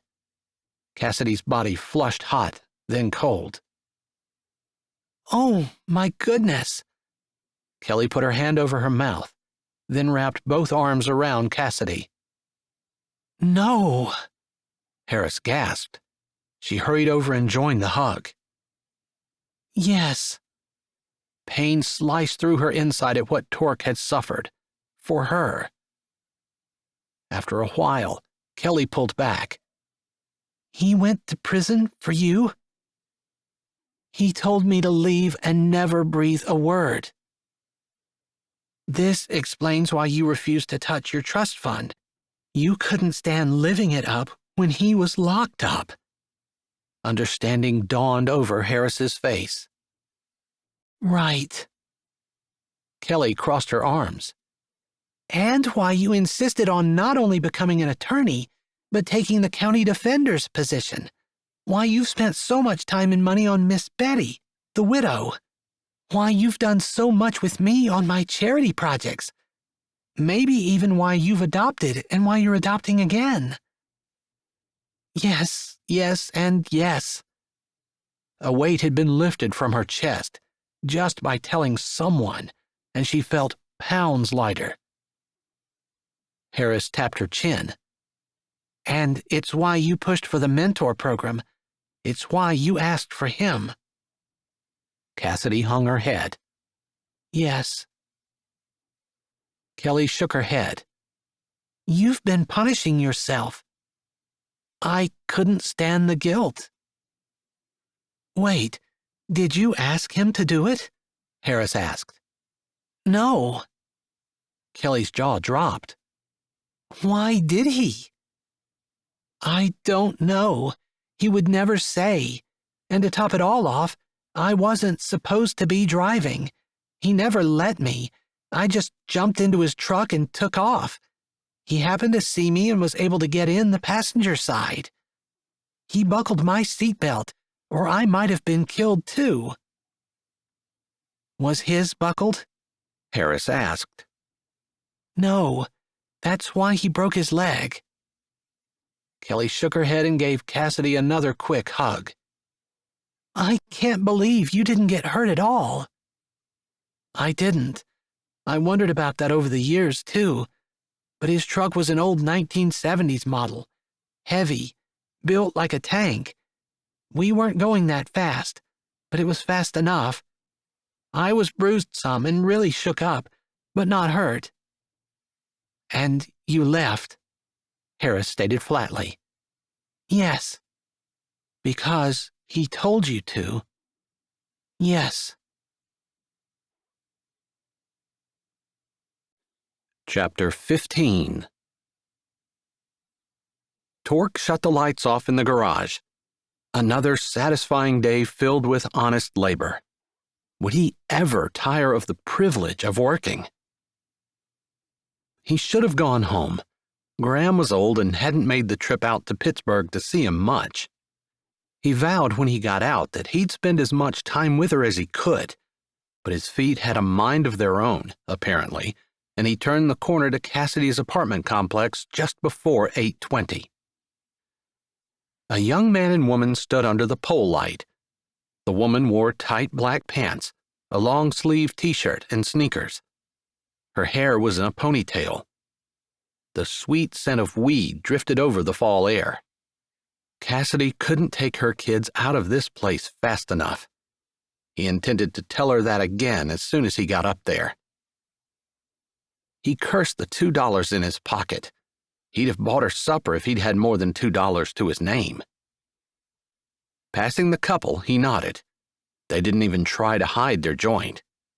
The woman's glassy eyes looked him over, and with boldness supplied by the grass, she smiled. Nice shoulders. Shut up, the man said. Hand it over. He held his hand out for the joint. Torque kept walking, hoping his irritation with Cassidy's living arrangements subsided enough for him to have an intelligent conversation instead of the litany of demands that wanted to pop out of his mouth. Taking the stairs 2 at a time, he reached her floor. He rapped on her door. Even though it was closed, he could hear one or both of the twins screaming. He rapped again, louder. His hand was raised to rap a 3rd time when the door opened. Jamal held a screaming Nessa. Nissa clung to his leg, crying just as loud. Torque walked in, scooping Nissa off the floor and closing and locking the door behind him. "Where's your mother?" he asked in a near shout to be heard over the noise. His eyes scanned the apartment. It looked like it had been ransacked. Fear tightened his throat. His stomach twisted. She went out. What? His eyes snapped back to Jamal. She went out. She went out. On a date? Jamal nodded. Torque swallowed, surprised at the pain in his chest. It's what he wanted. It's what he told her to do. Crap. Who's watching you? He looked around again. Was the babysitter in the bathroom? She left. It was too hard to try to have a conversation over the crying babies. Have you eaten? Jamal shook his head. He pointed to an unopened package of spaghetti and a can of sauce on the counter. Good grief, that would take 30 minutes to make. The water had to be heated and the noodles boiled. He couldn't listen to the crying for that long. Rooting through the cupboards, he found soup crackers. He ripped the package open and dug out 2 crackers. Both of the babies quit crying to gum the crackers. He found sippy cups and soon had both of the girls in their high chairs with a pile of crackers in front of them. Quiet. Now that it was quiet enough that he could talk to Jamal, he asked, "You want to help me make eggs?" He opened the fridge and pulled out a carton. Sure. Let's get a bowl and you can crack 'em. 1 each for the girls, and I bet you eat 2. Jamal grinned. Bet I do too. He found some frozen broccoli and a bit of cheese. He had just dished out the makeshift omelets and started to feed the twins when there was a pounding on the door. Let me in, kid. Jamal's eyes got big. It's her. She told me not to leave the living room. What? She told me to stay in the living room with the twins. She said my sisters weren't to leave it, and neither was I. If I did, she said she was going to take a wooden spoon and smack us all. His lower lip trembled. I had to leave to let you in. Torque put a hand on Jamal's arm as he stood. You're fine. She's not coming back in here, and she won't touch you or your sisters. Not with a spoon, not with anything else. He met Jamal's eyes with a serious look of his own. Keep an eye on your sisters, bud. I'll be right back. He stood and strode to the door as the pounding continued. He yanked the door open, and the woman who had been outside smoking a joint almost fell into him. Her eyes widened as she recognized him. She recovered quickly. Who said you were allowed to be in here? You better not have harmed those innocent little children. Get out. She tried to push past. He didn't move, and she was forced to stop. Gripping the door like it was her throat, he said real low and real slow, "Get out. Don't come back." Her eyes narrowed. She huffed. He didn't flinch. Her nostrils flared. I will be calling the police on you. Do it from the hall. He pushed the door shut. She stumbled out, caught her balance, and turned, but it was too late. He had the door closed and locked. She started pounding on it and yelling. Torque turned. Jamal watched him with wide eyes. He'd not considered that the boy might be taking it all in. He smiled, hoping it looked natural and not like he was gritting his teeth. Jamal returned his smile, a bit shaky. He couldn't believe that the woman, who had just been standing outside smoking a joint, would actually call the police. If he never had a run-in with the cops for the rest of his life, he would not be disappointed. But technically, she was supposed to be here, and he wasn't. You okay, bud? He touched Jamal's shoulder. He flinched. Torque moved his hand back. The little boy hadn't touched his food since Torque stood. He nodded. You're going to have a story to tell your mom. His lips curved up a little. Lost your appetite? He nodded. It's like my old house. That mom was always mad. Torque took a deep breath and blew it out. I'm sorry. It made me angry that the woman wasn't doing her job. She was supposed to be in here watching and playing with you. That's okay. It wasn't you. I'm glad you didn't let her back in. He shuddered. The girls still had a hearty appetite. Torque fed them, biting his tongue to keep from grilling Jamal about what, or rather who, Cassidy was with. He tried to tell himself he hoped she found a man, a good man, since she deserved one, but Tuff's words rang in his ears. No man for her but you. That's how he felt. Tuff's amazing ability to see what other people were thinking and feeling was kind of legendary in their family, but he couldn't have nailed his thoughts any better. Unless they were Tuff's thoughts? Torque had never stopped to think that Tuff hadn't read his mind. Did Tuff really feel that he was the only man for Cassidy? Want some ketchup on those? He asked Jamal. The boy nodded. Torque went to the fridge and got the bottle. If he were eating eggs, he'd have them slathered in ketchup. Maybe that would bring back Jamal's appetite. He wasn't sure why he was so concerned about food. First Cassidy eating, now Jamal. They were poor when he was growing up, but they were never hungry. There had always been mac and cheese. The ketchup helped, and Jamal ended up finishing his eggs by the time Torque had the girls' trays cleared off and wiped. He pursed his lips, looking at their sloppy, smiling faces. He'd washed plenty of trucks in his time, but he'd never washed a little girl's face before. Now he had two. Little help here, Jamal? He lifted a brow. Jamal snickered. Torque's own lips curved up. He probably made quite a picture. His hands and forearms were clean, but his t-shirt was covered in dirt and grease. His face probably was too. Because of the chaos when he stepped in, he'd never taken his ball cap off, and it was filthy. He had to admit, it felt good to have the dirt of honest labor on him. But it probably did look funny to see the dirty, tough ex-con standing in front of the high chairs, overwhelmed by two tiny little girls.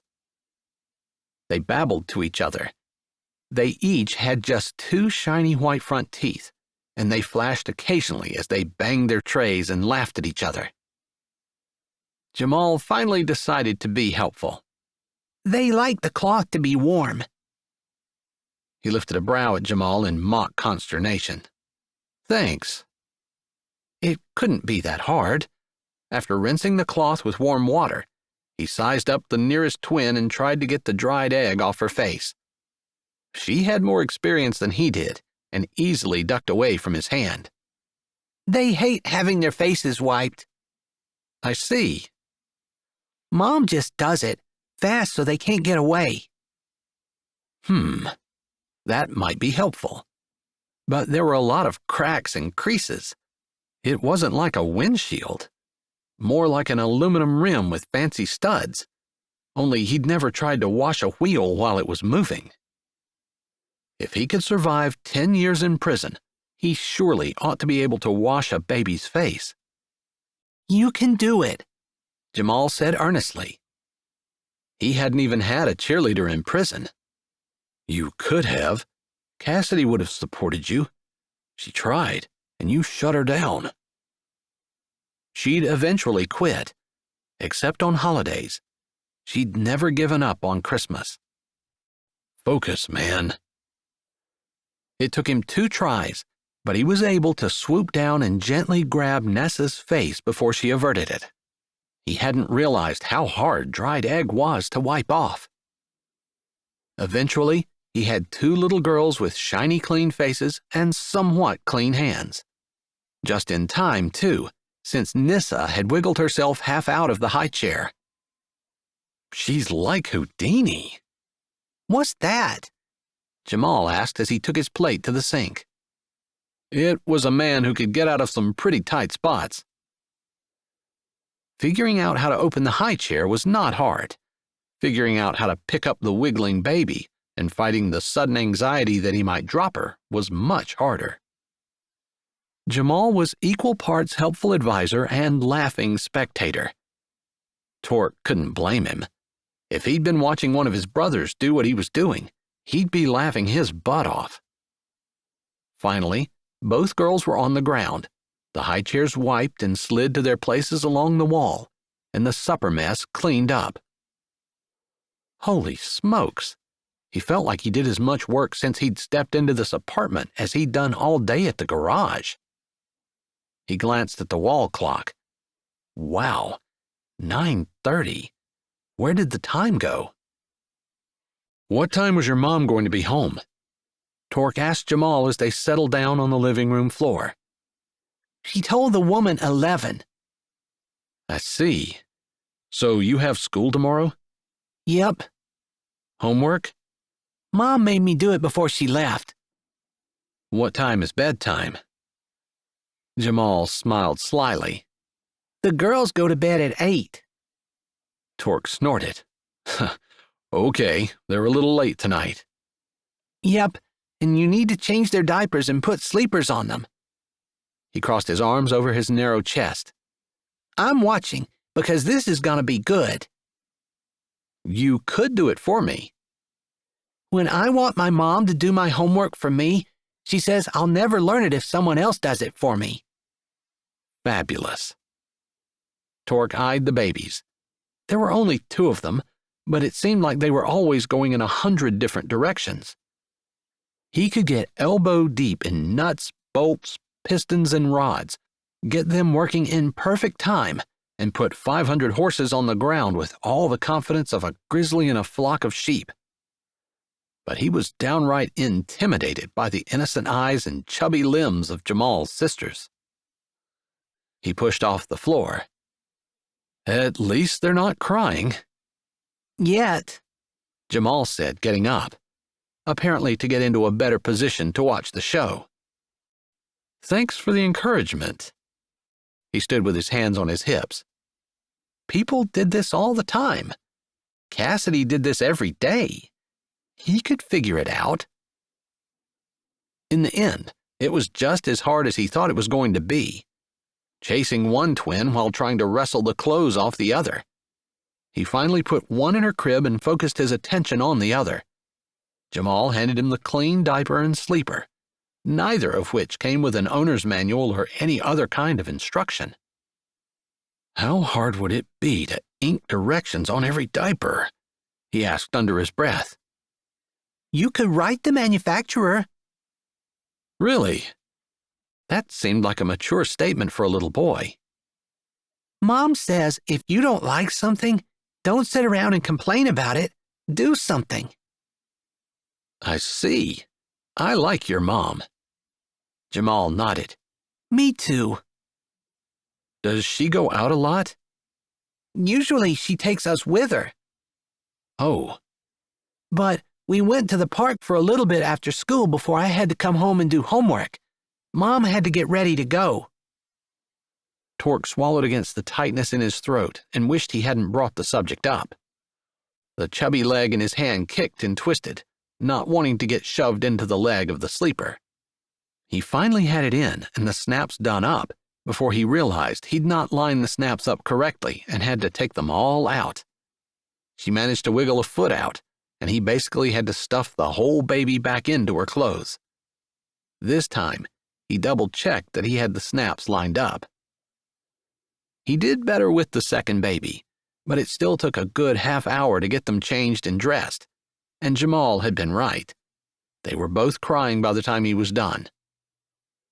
Holding the twins, one on each hip, while Jamal got his teeth brushed, Tork apologized that he wasn't going to be able to read like he'd seen Cassidy do, not with a crying twin in each hand.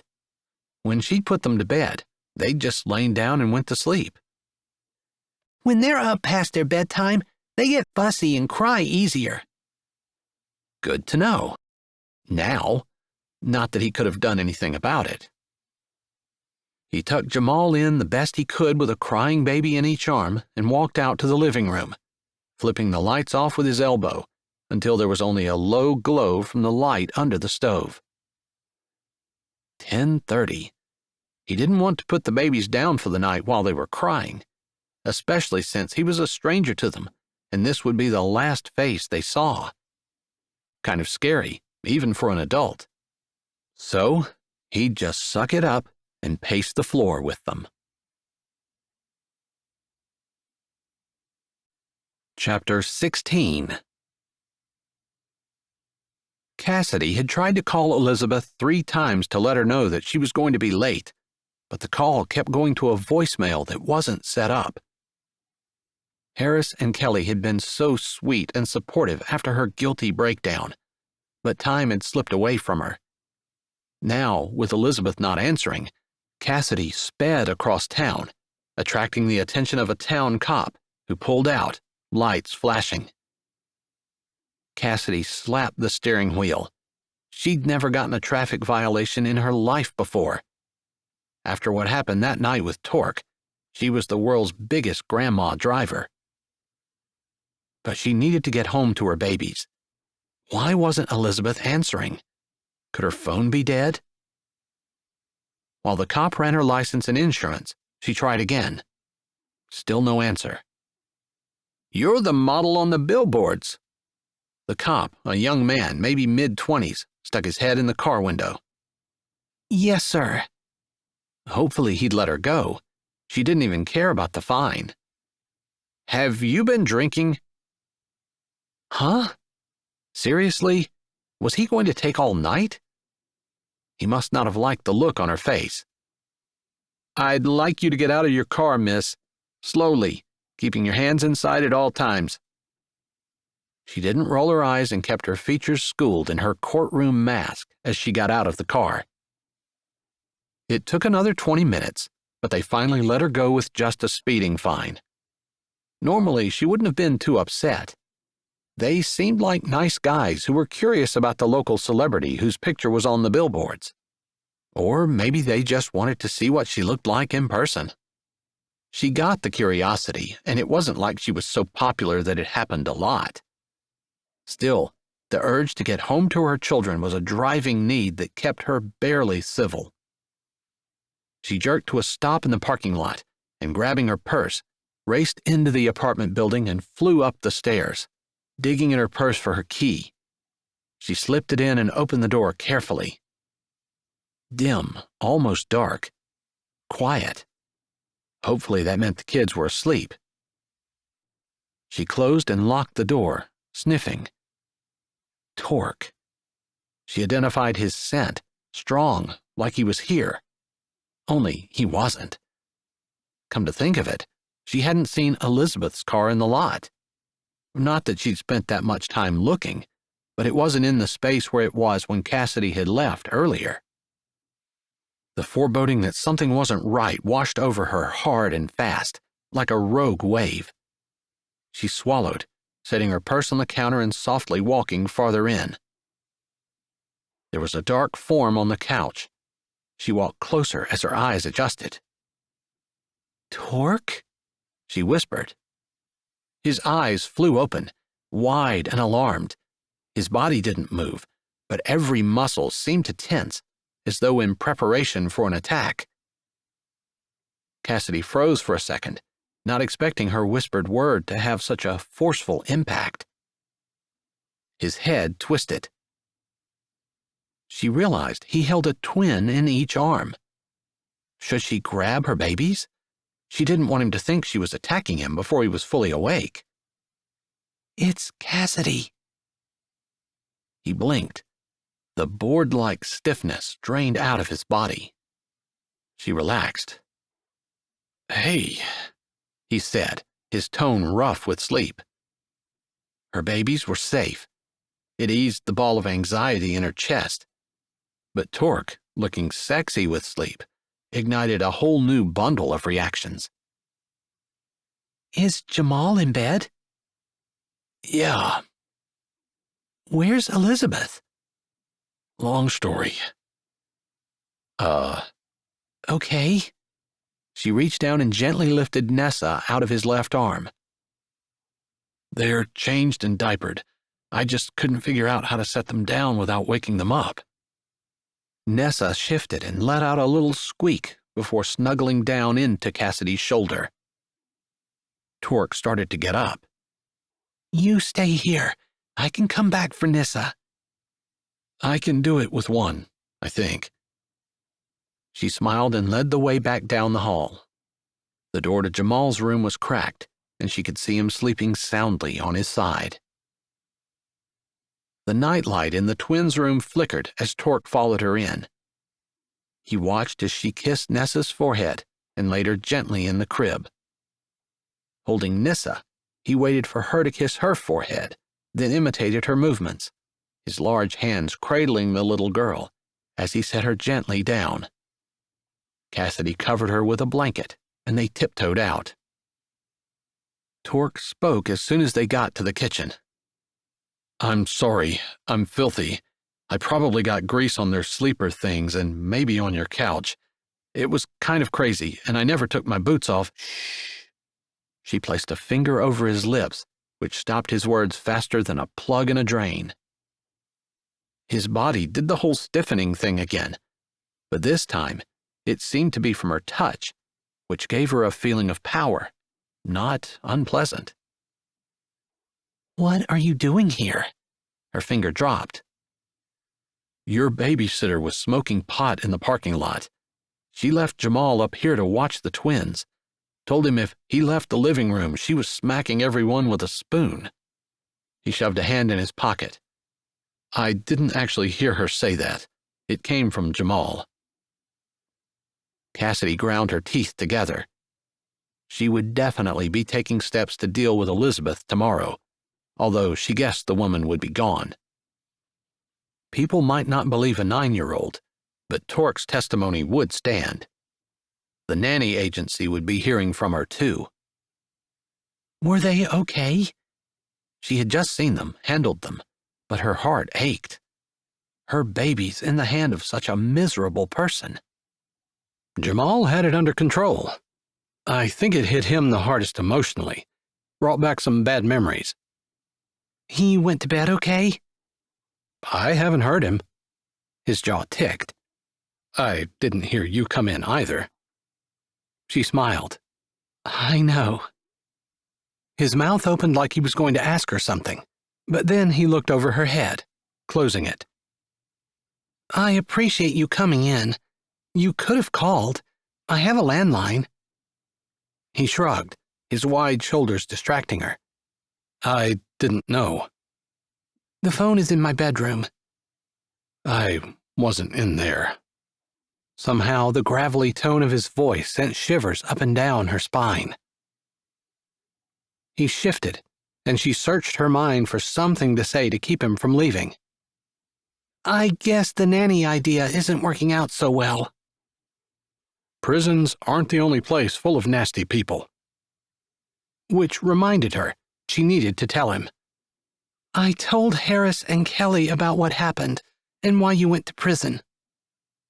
He stopped looking over her head and met her eyes. You shouldn't have. He searched her face. Tonight? You told them tonight? "Yes, up until tonight, no one knew." He shook his head. No one needs to know.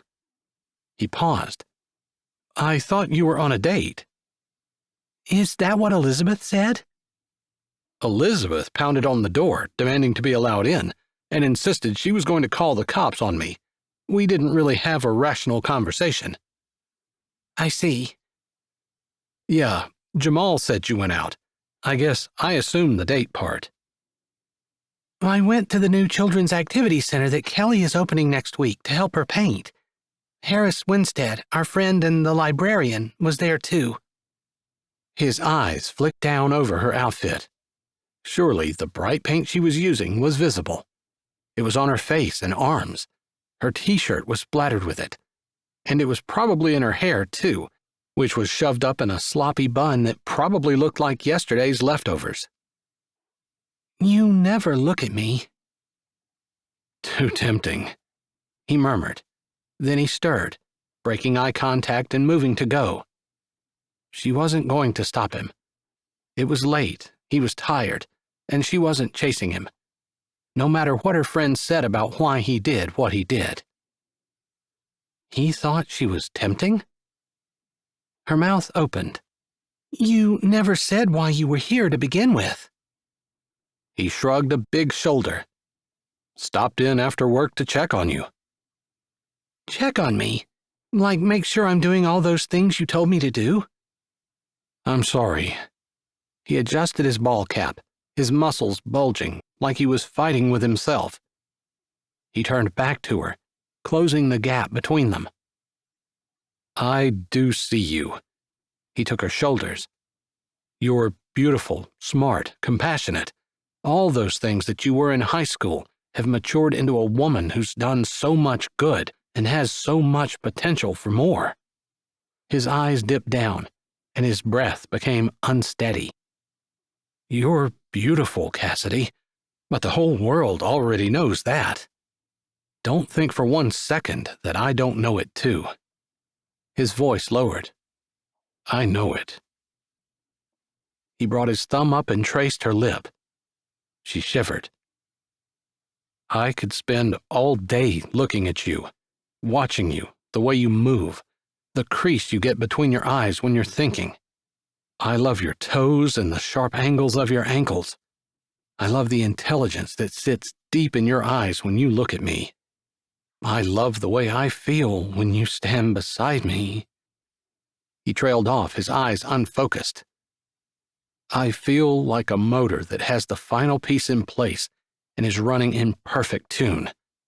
That's how it is when I'm with you. Like you're the other piece of me, and I'm running in time. His eyes dropped, and his hand came up to cup her cheek. I see you, Cassie. Her heart thrilled at the nickname he'd used in high school. Once. No one else ever called her that. Her hand came up and slid around the hard sides of his stomach. His body trembled. Her whole arms tingled. You're everything I want. I have to remind myself that I can't have you. Not looking makes it easier. Her heart beat like a judge's gavel trying to restore order in an out-of-control courtroom. His face was only millimeters from hers. The same small space separated their bodies. She pressed closer, and they were touching. He groaned, low, anguished. His face dropped, and his lips replaced his thumb, light and soft. She closed her eyes. Her hand slid up the hard ridges of his back. He let out another guttural sound, and his arms came around her, crushing her to him. The soft tingle of his lips on hers was replaced by a blazing heat as their mouths fused. The burning emotion that had lay banked in her body for years came roaring back to life, and suddenly she couldn't get enough. Colors exploded behind her closed eyes.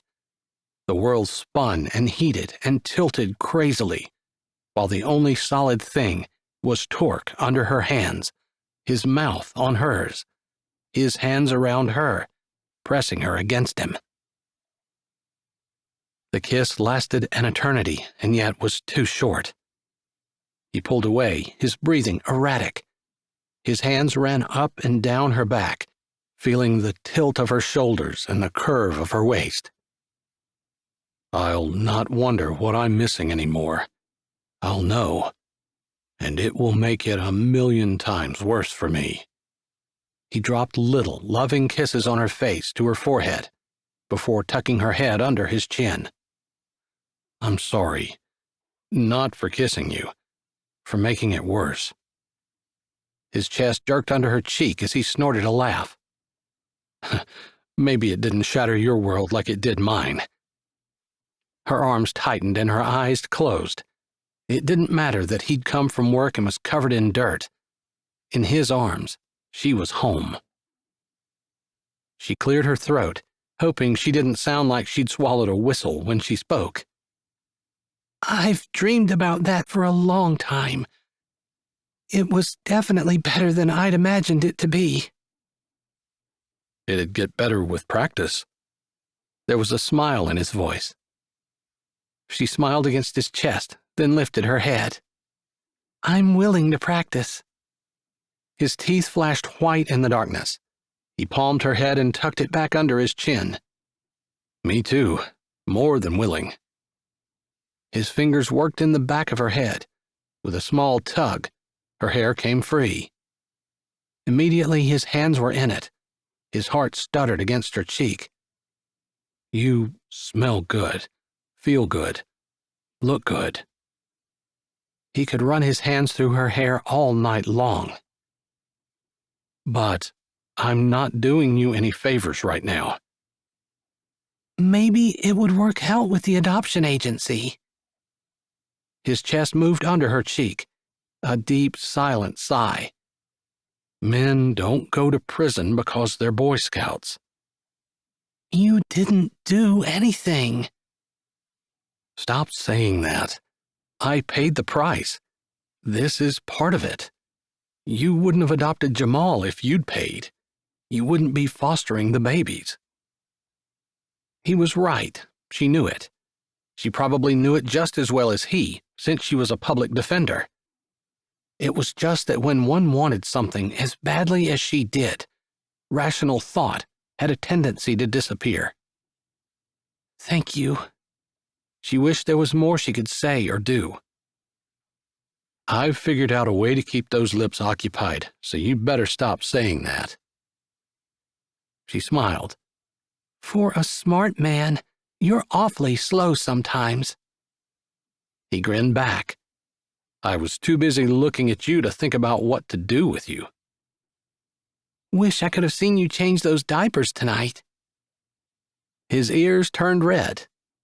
Get Jamal to tell you about it in the morning. Poor kid's stomach muscles will be sore from all the laughing he did. I bet. She could only hope Jamal took a video. That and trying to get them stuffed into their sleepers. She nodded. It's not easy. His fingers trailed over her back. I'm spending the week at Mrs. Ford's garage. Know where it is? I think so. She'd never been there, but she knew where the hill was that Mrs. Ford's house sat on. She made a mental note to call the contacts that she'd made today back and let them know where they could send the work. Jamal's welcome to spend some time there after school if you want to drop him off. Can't really watch the twins for you unless you have a cage to put them in. They make play yards. She didn't really need him to watch the twins, but it could be an excuse for her to see him. Bring them. Just for this week? Definitely this week. I don't know about next. Okay. Did someone open Tyke's old garage? Me. Her head popped up. Torque, that's wonderful. Yeah, just everything has to work out. I'm sure it will. He wasn't as sure, but he had a lot of hope. Listen. He leaned back far enough to cup her cheeks in his hands. I don't want you to think I haven't dreamed about us, or that what I feel for you isn't strong and beating on the inside of my chest like pistons in an engine. His hands shook. But those kids need you, and I'm in the way. I need you. He shook his head. Look at what you've done without me. I want you. I want you. He lifted his hands from her face and held them up. So much I'm trembling with it. He backed up, and she let her hand slide away. There's got to be a way. Her words came out in a passionate whisper. When you find it, let me know. He gave a little smile. We're friends? Her throat clogged and her voice sounded broken. I know that's what it has to be. Good. You come to grips with that, and I'll try not to rip the throat out of whatever man you find to be a daddy to those little ones. His smile looked more like a snarl with teeth. She wanted to say she'd find a way around, that there was a possibility for them, but it wasn't true. And she wasn't sure how far she'd actually go to keep the twins that she considered hers. Would she marry a stranger? What if that ended up like the nanny situation? She supposed she could divorce him, but there would be custody issues, unless she had an ironclad prenup.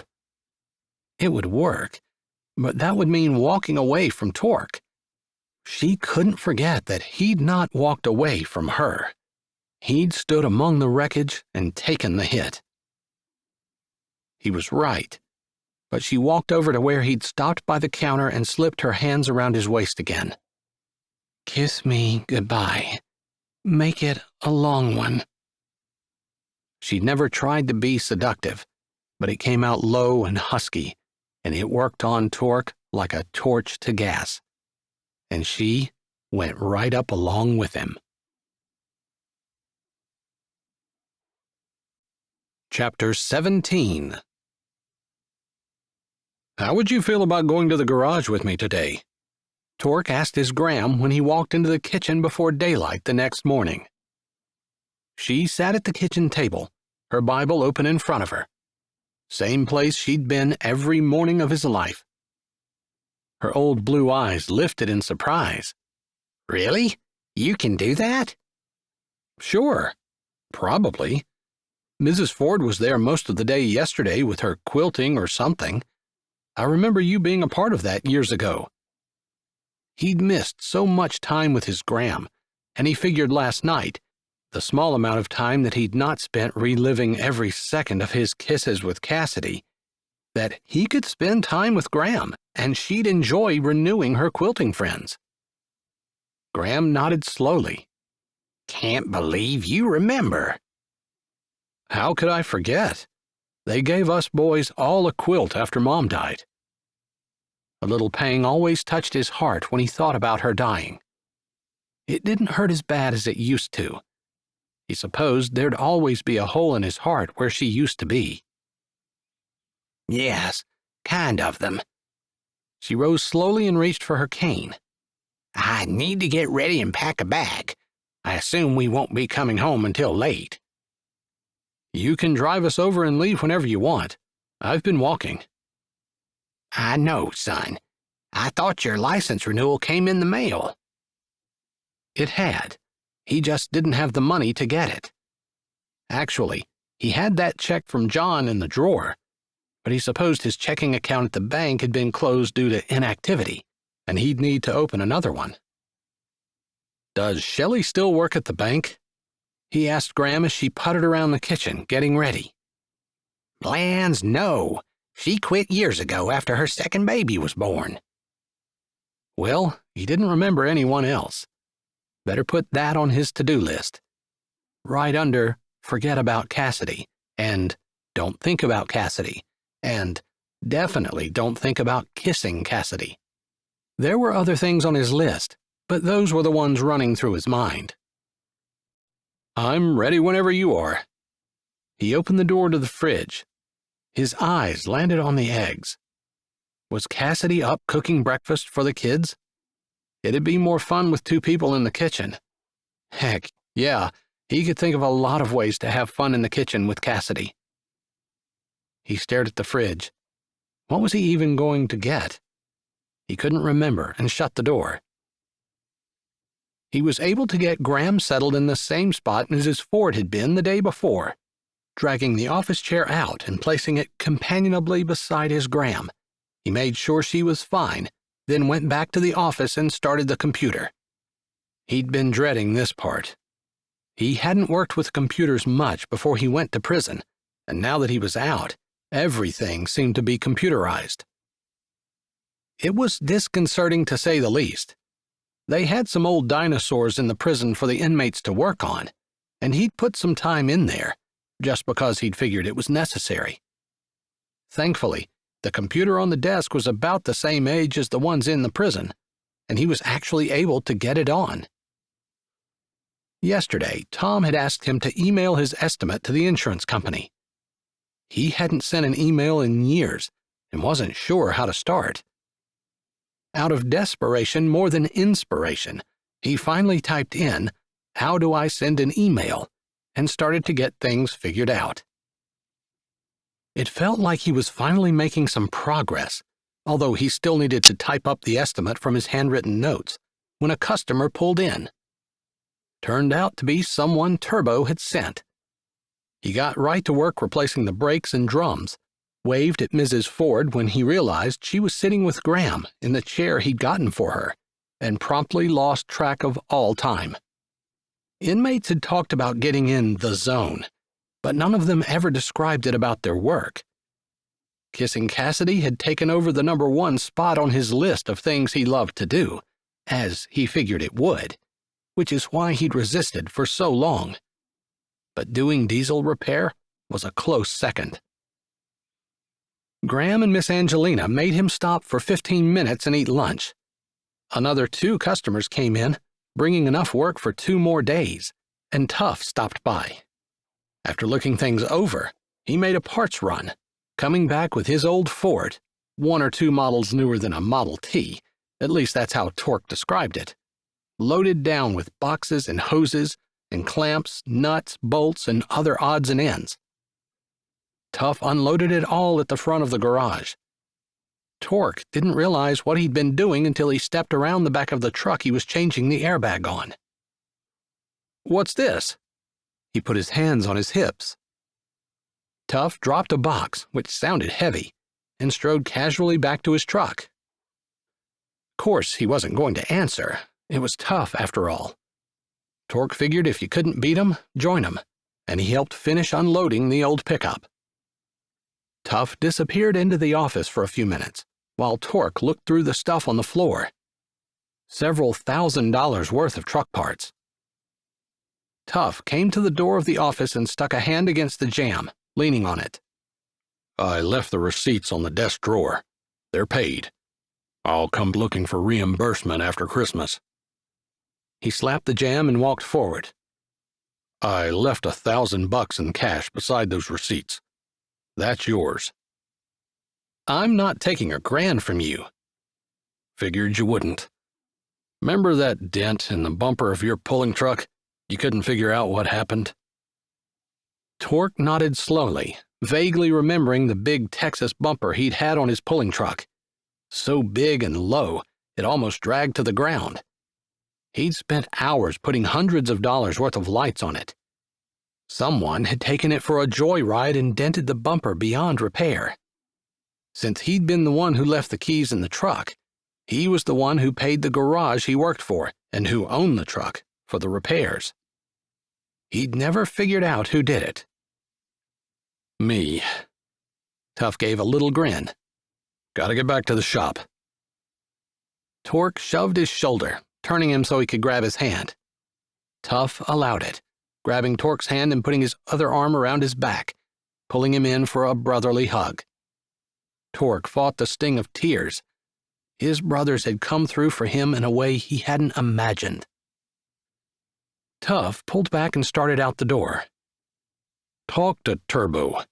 He charmed that lady at the bank years ago to do something special with your account. You'll have to sign something to get it reopened, but all the money's there, minus a few fees, probably." "I'll do it. Thanks." Tuff left and Torque went back to work, back in his happy place where a man earned his bread with his hands and the labor of a strong back. Jamal's voice broke into his concentration, and he couldn't believe 3 hours had flown by. He grinned from the creeper when the little boy's head popped under the truck. "I found him!" His grin faded as Cassidy's feet came into view. How could a woman be so perfect that even her feet made his heart pound? He slid out and rolled to his feet. "Hey." Her smile warmed his heart. "I left the twins in the car so they would stay clean. I can't stay." "That's fine. I'll bring Jamal home, probably around 8. He wished he weren't so dirty, because his hands itched to slide around her waist and ease the knots out of her back, but it was probably better if he didn't touch her. "Are you sure you don't mind?" Cassidy bit her lip. He looked at Jamal, who stood to the side, listening. He grinned at the boy. Maybe Jamal wouldn't end up being a mechanic, but Torque could remember his own childhood and how he loved hanging out at the garage. It had given him a sense of purpose and direction, and it made him feel like he belonged somewhere. "Jamal is welcome to be here any time." She smiled again, and Torque's heart quivered. Oh, She dug into her purse. I got you this. She pulled out a phone. I got it during my lunch hour. I actually took a lunch hour. There's a plan with it. If I stuck it on with mine, I got a deal, so I did that to begin with. We'll work things out later. Anyway, if you need some help figuring things out, Jamal helped me figure out mine, so he's gold with that. Torque gritted his teeth. It galled him to take something from her. He wanted to be the provider. But at the same time, his whole body felt gratitude that she'd thought of him and taken the time to do something this considerate. Don't even look at me like that. You're taking this. And this, She held up a sticky note. has your new number and the passcode I had to put on your phone. It's all set up and ready to use. His mouth opened, then closed. Just say thanks, She said, one hand on her hip. Thanks. I'm taking it in and setting it on your desk. Okay. The ladies had been sitting quietly in the corner, and Torque had kind of forgotten about them. Come back out, and I'll introduce you to the kicking quilters. Her brow furrowed, but her lips tilted up. Okay. Come on, Jamal. Jamal skipped after him. He introduced his Graham and Miss Angelina. By the time they'd asked him how old he was and what grade he was in, Cassidy was back. And this is his mother, Cassidy Kimbell. His Graham's eyes narrowed, as though she was remembering something. He didn't think she knew about him meeting Cassidy, and she definitely didn't know about the accident, or at least shouldn't. But Graham had ways of finding things out. When he was really young, he felt like she had spies out everywhere. Good to meet you, Cassidy, Miss Angelina said. They shook hands and chatted a bit. I need to run. The girls are in the car. She waved a paper in the air. I assume you had this estimate in there by the computer because you needed to type it out and send it? Yeah. Torque rubbed his neck. I just haven't gotten to it. He'd rather be out fixing something than sitting in front of the computer, frustrated. I think I can get that done at home before you get there. You don't have to. I have a few briefs I need to go over, and a couple of other things, but maybe if you stay and help Jamal with his homework. It's a deal. Jamal smiled and held his fist out. Torque bumped it. Cassidy gave them a look he didn't quite get, then waved the paper and walked away. Miss Angelina said, Let me know next time if Jamal is going to be here after school. Little boys come home hungry and need a snack. She set her quilting down and looked at Graham. Want to come with me? I think I can still find something that would help a little stomach feel happy. Graham nodded, and they stood up together. Jamal's mouth opened like he couldn't quite believe that someone so old could know so much about little boys. Torque turned back to the truck he'd been working on. You ever been in a garage, Jamal? Nope. Well, this is called a creeper. There's another one leaning against the wall over there. See it? Yep. Grab that, and you can roll under here with me. I'm just tightening the nuts up on this airbag. I'll teach you what a wrench is. Rad! Jamal skipped over and grabbed the creeper, doing exactly what Torque would have done at his age, which was to set it on the floor and use it like a skateboard to come back to the truck. Time flew by, and it was 7:30 before he knew it. Jamal had mentioned that he was hungry a few times, and Torque's own stomach was rumbling. They cleaned the garage, took Miss Angelina up to her house, and drove Graham home, where Torque took a 5-minute shower and changed out of his dirty clothes, before Jamal and he walked to the apartment. Torque had his phone and handed it to Jamal. I've been teaching you some garage stuff. How about you see if you can crack my thick head about this? Piece of cake. Jamal took the phone and started swiping and clicking. Whoa, slow down, like way down. Oh, man. Ouch. Truth hurts. Sure does. Start out with something simple, like, how do I make calls on it? Jamal went slower, and by the time they'd reached the apartment, Torque was pretty confident he could at least make his own phone calls. Cassidy opened the door after their first knock. Immediately, Torque could tell something serious was wrong. Her eyes were pinched and red, her mouth tight, her smile forced. She hadn't changed from her work clothes and still wore her heels. Supper was on the table, however, and the twins were happy in their high chairs. Jamal didn't notice anything amiss, and Cassidy shook her head at Torque's questioning look. He didn't have the right to reach out and put his arm around her as he longed to do, but it only took him 3/4 of a second to do it anyway. She sagged against him immediately. He wrapped both arms around her. He tilted his head down and whispered in her ear, "You're telling me after the kids are in bed, right?" Yes. Her voice cracked, and Torque's heart broke. Whatever had her so upset, he wanted to fix it right now. He fisted his hands behind her back, trying to resist the urge to do something. They sat at the table, and he helped her feed the twins. Jamal put away 2 platefuls in between rambling almost non-stop about all the exciting things he'd done at the garage. It made Cassidy smile, which eased some of the tightness in Torque's chest. Jamal took a shower while Torque cleaned up the table and Cassidy got the twins down and ready for their bath. Torque helped Jamal with his homework, then Cassidy read to him. All in all, the evening flew by, but Torque could barely contain himself by the time Cassidy walked slowly out from the hall. He wasn't used to seeing her shoulders slumped and her head down. The Cassidy he knew was confident, a problem solver, smart and resourceful. Whatever happened had blown all that away. Putting his arm around her, he led her to the couch where she sagged into the cushions. He sat on the floor at her feet, taking her heels off. She sighed.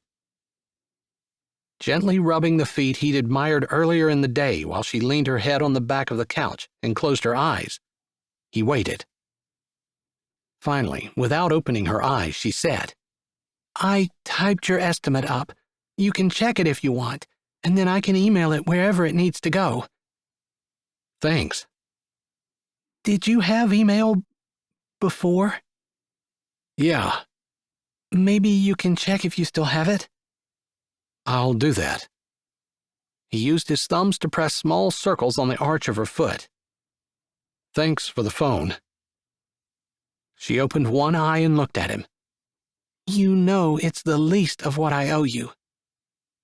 I won this discussion the last time we had it. A shadow of a smile crossed her face. I'm a lawyer, and we don't like losing arguments.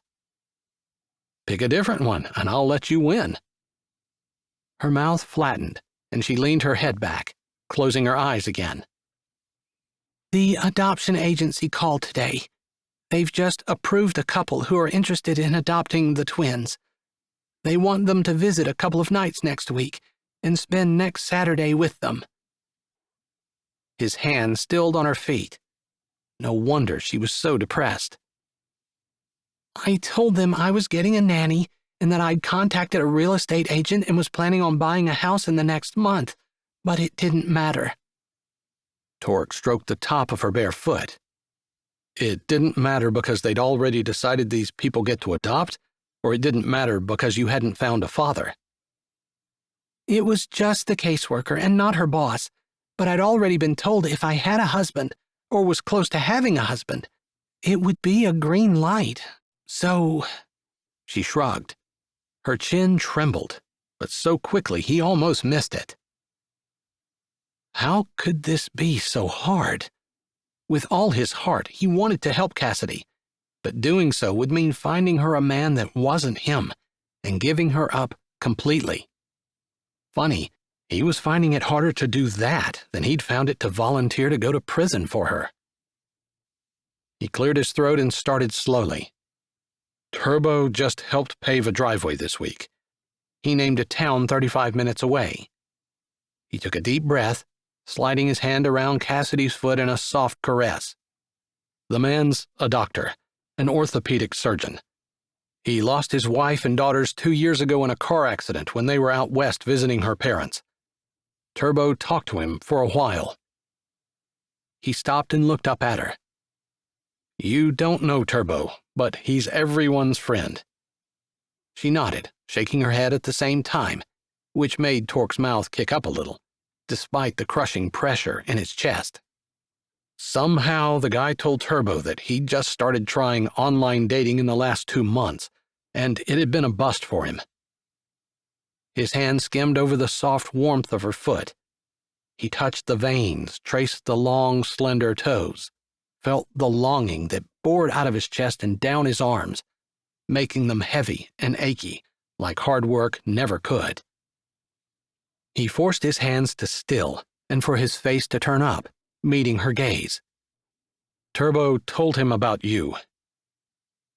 So you started a Find Cassidy a Husband campaign? Her jaw stuck out.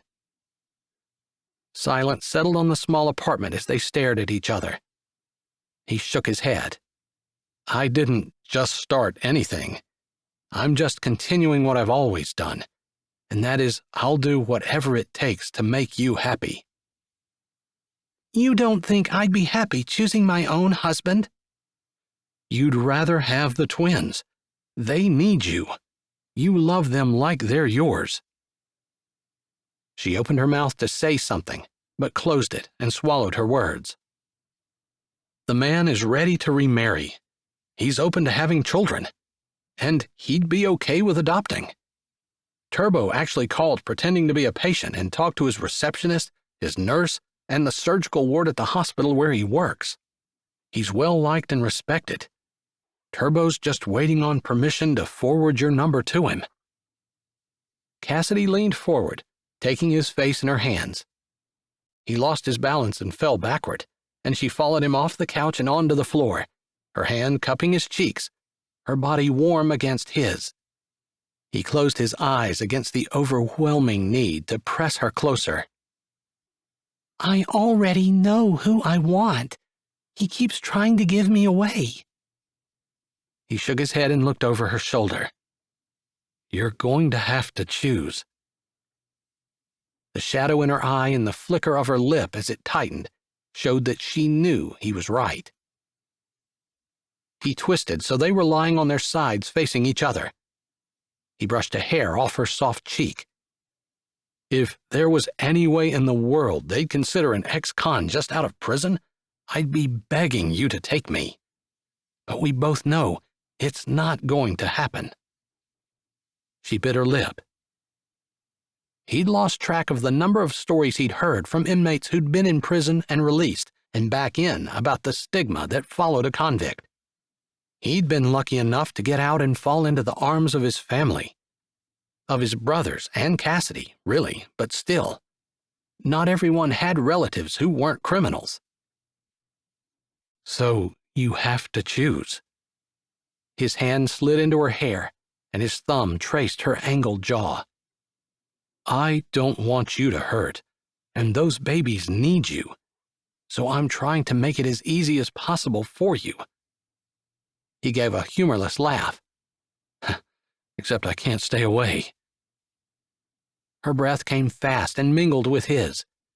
Her eyes lowered, their noses almost touching. Let Turbo give him your number. Each word stabbed at his heart like a fork. Please. The fork twisted. He didn't want another man to have her. Couldn't stand the thought of another man touching this soft skin, threading his hands into her hair, breathing her breath. But it hurt almost as much to think about her losing her babies and Jamal losing his sisters. It was a sacrifice he had no choice but to make. Her eyes darkened, and he could feel the pain seeping from them, could almost taste her heartache. But she, too, had to be thinking of Jamal and his sisters, because her eyes hardened and her jaw clenched. Okay, She pushed herself off the floor, and he followed. She didn't meet his eyes. I know you're trying to stay away, but I have plans to meet with my realtor tomorrow and look at a couple houses. I was hoping you could watch Jamal. His heart clenched at the hurt in her tone. He'd done that. But she knew, as he did, that it was for the best. Wouldn't it be more helpful for me to keep the girls? I didn't figure you could, in the garage. Bring their cages. Her lips tipped. They're not cages. Graham and Miss Angelina will be there, and they've talked about inviting their old friends from the quilting club they used to have 20 years ago. And if that doesn't work out, I'll quit at 5 like a normal person. Okay, that will be great. I appreciate it.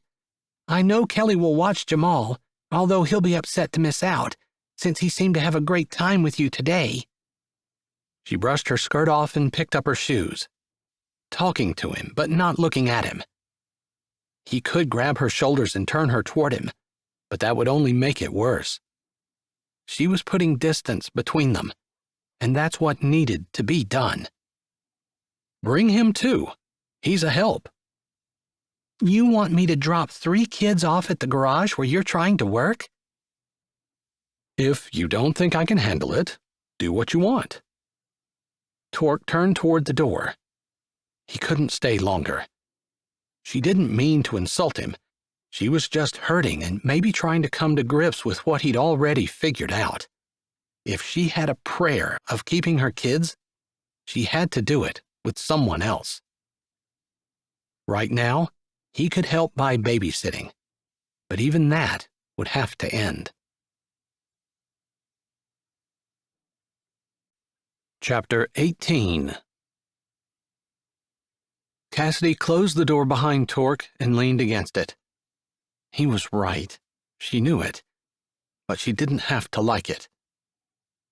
She had wanted him to put his arms around her and hold her and kiss her, not lay out the facts and push her at another man. But sitting around and crying about her lot in life wasn't going to fix anything. Torque wasn't being uncompassionate. He was being real. Intellectually, she knew it, but emotionally, she had to admit, it hurt.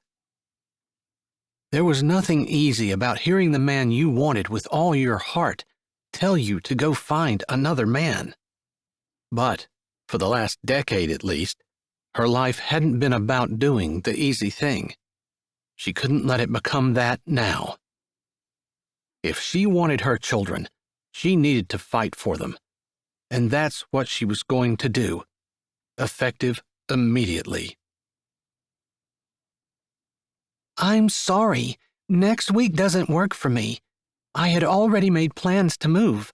I've taken off work, and there will be boxes and other things lying around. So see if the next week or the week after would work. Cassidy aimed her mouth toward where her phone lay on the table on speaker, while she spooned baby cereal into Nessa's mouth. Her second call would be to her boss at the county courthouse taking next week off. She had no idea where they were moving to, but that was her plan, even if it were a temporary place. After the phone call to her boss, Cassidy called Torque. She wasn't really expecting him to answer, so she was surprised to hear his deep voice. "Cassidy?" I'm looking for a place to live, something nice with a big yard for the kids. Money isn't an object. Can you set your minions on that? He didn't even snort. "I'll call Turbo as soon as I hang up. Is that it?" I need it next week. 15 seconds of silence. Then, "Did you get kicked out?" Nope. I postponed the couple's visit with the twins by telling the adoption agency that I'm moving next week. "So you're turning your lie into truth?" I guess you could say that. "Okay. I started early because I'm expecting the kids this afternoon." You know, if you were a bigger jerk, it would make this a lot easier for me. More silence. "That it?" Yes. He hung up. She had to laugh. He aimed to please. After work, she pulled into the garage feeling like she had enough equipment to set up a fully equipped daycare for 100 kids. Jamal jumped out of the car and went running to find Torque. Cassidy left the twins in their seats and lugged one of the heavy pack-and-plays to the knitting corner, where two new ladies had joined the ladies she met yesterday. Cassidy, good to see you again, Graham said, setting her quilting down and standing. It's okay. You don't have to get up, Cassidy said, setting the heavy bundle down and starting to unstrap it. Where's that grandson of mine? Why isn't he helping you? Probably because I told him to be a jerk. Cassidy shrugged. I was wiping my hands so I didn't get grease all over everything. Torque came over and set the second play yard down. I'll set them up. You get the babies. I can't wait. Miss Angelina rubbed her hands together. Graham used her cane to come up beside Cassidy. She held her arms out, enveloping Cassidy in a warm, cinnamon-scented hug. Thank you so much for bringing your children. We had such a good time watching Jamal yesterday. He reminded me so much of Torque when he was young. Cassidy squeezed her back. She'd never been thanked for allowing someone to watch her children. This is Miss Alda. Graham pointed to one of the new ladies. She never had kids, so we won't let her get too close. I watched my nieces and nephews, and I was their favorite auntie, Miss Alda said in a voice that sounded much younger than she looked. Graham snorted. She whispered, Don't worry, we'll still watch her. And I'm Beulah. An extremely short old woman with sparkling hazel eyes held her arms out. Cassidy was consumed in another hug. This one smelled like yeasty rolls, fresh from the oven. It's nice to meet you. I've heard a lot about you and that little boy of yours. Now go get those babies so I can see them. Miss Beulah's eyes twinkled, and she looked beyond Cassidy's shoulder as though searching for the twins. Yes, ma'am. Cassidy was tempted to salute before she turned. She glimpsed a quirking of Torque's lips as she walked away, but she didn't stop to share a smile with him. She shouldn't have doubted that he would continue to be a gentleman, even though she had demanded he be a jerk. She brought Nissa in, introduced her to the ladies, and set her in the play yard Torque had already set up. She'd just done the same with Nessa when her phone rang with a number she didn't recognize. Hello? Torque's eyes shot to her from where he stood on the other side of the play yard beside his Graham and Miss Beulah. His expression was unreadable. She turned away. Hello, is this Cassidy Kimbell? The voice was cultured and confident. Yes, sir. Cassidy, this is Brent Hauser. Turbo Baxter gave me your number after I complained about my abject failure as an online dater. Cassidy glanced at her kids, making sure they were okay, before she walked out of the garage, fighting for each step, like she was walking uphill underwater. She tried to infuse friendliness and excitement into her tone. You must be the orthopedic surgeon I heard so many good things about. He chuckled. I didn't want to lead with that. Sometimes it's intimidating. At least he was a little humble. She could do this. She squared her shoulders and chatted with him a little, saying yes when he asked if she was interested in going out for dinner Saturday night. They hung up after agreeing on a time to eat and catch a movie. Cassidy punched the button on her phone and allowed her hand to drop to her side.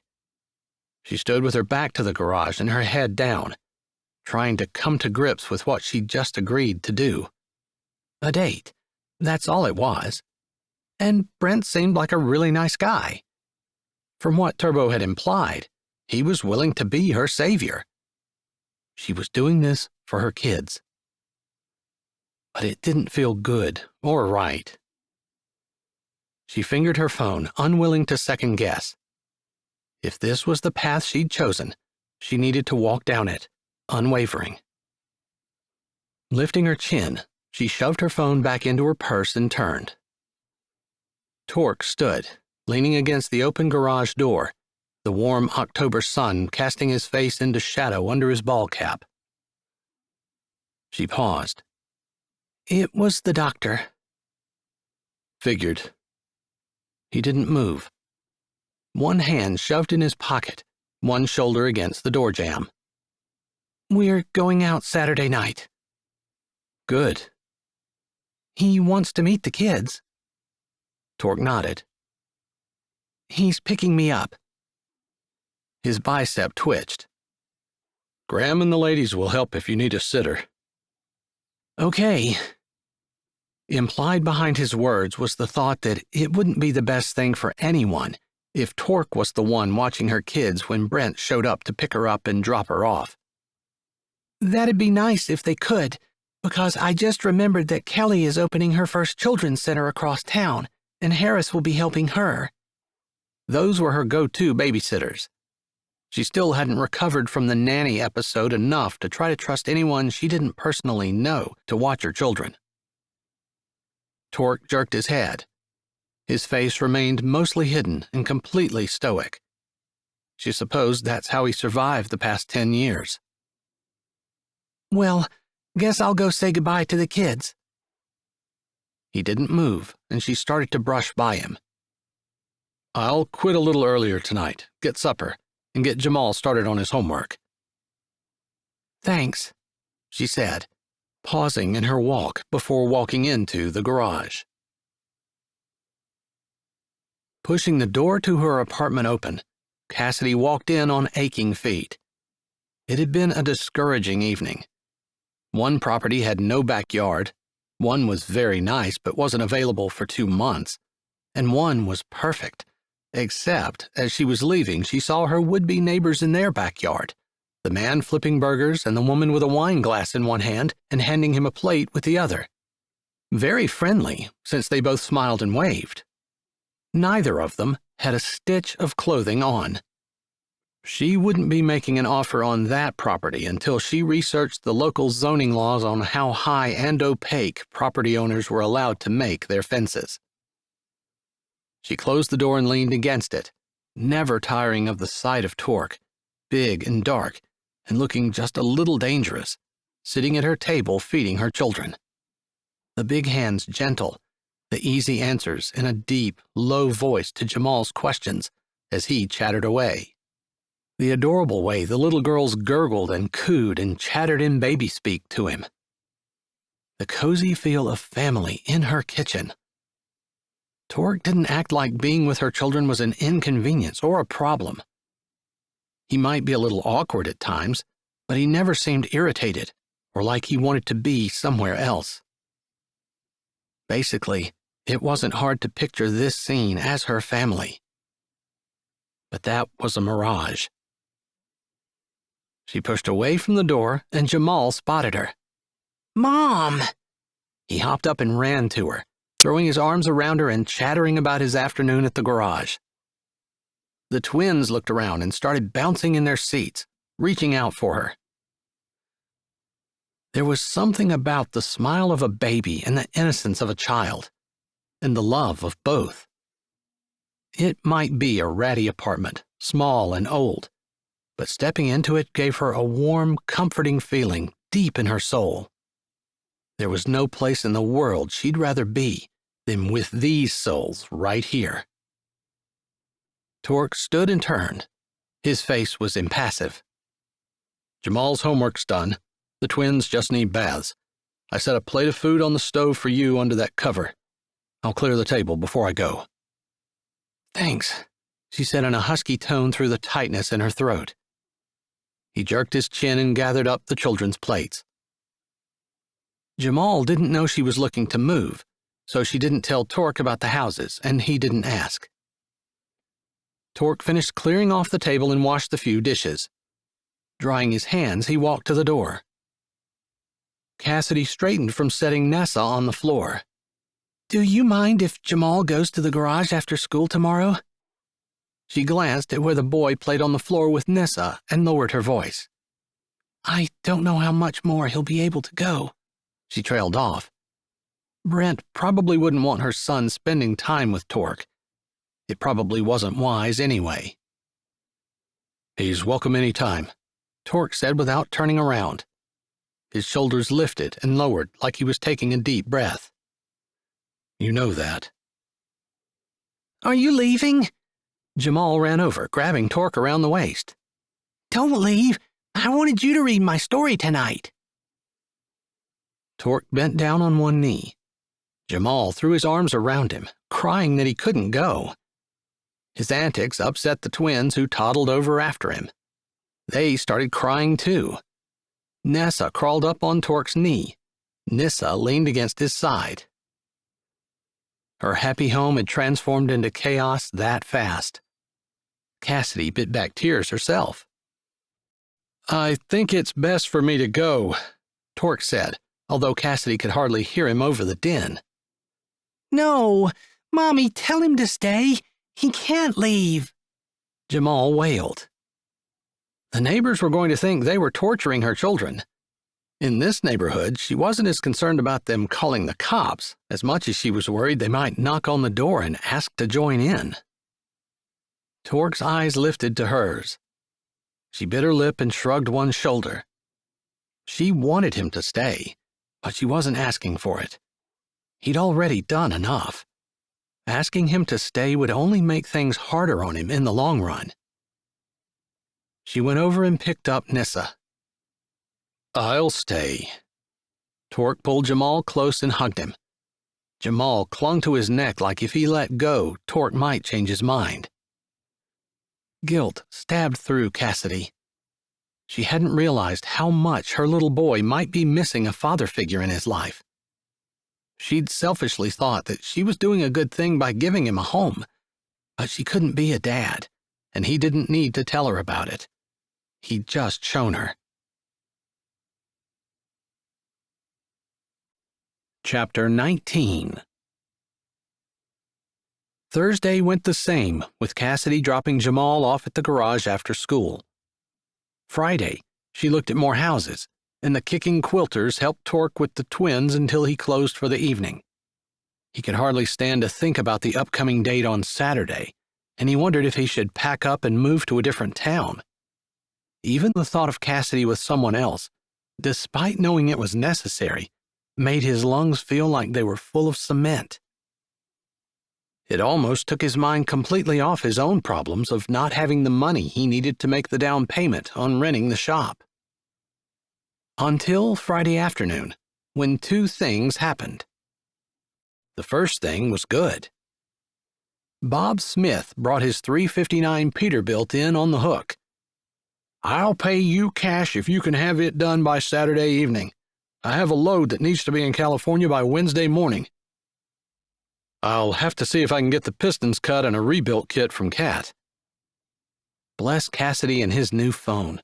He was able to make all the arrangements. This would easily tip him over the edge from having almost enough to make the down payments to having enough to not only secure his garage location, but he could go pickup shopping, something old and cheap, and would have all the parts bills for the week paid up as well. Torque allowed himself a 3-second smile before he got to work. He'd still be able to help Cassidy with the kids this evening and put Jamal to bed. But if the truck were going to be done by tomorrow evening, he wasn't going to sleep tonight. Thankfully, the kicking quilters were on with the twins. Since the next day was Saturday, Jamal didn't need to get up for school, so Torque didn't worry about quitting early. It was 8 when Jamal, who was the official keeper of Torque's phone when he was there, said that his mom texted that she was on her way home. Torque didn't bother to clean the shop, but he did wash his hands. Unlike the other nights, he dropped his gram off after taking Miss Angelina home, but didn't take a shower or change. Why not? Jamal said, when Torque just walked his gram to her door and said he wasn't going in. "Going back to the shop to finish that motor soon as I get you settled in bed." He grinned. Jamal's brows furrowed, and he gave Torque's dirty t-shirt an uncertain look. But he didn't argue when they drove his Gram's car to the apartment. Cassidy had a pizza on the table when Torque walked in behind Jamal, a twin in each arm. "Oh my!" She looked at his filthy outfit and her pretty pink daughters in his arms. They'd settled into a stiff but friendly compromise, and Torque tilted his mouth. I'm trying to keep them from touching me, but I'm headed back to the shop so I didn't change. That's fine, of course. You can eat and run if you need to. No, Jamal said firmly. Torque shrugged. I can spare an hour, but I have a motor job that will let me pay the first and last month's rent, and the shop will be mine if I can keep it. Cassidy froze in the act of taking Nyssa out of his arms. That's what you needed? That's why you weren't sure you had the shop for more than a week? You had to have money for the down payment? Her brows lowered and her lips were pulled down. Torque stared right into her eyes. Her anger wouldn't intimidate him. Yes. Her teeth ground together. He smiled. Honestly, if she hadn't been holding the baby, he thought she might have laid off and socked it to him. Maybe he deserved it for being such an arrogant, prideful SOB, but he felt so happy he could float. Except the person he most wanted to share his almost success with was going out on a date with another man tomorrow. That thought brought him back down to earth, and he realized that he'd lifted his free hand and almost had it around Cassidy, wanting to bring her to him and kiss her full on the lips with God and everyone watching. He swallowed, the smile fading from his mouth, and set the twin he held down on the floor. Cassidy's lips compressed even more. Wash up and sit down. We'll eat. While he was washing his hands, Jamal ran to his bedroom to put his school things away. Did you find a house? Torque asked low, after checking to be sure Jamal was still gone. Cassidy's eyes lit up. I did. She, too, glanced at the hall doorway before saying in a low tone, It has a huge front and backyard, a swing set already installed, 6 bedrooms, which we don't need, and it's beautiful inside and out. Well back away from the road, no neighbors, and in a more affluent area, but not too ritzy for kids. It's also empty, and the owners are eager to close. She lowered her voice even more. I told my agent to get it. Of course, it's Friday, and I probably won't know anything until Monday, but I could actually be packing next week. Her smile wrenched at his heart, but he had to smile back. I'm happy to hear it. That was his sincere truth. Once more, his body moved to kiss her before his mind shut it down. Jamal came back out, and they settled around the table. He'd barely taken one bite when his phone buzzed in his pocket. Taking it out, he glanced at the ID. Miss Angelina. Had she fallen? Was she sick? I'd better get this. It's Miss Angelina. Cassidy nodded. Hello? Torque stood and walked away from the table. Torque, I'm sorry for bothering you. Her voice was breathless, like she'd been running or maybe was nervous. But I just received a call from my mortgage lender, and I wanted to tell you first. I didn't realize that when Tyke got the mortgage for this place, that it was what is called a balloon mortgage. Have you ever heard of something like that? Torque leaned against the hall doorway. You have a bunch of small payments, then one big, massive payment at the end? A buzz, like the sound a turbo makes just before it flies apart, started in his ears. His stomach muscles contracted. That's right. I didn't realize that's what it was. And the big payment, the massive one, was due last week. She paused. Torque tried to gather his thoughts, but he couldn't figure out which of the many questions spinning through his head he should ask first. I'm sorry, Torque. Her voice broke. She cleared her throat and went on. But I don't have the cash to make that payment. My daughters have some money, but I could never ask them to put it out for me. Her voice rambled on like she couldn't stop unloading her problems. The banker suggested I sell. I thought I could keep my home if I had you there with the rent, but this is something I didn't expect, and I don't know what else to do." Her voice faded completely, and she sniffed. Torque felt like a motor had just landed on his chest, but it hurt even worse to hear Miss Angelina, who was usually so happy and upbeat, crying in misery. He shoved the panic back down and forced his brain to concentrate. "How long do you have?" She sniffed and sobbed for a moment, trying to get herself under control. "The banker said I should put it on the market immediately, because houses don't sell as fast in the winter, and he could maybe wait 60 days, but no more before things got really bad for me. So maybe 6 weeks. I don't know what to do." "Okay, so we have 2 months." He made his tone gentle but sincere. "We'll figure something out." Miss Angelina sniffed. "I just feel so bad because you just told me today that you'd be able to stay and—" "Don't feel bad. You didn't know, and if this doesn't work out, we'll go somewhere else, and I'll help you as much as I can in the meantime." He didn't ask how much her balloon payment was. It didn't really matter since he'd barely scraped enough together to get the money he needed as a down payment. There was no way he could start a business and make enough to pay her balloon payment along with everything else he needed. He spent a few more minutes on the phone with Miss Angelina, trying to reassure her. But the lady felt like her life had just dumped her out upside down in an unfriendly territory. Finally, he said, "I'm coming back to the garage tonight. Why don't you come down and we'll figure out some options?" She agreed, and he ended the call. Everyone else was done eating when he sat back down. Cassidy lifted her brows at him. "Sorry about that," he said as he picked up his pizza. "That was Miss Angelina?" "Yeah." His appetite had disappeared. "She doesn't know what to do about her balloon mortgage." "I see." Cassidy tapped her chin. "Miss Angelina doesn't want to sell." "Pretty sure not. I don't know if it's because change scares her or she just wants to live right there, where she's lived for 50 years. It's sad her kids wouldn't support that." She said she didn't want to ask her daughters for money.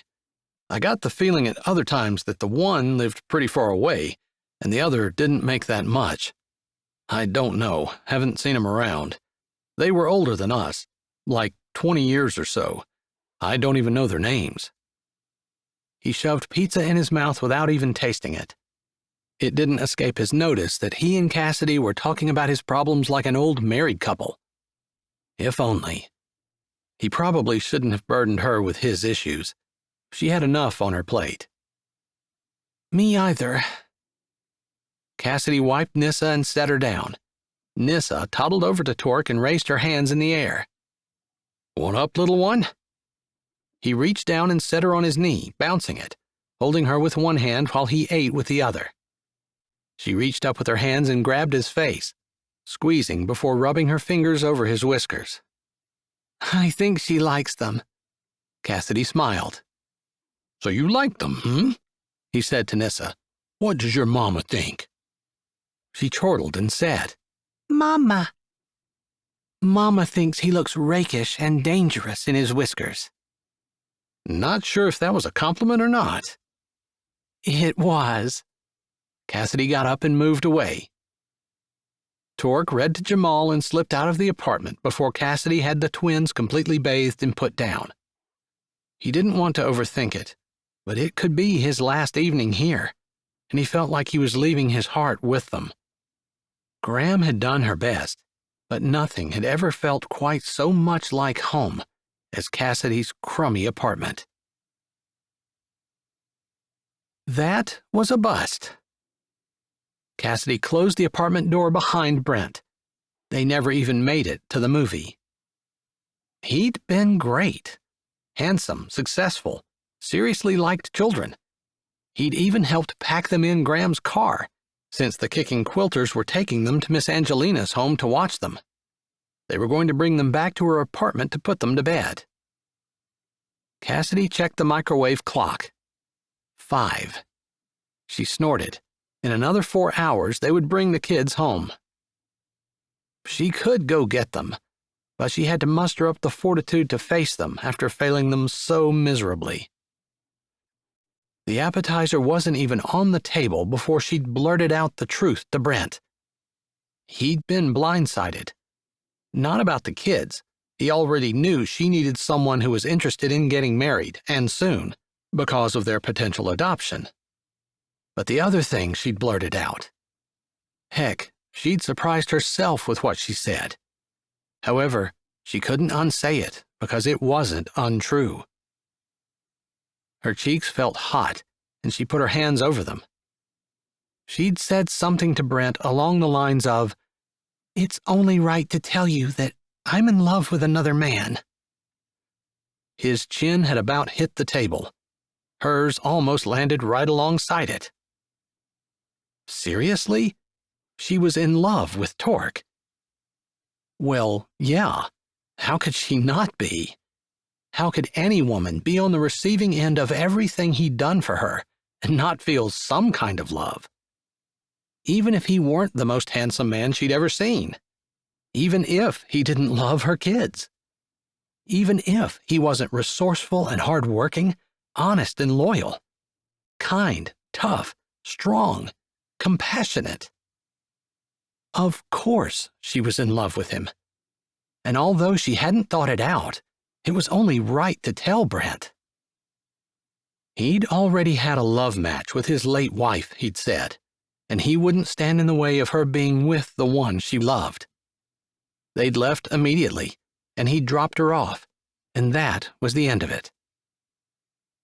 She'd ruined the one chance she had to give her kids an amazing dad that the adoption agency would be okay with. Her heart beat slow, and she suddenly felt old and tired. Despair closed around her like a coffin lid snapping shut. What had she done? Walking slowly to her bedroom, she fell onto her bed, face down. She was going to lose everything she loved. The twins, Torque. Only Jamal was left, and she couldn't even provide the boy with the dad he deserved. The kids were gone, and Cassidy indulged in a few tears. Chapter 20. Torque locked the shop door behind him with bleary eyes.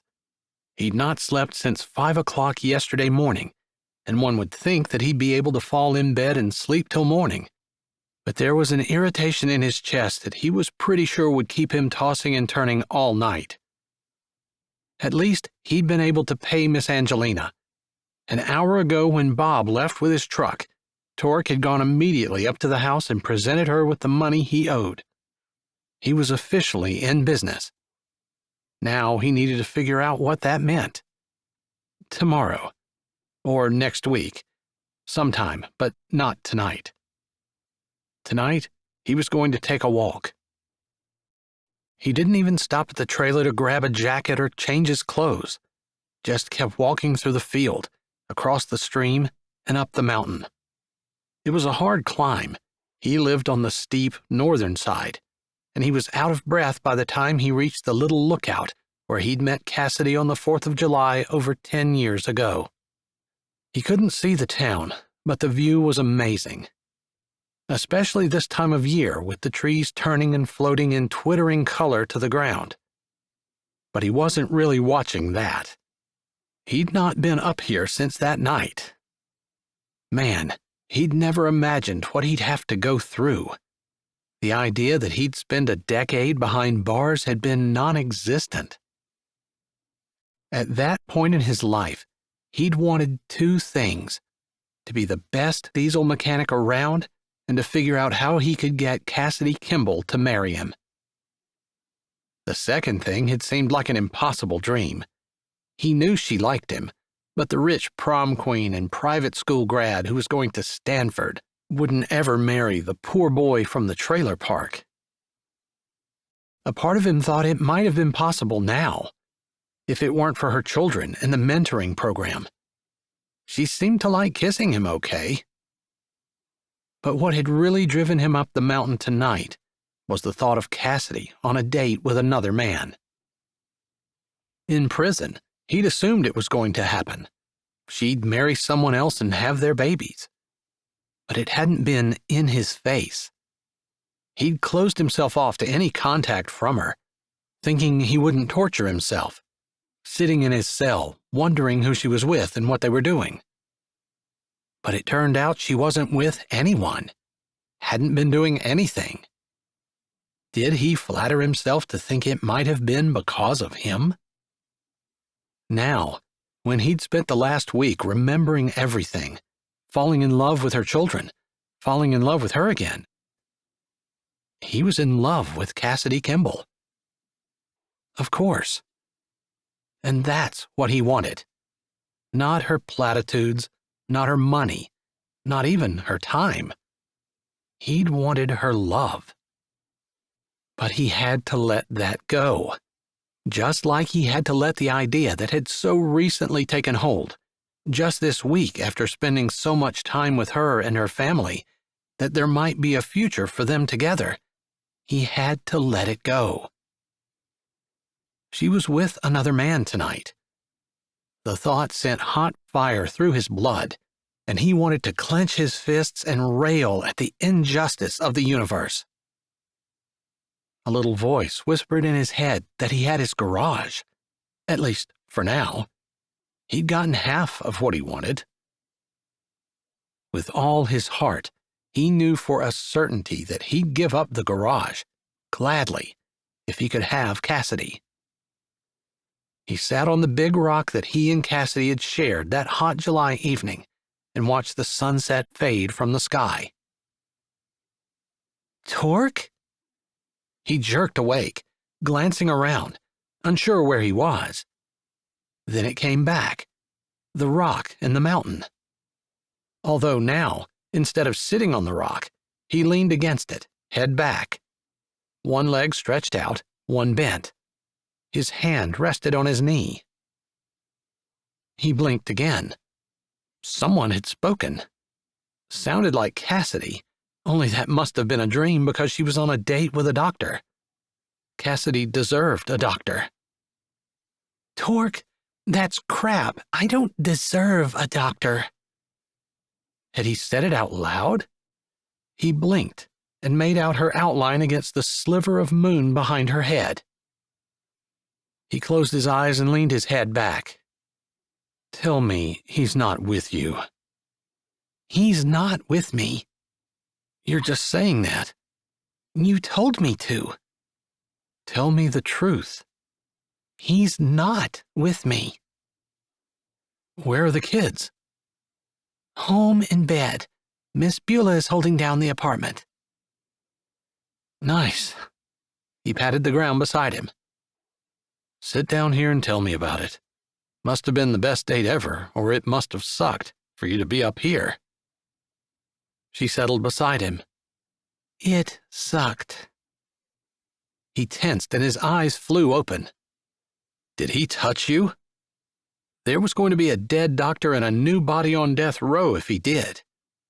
No. She waved her hand in the air dismissively.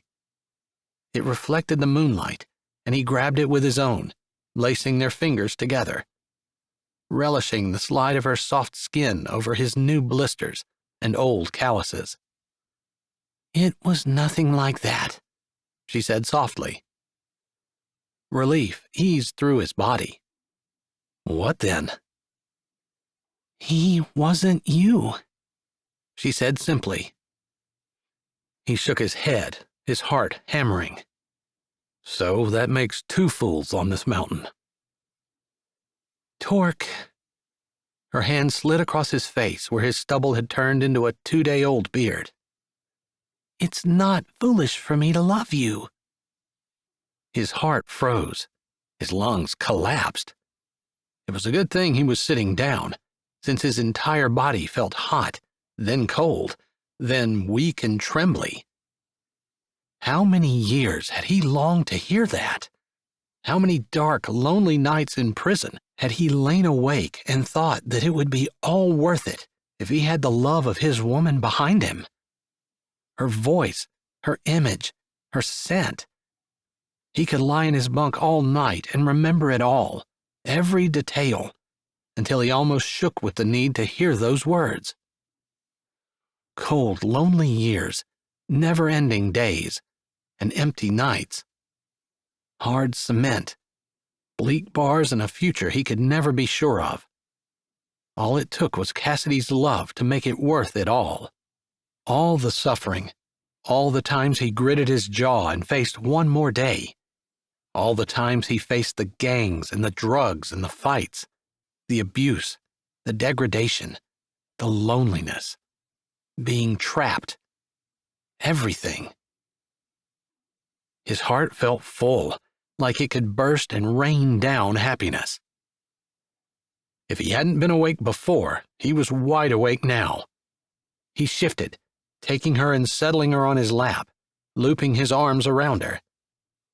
She snuggled down, her head under his chin. Cassidy loved him? No problems were insurmountable now. He felt invincible. His voice came low and husky. He didn't even bother to try to hide the emotion in it. I was sitting here tonight thinking about how much I loved you. He drew in a trembling breath. And thinking about how much I wanted you to love me. Her long, slender fingers cupped his bristled cheek. He leaned his head into her hand, needing to feel closer, wanting to pick her up, spin her around, and tell the whole world that this wonderful, amazing woman loved him. Like she knew he needed to hear it again, she whispered, "I love you, Torque. That's what ruined my date. I told Brent it was only fair that he knew I loved someone else." He let out a trembling breath. Scared him, huh? He couldn't get me home fast enough. She laughed a little, her breath fresh and sweet against his face. Really, he was nice. Perfect, actually. He'd have been a great dad. He was great with the kids when he met them. But he loved his first wife and said that if I loved someone, I shouldn't waste that precious gift. Just as perfect as I am imperfect, Torque said. He'd meant it more as a statement, not looking for either a compliment or pity, but it came out of his mouth more like a question. You're perfectly imperfect. Except the adoption agency won't think so. Even if we could do something about the mentoring program. He ran his hand over her smooth hair, every sensory receptor in his body sensitized by the new knowledge of her love. You know, I realized tonight that despite my big words about working with my hands and all that crap, he paused, sliding his hand down her back and up, fisting his fingers in her hair. I realized I was full of BS. I'd give up the garage in a heartbeat if it meant I could have you. Cassidy was quiet. I want to say that I'd give up the girls to have you. Shh. He placed a finger over her mouth. Don't say it. Don't even think it. I won't let you make that choice. It's not a choice. Maybe it should be. No. I love you. And I feel like I'll be nothing without you. Can't even imagine it. But those babies need you. As full as his chest had just been, it now hurt. A searing, aching pain. She lowered her head and said softly, Tonight, I just threw away my only chance to have them, unless Turbo has some other poor sucker waiting in the wings. His throat tightened, but he forced the words out. Knowing Turbo, he probably does. Would he find out that Cassidy loved him, only to lose her immediately? The thought was inconceivable, but what other choice was there? He could never make her choose between the girls and him. That's the thing. The choice isn't even between giving you up or having the babies. I not only have to give you up, I have to replace you with someone else. Her hand crept around his waist. I might be able to live without you, but I can never replace you. He couldn't see any solution, and his elation of just a few minutes ago sank like cement blocks had been hitched onto it. I think we're at a dead end. Cassidy was quiet before she said carefully, So, I guess you go home to your side of the mountain and I go home to mine? Only we live on the same side now. They laughed softly in the darkness. 10 years from now, we'll meet here again. She tilted her head up, and he gazed down at her, adding to her story. On July 4th. Yes, on July 4th. And we'll have the longest make-out session ever, since I've had you up here how many times now, and I've treated you like a lady every time. She loved him, and he at least wanted to kiss her. But he wanted to be able to back that kissing up with the ability to be there for her. Instead, he had to be gone. The moon shone on her downturned lips. I don't know why we need to wait 10 years for that make-out session. She leaned closer. What's stopping us tonight? Because tomorrow, nothing's changed. I can't make out with a girl tonight and not make an honest woman of her tomorrow. She huffed. That's a little old-fashioned and a little chauvinistic, I think. I guess I'm old-fashioned and a little chauvinistic. But her lips were so close. The memory of their last kiss made his face tingle and his heart stumble. She straightened in his lap and turned to face him. Seriously? You're going to make me walk back down that mountain and face my mess of a life, and I don't even get to make out with you first? She placed both hands on his cheeks. He should be strong. He should tell her no. She'd regret hurried kissing in the dark with a man who couldn't be there for her. But she loved him, and he sure as heck loved her. Had for the last decade and then some. When she leaned closer, he met her halfway, their lips clinging.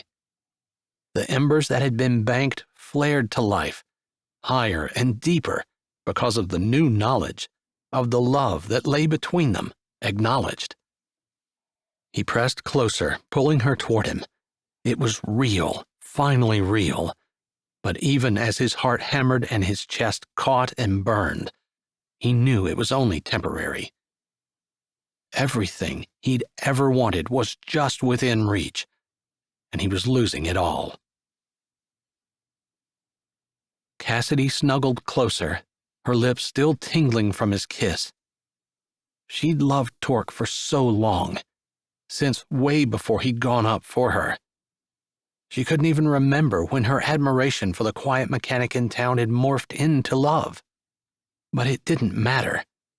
Hearing from his lips tonight that he loved her made everything else so small in comparison. Cassidy? His arms around her, his scent in the air, his heartbeat on her cheek. She was so content she could barely think. Nothing could make her happier. I did it because I loved you. Except that. She sat up, her heart racing.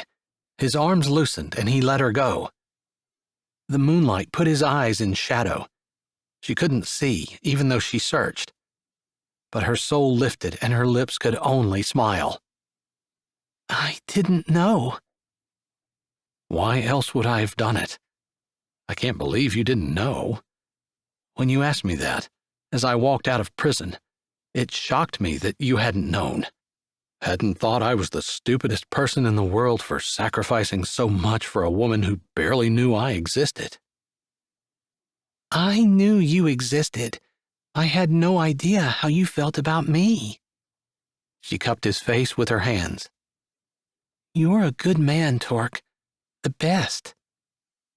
He shook his head.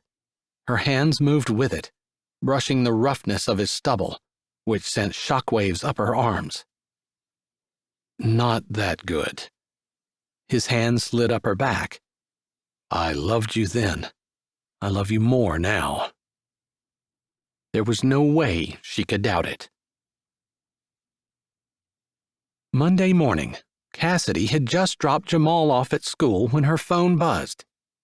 She'd taken the week off work, the first whole week she'd actually taken since she started 5 years ago, and sat in the parking lot hoping it wasn't her boss calling to beg her to come in tomorrow.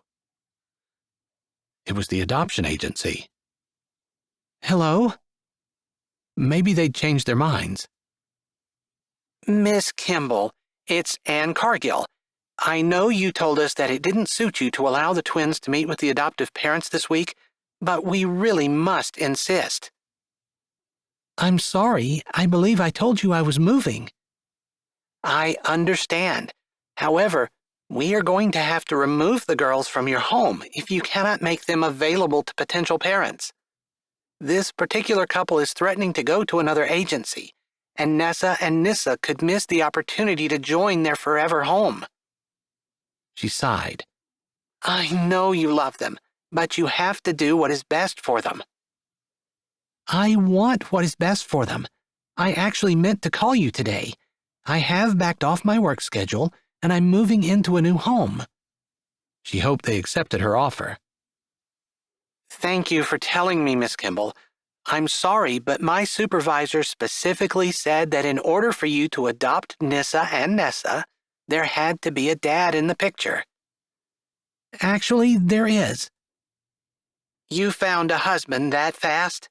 She asked skeptically. An old friend that I'd seen off and on recently moved back into town, and we've been seeing each other frequently. I did tell your supervisor that I had a serious boyfriend. Cassidy took a deep breath. She'd skirted the big lie, but she was about to jump in. Might as well make as big a splash as possible. He proposed last night. I accepted, and we're getting married in the next 6 months. That's great. If Anne suspected she was lying, she refrained from saying so. She did one better. Bring him in today, and we can fill out an application, and we can get him in the system. Cassidy's heart stopped. He works. I'll stay after. He can either come here tonight, or I'll call the potential adoptive parents and we'll meet you at your house at 6. She straightened her shoulders. It was time she faced the piper. He'll be there today. I look forward to meeting him. I look forward to bringing him. Cassidy swiped off on her phone and dropped her head back against the headrest. Thankfully, there wasn't much going on at the office. There was always stuff to do. But Cassidy took off, driving to Miss Angelina's garage. She had to admit to lying and to wanting to use him. He knew she loved him, but this was a major request. He might resent being her last option and choice. Her fingers shook as she slammed her car door shut. She walked into the cool, dark interior and stopped, allowing her eyes to adjust. Straight back, several ladies sat on chairs. They called out a greeting, and she answered. Torque's over there under that truck, one of the ladies called. Cassidy took a hard right and walked around the back of a big rig. She'd been in the garage once, back when she'd been with Torque. The size of the rig impressed her, made her feel small. Also made her impressed that Torque was as good as he was with them. She knew the wheels went on the ground. That was about it. Torque's legs stuck out from under the truck in front of the drive tires, where some clanging and banging echoed around the garage. Torque? The clanging stopped. His legs stiffened. Cassidy? Do you have a minute? He rolled out from under the truck and stood in one smooth motion. Is everything okay? His brows furrowed, and he looked around the garage. Where are the kids? I left them in daycare. He grabbed a rag out of his pocket and started wiping his hands, walking toward her. "We can go to the office if you want." No. She swallowed. Her stomach felt like an out-of-control courtroom. The adoption agency called today. I told them about all the changes I'm making, but it wasn't enough, and I might have said that I would bring my boyfriend in this afternoon. His hands stilled. His eyes widened, then darkened. Then his lips flattened. "You want me?" Yes. "They might reject me." It's possible. I've looked up the law. It doesn't say anything about convicts adopting, and since your crime was technically with a vehicle, they probably would be okay with it. I just don't know about the recent release. "We can try." Cassidy closed her eyes in relief. She should have known Torque would come through for her. He always had. "What time?" Chapter 21. At noon, Cassidy walked into the adoption agency beside Torque. Anne greeted them and gave him an application to fill out. She left them in the waiting room. The scratch of Torque's pen was the only sound as Cassidy looked around at the cute pictures of happy families stuck to the bulletin board. Brown carpet, forgiving of the spills and splashes of babies and toddlers, covered the floor, and the walls were painted a neutral beige. She tucked her feet under her chair to keep them from bouncing. The scratching stopped. He couldn't be finished. It was 4 pages long. She lifted her brows. It asks flat out, "Have you ever been arrested or served time in prison?" Cassidy's heart sank. She'd forgotten about that question. Funny how so many things were an automatic yes or no, with the questions not even registering. Torque watched her with dark brown eyes, deep and true. He'd lie for her. All she had to do was ask. But that wasn't the kind of man he was, and he would never do it under any other circumstances. Tell the truth, please. His white teeth flashed, contrasting with his natural tan. Love you. Her heart flipped. She'd never get tired of hearing that. I love you too. He finished filling out the form and handed it to the receptionist. As he sat back down, he grabbed her hand, which made her smile again. The clock ticked slowly around, and 15 minutes went by before Anne stuck her head out of her office door and called them back. They hadn't even sat down before she spoke. Mr. Baxter, you answered yes to the question about being arrested and serving time in prison. Could you tell me what year that was, how long you were incarcerated, and how long you've been out? She walked around her desk. It was 10 years ago. I served 10 years, and I've been out about 10 days. Anne blinked and looked up. 10 days? You've been out of prison for 10 days. Yes, ma'am. Cassidy's heart sank. She knew it was a long shot, with more chance of failure than success, and the very real possibility of embarrassing herself, like she'd just done. But she had to try. She couldn't live the rest of her life knowing that there had been something else she could have done, but she didn't do it because she was afraid of failing or of looking like a fool. And Torque had agreed. You're on parole? No, ma'am. I served my whole sentence. I see. She made a mark on the paper. Cassidy, I'm sorry. We simply cannot allow those children to go to a home where one parent has been so recently incarcerated. I hope you understand.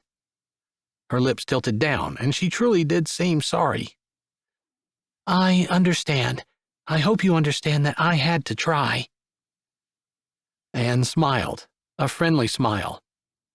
I've actually spoken to several people about you, including your boss, and I know you would make an excellent mother.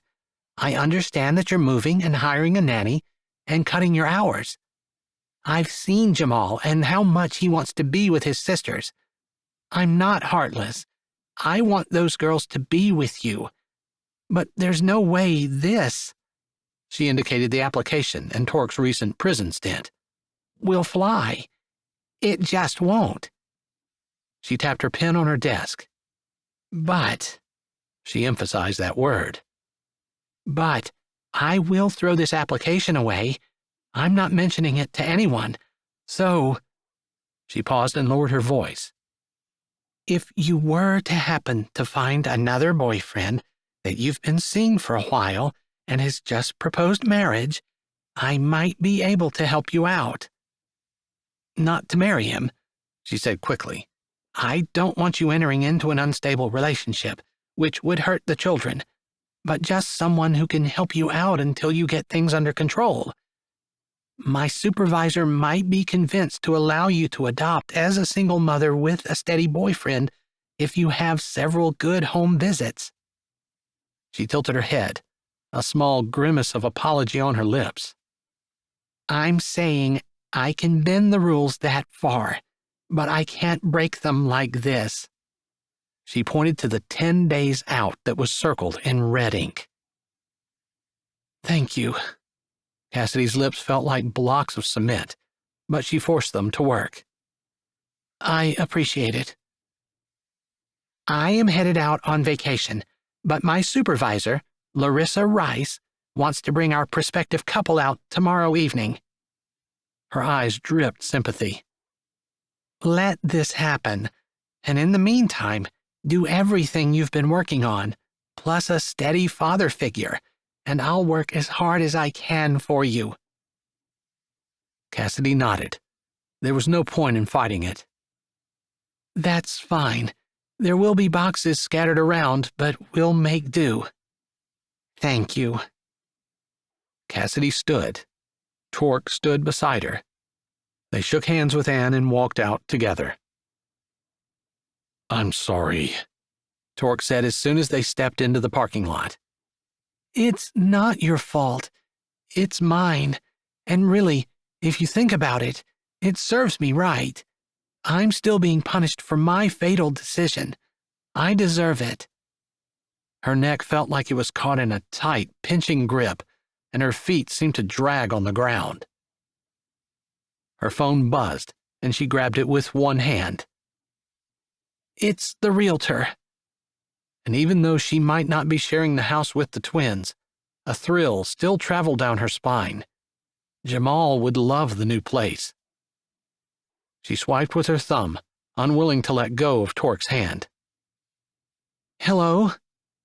"Cassidy, glad I caught you. Unfortunately, I have bad news. There was another offer placed on the house last Friday, and the owners have accepted." Cassidy had to laugh. Could the day get any worse? She looked over at Torque. She could lose him. That would make it worse. The thought chilled her. She thanked her realtor and hung up, not even bothering to set up a new time to look at houses. She couldn't remember being more discouraged since Torque was sentenced. Torque slouched in his chair at the mentor meeting as Frank Bigelow called it to order and gave some opening statements and announcements. There were a few new pairs, and Frank had them introduce themselves. Torque's heart pounded hard and slow in his chest. Cassidy wasn't going to like what he was about to do. He'd not talked to her about it because he knew she would hate the idea, but he'd talked to Turbo that afternoon, and he intended to do what needed to be done. As he had at the last meeting, Frank had each pair report on their progress. When it was their turn to speak, Torque stood before Cassidy could open her mouth. "I wanted to thank everyone for their support. I especially want to thank Miss Kimbell for agreeing to mentor me. Unfortunately, I'm going to have to drop out of the program because I've been offered a job in Alaska driving on the ice roads. It's good money, and I've accepted. I'm leaving next week. Appreciate everyone's encouragement." Torque sat as the folks around the table politely clapped. Beside him, Cassidy sat like an ice sculpture. He could feel the waves of cold anger blowing off her. He deserved it for not discussing his decision with her. But he didn't want to go, and it had taken all his willpower to make the decision. If she tried to talk him out of it, he'd cave immediately. He knew he would. Maybe Miss Kimbell will volunteer to be a mentor to another ex-con. Frank smiled encouragingly. Maybe. Cassidy agreed with a distinct lack of enthusiasm. Frank moved on to the next pair. Cassidy glanced at him once, her mouth flat, her eyes spitting fire. He smiled because he knew it would make her even more angry. He could face the inevitable confrontation better with her anger than with any other emotion she could display. The meeting dragged. Cassidy sat stiffly beside him. He didn't pay any attention to anything else that happened. The pain in his chest made it difficult to even breathe. When it finally let out, Cassidy and he walked out immediately. The door had barely shut behind him before she said, "What was that about?" "It's true. Even before I got out of prison, Turbo had mentioned the Alaskan ice roads. He put my app in, and once my license came back, they called. I can start as soon as I can get there." Cassidy had stopped in the dark parking lot. "You're kidding." Her eyes blazed, her hair blew in the breeze. Slender and regal, she looked like a queen standing there. So far above him, and yet she loved him. Well, he loved her too, and this wasn't the first time he'd made a sacrifice because he loved her. That thought strengthened his resolve, and he spoke, his voice firm. "No." She looked around, her mouth opening and closing, but no sound came out. I thought. Her voice broke and her eyes started to fill. Torque's heart lurched. He couldn't do this if she cried. He knew he couldn't. Her jaw clenched, and she whispered fiercely through it. I thought you loved me. "I do." He looked over her shoulder. He couldn't look into her eyes filled with tears. "Listen, you heard the lady at the adoption agency. She said you still had a chance. Turbo found another prospect, and this one actually sounds better than the last. Your friend Kelly knows him too. But I need to go. This opportunity came up, and I knew if I was out of the way, things would work out for you." Cassidy put a hand up. Couldn't we have talked about it? His chest felt hollow. "Maybe I should have." What about the garage? "She's selling the place." He reminded her about the balloon mortgage. "I'm going to have to leave anyway." She's selling the garage? Another dream that was so close, and yet he lost it too. "And the house. It's all on one deed." Cassidy folded her arms across her chest and stuck her chin out. Torque, this is just like what you did when you sent me off at the accident. You can't make decisions that you think are best for me, then just order me around. You can't be the one to make all the sacrifice. He was quiet, his heart beating painfully. Then and now, the reasons were the same. He took a breath. "Then choose, Cassidy. I'll stay if you want, but you're going to lose the twins. Jamal will lose the opportunity to know his sisters, and you'll have to look at me every day for the rest of our lives knowing that it was all my fault. Or I can go. You can get the babies, and you might end up with a really great husband." That's not you. He lifted a shoulder, not trusting himself to speak. "But you have to understand, I can't stay and watch that." He could see understanding dawn across her face. I get it. It would hurt far more for me to watch you be with another woman than for me to have to be with someone I don't love. He shoved his hands in his pockets. Other people had started to come out of the building, but they were far enough away that he could only see, not hear them. Meeting Cassidy's gaze, he tried to hide the searing pain in his heart and chest. Did blood burn like oil? It felt like it. I see your point. She bit her lip, then she smiled a little, like she realized he wasn't changing his mind, and she didn't want their last conversation to be only fighting. I guess we get to say goodbye this time. His heart sank. I guess. When are you leaving? I have enough work I've promised to do to finish out this week. She swallowed. He appreciated her chin-up attitude. And you're not changing your mind? No. Chapter 22. Torque swept the garage floor. Little puffs of dust gathered above the pile of metal shavings and other debris that had collected on the floor after a long day of changing brakes and drums and replacing a rocker arm.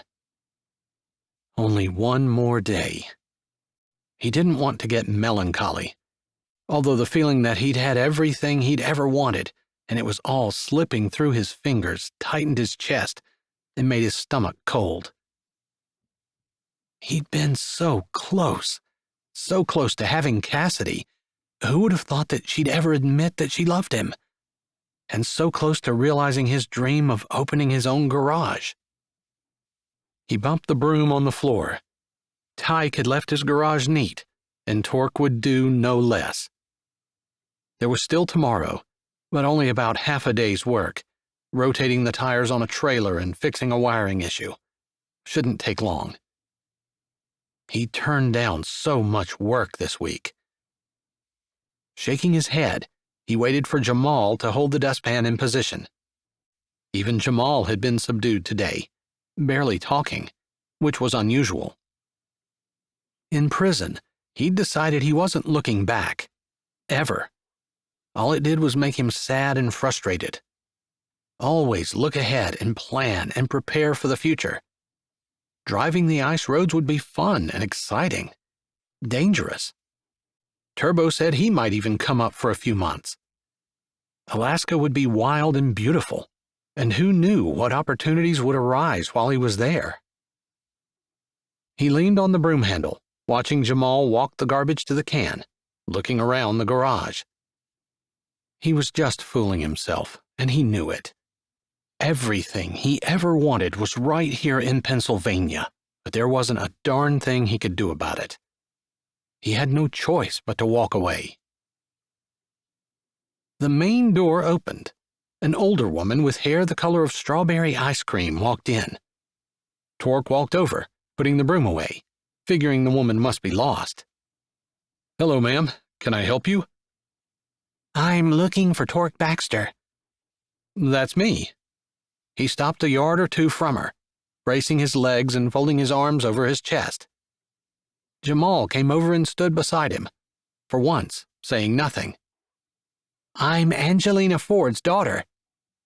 Torque held out his hand. "Good to meet you." Miss Angelina had left earlier because her daughter was visiting. He waved a hand at Jamal. "This is my after-school help, Jamal." It's nice to meet you, Jamal, the woman said as she shook his hand. Her eyes squinted and her brows furrowed as she looked at the boy. She looked back at Torque and opened her mouth, but then, like she changed her mind, she closed it. She straightened. I was up at the house visiting my mother, and she couldn't stop talking about you. I wanted to come down and meet you. She looked Torque up and down. I have to say, you don't look the way I thought you would. I thought you'd be older. Torque shrugged. She said how you have these little kids running around and how you're patient with them and all that. But what I really wanted to thank you for was letting my mother come down here with her knitting group. Torque jerked his head at the chairs. Tuff had found 2 old recliners and dragged them in.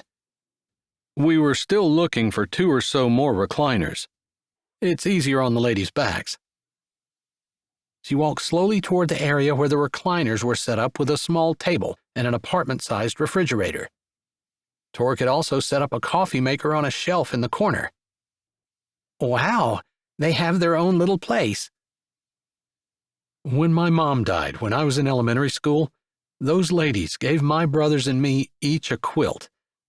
Guess I figured I was too old to cry, but I wasn't too old to ball up in that old quilt at night. Meant something to me. I see. Sounds like something Mom and her friends would have done. She tapped her cheek before drawing in a deep breath.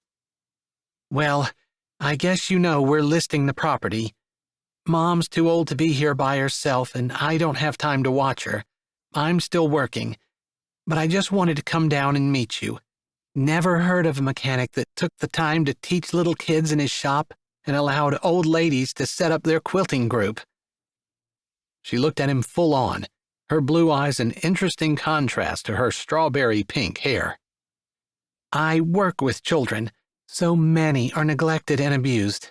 I like what you're doing. Thanks, Torque said, even though his chest felt cold and empty. It was great for the short time it lasted. She held out her hand. I hope we meet again. The world needs more people like you. Torque walked into Cassidy's apartment just a little after 5 with Jamal. Cassidy had supper ready to set on the table. It was their last meal together. He wasn't leaving until tomorrow, but he was heading out as soon as the last of the work was done. Tonight would be the last time she'd see him. Unfortunately, the adoption agency had insisted that tonight the prospective adoptive parents would have their first supervised visit with the twins. Cassidy had a dinner date scheduled with Turbo's prospective suitor tomorrow, and she'd been trying to psych herself into thinking that it was going to go well. But all she could really think was that tomorrow at this time, Torque would be gone. The twins were already in their high chairs. She walked over as they came in, stooping to give Jamal a hug, then sending him to his bedroom to put his backpack away. Standing, she put her arms around Torque. She didn't usually greet him like that, but since it was their last day, he stiffened. All week, it was like he was trying to pull himself away. She could understand. The less one cared, the easier it was to leave. Then he relaxed under her touch, and his arms came around her, pulling her close. They stood for a while. When she started to back away, he leaned down and kissed her. Just a short kiss, but her knees still got weak, and her hands gripped his solid shoulders. He lifted his head. "Hello." She laughed, trying to push away the sadness, the thoughts of why couldn't this be her life, to just be in the present. Tomorrow would be soon enough to deal with the rest of her life. They sat and ate, talking with each other and Jamal, both of them avoiding any mention of any topic that might remind them that this was the last, or that he was leaving, or that she was going on a date with someone else tomorrow at this very time. Time slipped away, and they were a little late cleaning the table. Cassidy had wanted Jamal to be done with his homework before their guests showed up, and Torque had planned to be gone. But Jamal still sat at the table, his math book open in front of him. Torque sat beside him, a twin in each arm. They'd taken to doing that. After she'd gotten them down from their high chairs, they toddled over to Torque for a cuddle on his lap before hopping down and waddling off to play. The knock on the door surprised her. She hadn't realized it was that late, and they were 10 minutes early. Her eyes widened, darting around the room, as though she were looking for a good hiding place. She met Torque's gaze. Calm, relaxed, a little pain in the depths, but a calm acceptance foremost. He bounced the babies and smiled at her. She made her lips tilt up in response, then strode to the door. Larissa Rice stood there in her pink hair, carrying her briefcase and clipboard. Beside her, A professional-looking couple in their late 20s looked eager and excited. The man seemed a tad apprehensive. But twins could be a handful, so that was probably a smart feeling. They introduced and greeted each other, and Cassidy invited them in. Mrs. Rice stopped dead still in the middle of the room. "You," she said. Torque stopped his explanation of the lowest common denominator while leaning over Jamal's shoulder and glanced up. His eyes widened just a fraction, and his mouth twitched up. Cassidy had to admire him. His hair still slightly wet from his shower, his white t-shirt contrasting against his own dark complexion and the dark hair and skin of Nessa and Nissa. The twins' pink outfits looked adorable against his bulging biceps. He stood gracefully. Their chubby arms went around his neck as they chattered to each other. Carrying them with familiar ease, he took a few steps and stopped beside Cassidy. Her face must have shown her confusion. He said, "This is Miss Angelina's daughter. I just met her at the garage a couple of hours ago." Cassidy's eyes widened. She looked at Larissa again. Miss Angelina's blue eyes looked back at her.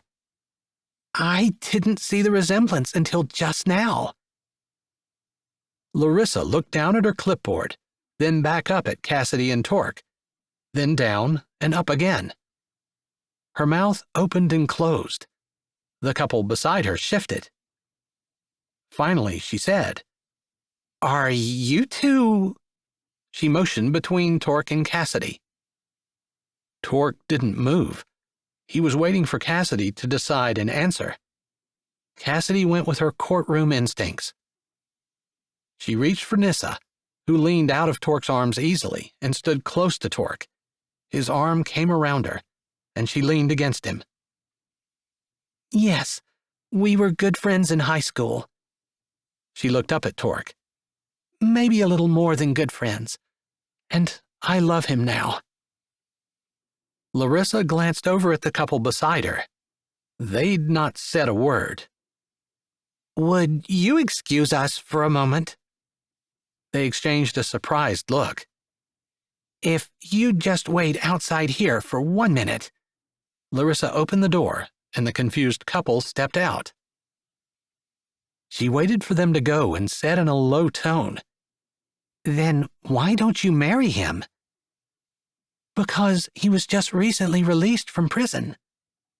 "Oh." Her eyes hardened. "What was he in for?" "Vehicular homicide.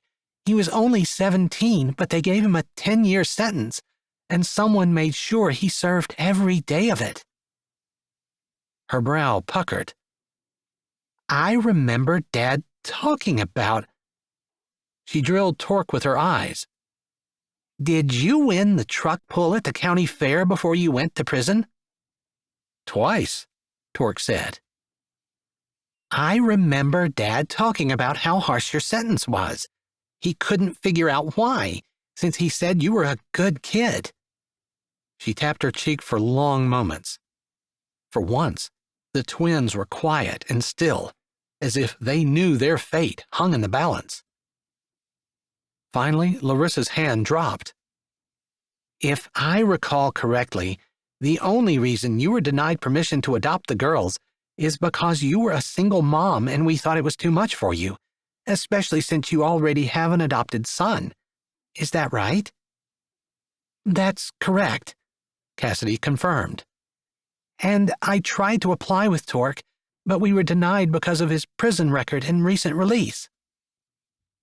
Larissa stared off into space for several moments. Finally, she jerked her clipboard up and began writing furiously.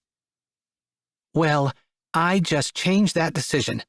If you still want to adopt these girls, you are approved. Right there is the kind of man we want for a dad. My mom couldn't say enough good about him, and I just visited him at work, where I found everything she had said to be completely true." Cassidy's mind reeled, and her head spun. Torque's arm tightened around her. "You're saying the girls are ours? That's exactly what I'm saying. She gave a decisive nod before cringing a little and looking at the closed door. This isn't the most professional way to handle this, but this agency is all about the children, finding good homes and parents who will love them and raise them well. That's what is going to happen here. She opened her eyes wide and shook her head. I've never done anything like this before, but I've never been more sure of anything in my life. We'll finalize the adoption as soon as you finalize your marriage. Cassidy let out an excited squeal and took one hop before she froze and checked out how Torque was taking this. She needn't have worried. He was smiling. Guess I'd better go ring shopping. I don't need a ring. I just need you. He pulled her closer and lowered his head, kissing her sweetly.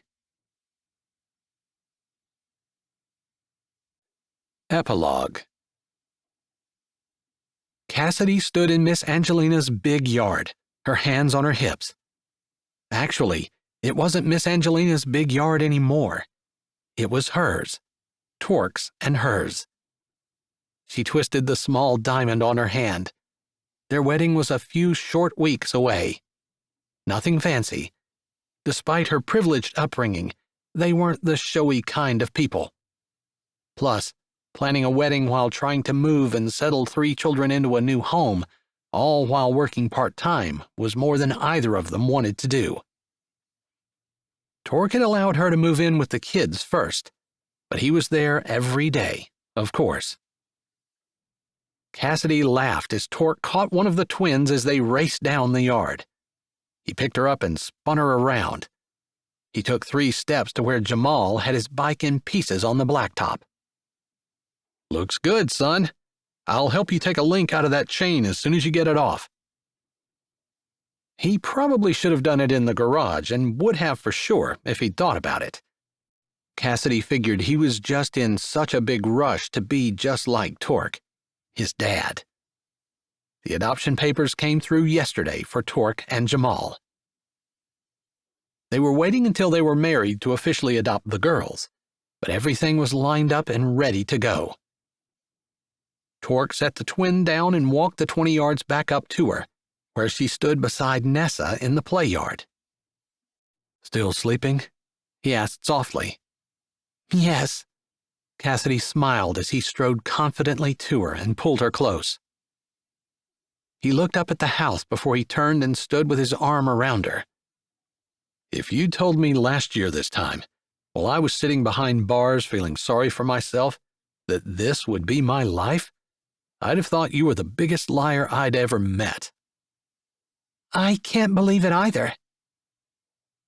Miss Angelina caught Nissa as she toddled to the blacktop. Graham and Miss Betty laughed from their chairs where they quilted outside the garage. It was a beautiful Sunday afternoon, and the garage was closed up for the day. Do you think Miss Angelina minded moving to the mother-in-law suite in the west wing of the house? Cassidy lay her head on Torque's shoulder. Not at all. She told me that's the reason she and Tyke built that suite, for them to eventually move into. I thought you were there when she said it. I might have been. Sometimes I miss things when the twins are talking. I'll never get tired of hearing them call me Mama. And you're a good mama, the very best. Torque's arm tightened around her. Okay, Dad. Torque's teeth flashed white in his tanned face. You can call me that all day. She laughed. You know, I thought I saw Tough looking at Kelly the other day when she was here at the house, and he was at the garage helping you with that big motor job. Really? Yeah, he was standing in the garage door looking up here. I couldn't see his face or anything, but Tough isn't usually distracted. True. He wasn't distracted for long. I never saw him stop working. He shook his head and put his hands on her shoulders, turning her to face him. It doesn't matter anyway. Kelly has that rich politician she's with, and I honestly don't think Tough will ever get married. He'd have to actually ask a question. To a girl. He laughed. Tuff's great, but nope, I don't see him getting married. She laughed with him, although she wasn't sure he was correct. Tuff wouldn't need to talk. Kelly could speak for both of them. Now, about our wedding. What do you say we move it up? His eyes darkened as his head lowered. Like tomorrow. This afternoon, even. Okay, she whispered as his lips touched hers. Getting married was a big decision, but with Torque, she wasn't afraid, wasn't even nervous. How could she be? After what he did, she was ready to do whatever he wanted. Tough Baxter gave the bolt one last tug, then straightened, flexing his shoulders over the big cat motor. Cassidy had brought supper down. Torque, although dirty and still holding a wrench in one hand, leaned close to her, their faces just a breath apart as they smiled and spoke low, seeming oblivious to anyone else in the garage. His heart stirred, happy his brother had found peace. A good woman would do that for a man. And Torque had given Cassidy a strong shoulder to lean on and a companion to walk beside her. It was the way life was supposed to go. Not for him. Much as he might wish it to happen. The girl he'd been in love with since elementary school wore another man's ring on her finger, which, of course, was his fault. Not that he could do anything about it now. But their courses had been set back when they were about 8. Kelly didn't remember him. Too much time had passed, and he'd been just as inconspicuous then as he was now. He'd been young in years, but wiser than most children his age, and he'd known when he'd taken Kelly by the hand and led her into another world, a world filled with money and glitz and glamour, that she probably wouldn't return to the one he'd never leave. The world that wasn't filled with money, glitz, and glamour. There was no out for him, but he'd found one for Kelly. It was the least he could do for the little girl who had taken his childish heart with her when she left. That wasn't the reason he didn't talk much. No, he was born like that. But it was the reason he'd never have what Torque and Cassidy had now. The rock on Kelly's hand said she'd soon belong to another man. As much as that squeezed his heart, it was better this way. She'd never fall for a man like him anyway, especially not with the secret he kept close to his heart.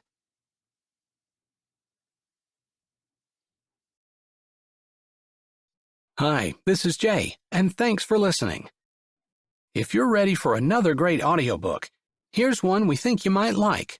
Or check out the playlist with all our latest releases. Don't forget to subscribe to Say with Jay, give this video a thumbs up, and tell us what you liked in the comments.